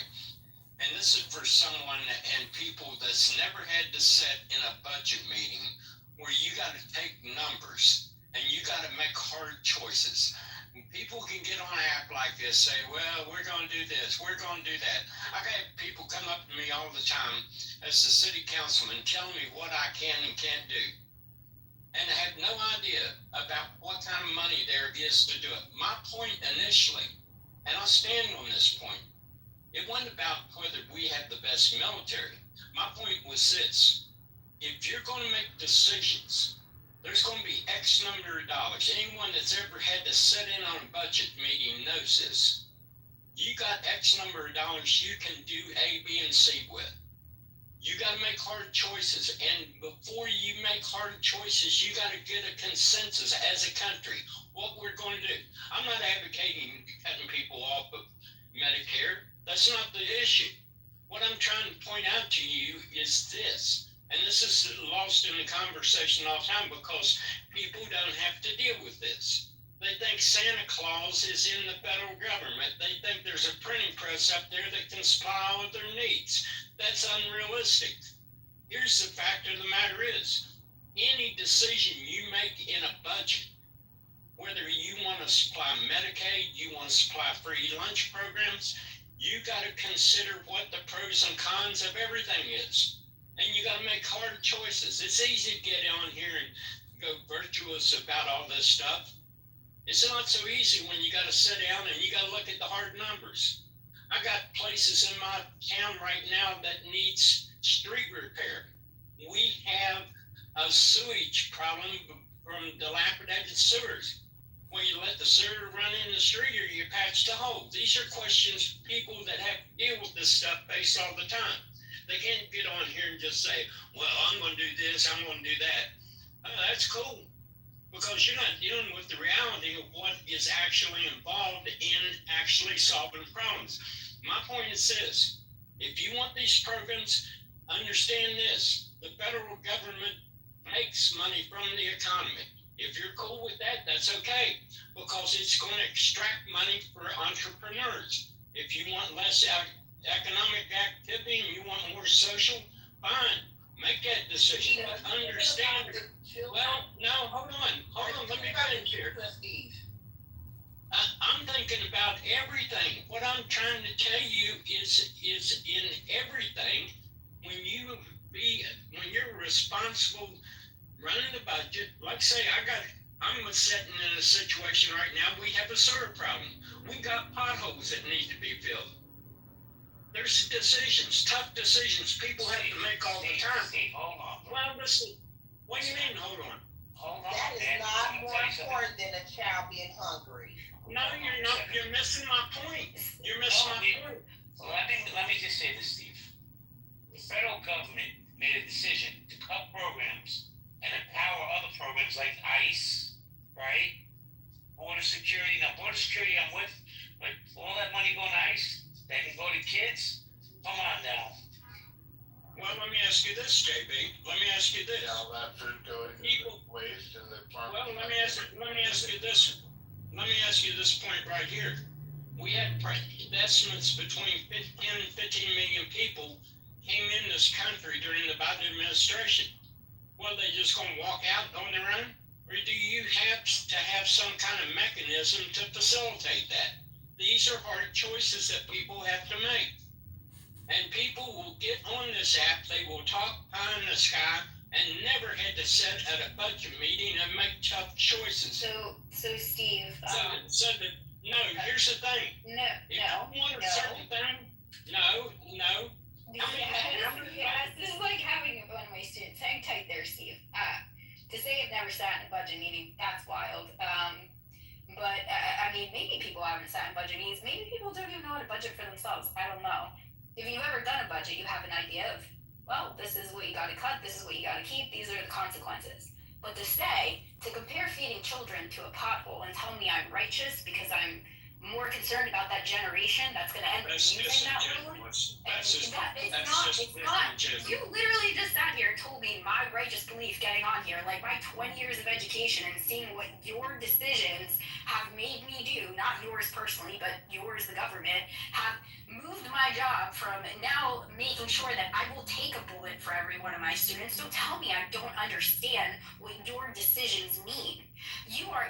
This government is more willing to put in, to spend money on metal detectors, force kids to wear clear backpacks than they actually are to do something about the problem. So don't tell me I don't understand budgets and what things have to go through. You just sat here and debated a damn pothole with me, and I'm sorry about your town sewer system, but maybe there should be a budget regarding that, and people shouldn't be complaining that their taxes go there.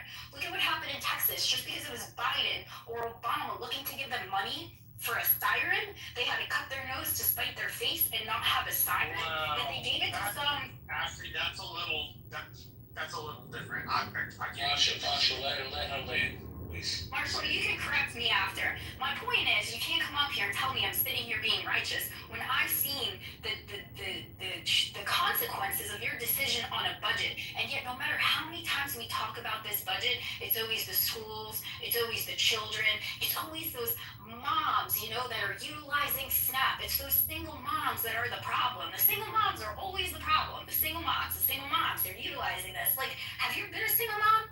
You can't tell me that you know what it's like unless you've been a single mom, right? Because that's what you told me. I don't know what it's like unless I sat in a budget. But do you know how expensive daycare is?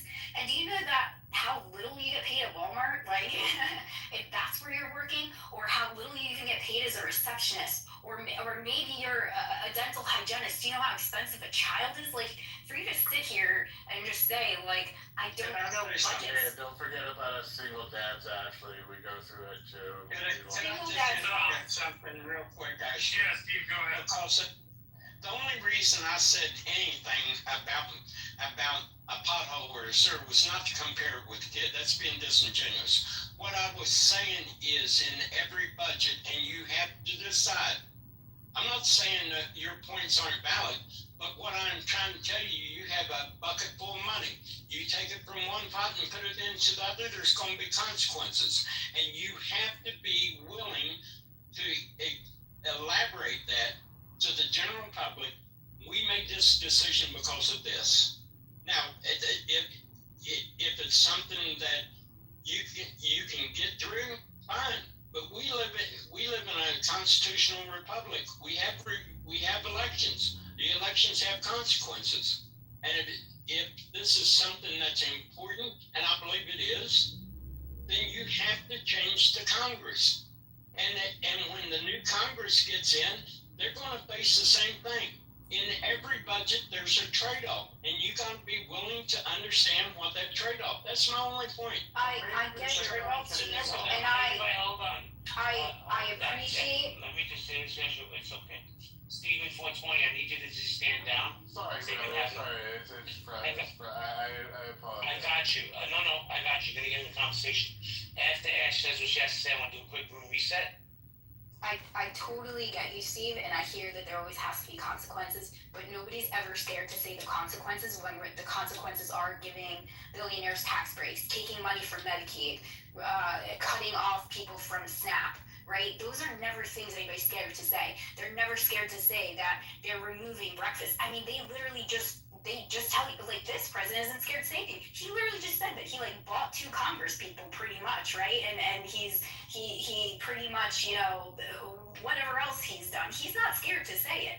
So there's no explaining to other people. We're just being told. Because if you think that majority of the country actually wants what is happening down to Medicaid, SNAP, down to the education programs, for the Grad Plus loan, for the cap on federal loans for college, for what's happening in women's health right now, stopping research and science funding, because that's wild to me. That is wild to me. Like, that, nobody's afraid to say those consequences, but I'll be damned if people are afraid to say, we're not giving the billionaires their tax break this year. Alright guys, let me do a quick. There's Diane. Steve, please let me run my room. I'm gonna do a quick room reset, and then you could be the first speaker after the reset.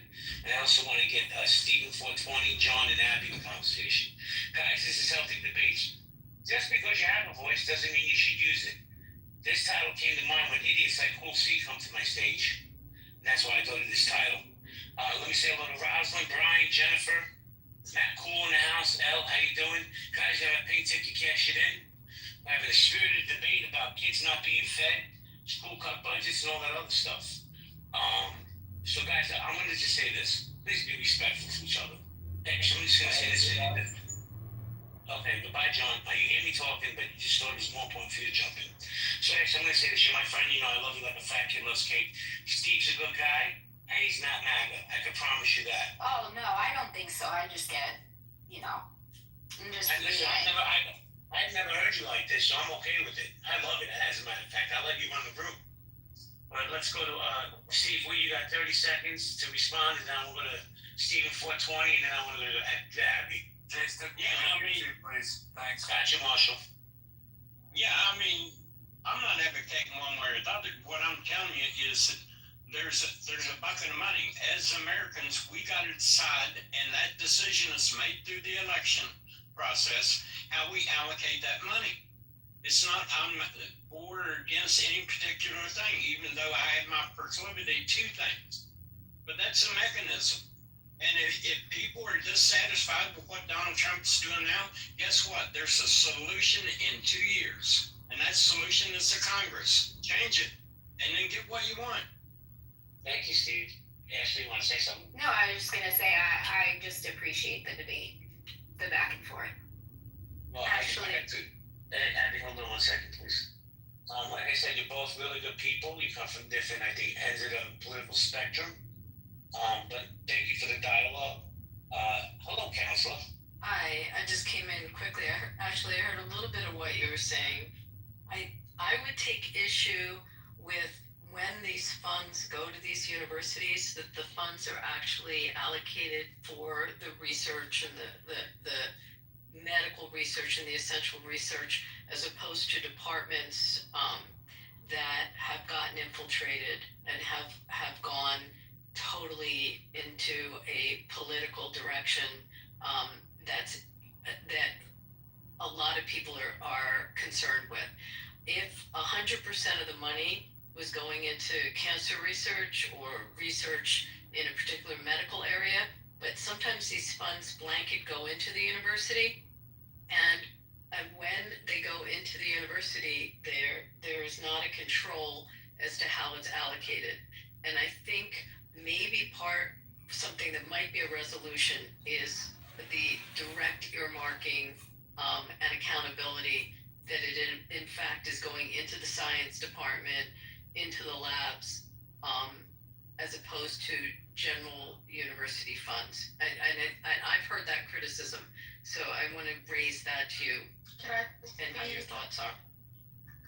Hold on, Linda. Hold on a second. I'm back to you, I promise. Ash, did you want to respond? Linda, I'm going to get you in the queue, I promise. Give me a second. But I'm going to give Miss Ash a chance to push back, and then I want to welcome Stephen, and then Steve and Marshall. Yeah, Abby, it's good to see you. I don't know that I've seen you since quite a few months now. With regards to the research program, that's not something I've heard of. I know in my field now, or what I'm studying, this has been a really big talk. Years of research being halted, and some things you can't get back once they are halted, right? Years of studying certain patients, certain things over time, and whether the point you're making is true or not, which I'm going to assume it is. You're quite an intelligent woman, but I don't have the background on that. The point is, you can't get that research back, so it's almost I don't want to say cutting off your nose to spite your face. That's not the term that I'm looking for.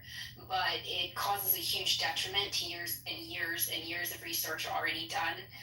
Just a recent study that I was reading actually went over 25 years. So imagine if that program was halted at any point, the detriment it would have done to what it actually found. So I think that's a big concern. And like I said, I'm not arguing back because I don't have too much knowledge into that. So I can't really like debate on that. No, I wouldn't feel appreciate that. I think it's, I mean, I think it's something that has to be discovered, but that's the criticism that I heard, that it's blanket money that gets allocated not necessarily for what the intent is.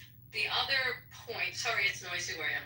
The other point that you might want to look at is some of holding off of this funding may end up allocating money to universities that were underfunded with respect to research. So what's the harm if, and I'll just like throw this out, what's the harm if Penn gets less but Penn State gets more? Like, what if money starts going to state schools or into schools that maybe didn't get allocations before for research, and that it boosts up universities that are also complying with protecting the students on campus and not letting the university run wild and not focusing on the codes of conduct of the universities. Like, what if the fallout is actually funding those universities that make it safe for students? So that's just another thing I wanted to throw out there. I mean, I think it would be great if all universities could get funded, but it would be really difficult to stop, one thing happening again, like thinking of the long term and what's already happening, and especially in places, and I'm only going to say this because I'm a woman, but with respect to women's reproductive health research, those things don't come up as, they're not as occurring as frequently in many universities all over, right? And some of those areas, like you said, they don't have the funding for it, but it's not worth it to halt where it is starting, in my opinion, after years and years of research. And I say my opinion because it is my opinion. There's no facts to this, so don't come at me. But I just don't think that justifies cutting off the research that's currently there, that people are benefiting from, that they're currently receiving treatments at. I've been involved in studies at the University of Pennsylvania. The one went the entire duration. I was there over years, so I do know how vital that information is, or how vital it is that the people receive those medications because they had already started it. So that's kind of where I take issue with this, is that, universities ask so much tuition of us to begin with. And if this is going for research funding, of course I want it to be investigated, whether it's going there properly, making sure that they're following the rules, everything else. But I don't think it's worth stopping those treatments from people who are currently receiving it, stopping those grad students who are currently maybe they're in a medical study that have been working for this doctorate. For me, that's just, in my opinion, it's not worth halting that. But Ashley, one last comment, because I gotta run, but I just wanted to, because this is one of the few times we've actually had civil dialogue, huh, JP? But if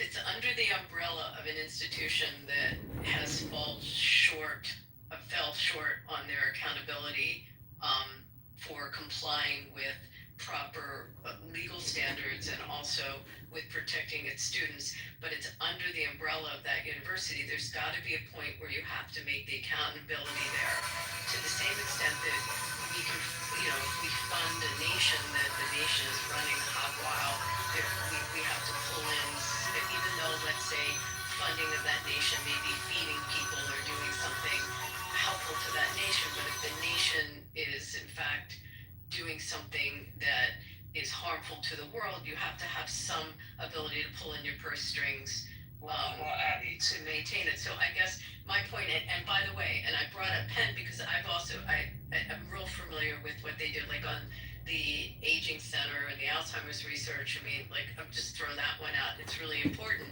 But Penn had some accountability. Penn did some bad things, and they had to they had to control that campus. Turn around. This is not a scam. This is a recording. To stay within, they were crossing the line. So, and I use that by example because it's the university I'm familiar with. Okay, So that's my argument. Before you leave, I just want to give you a little context.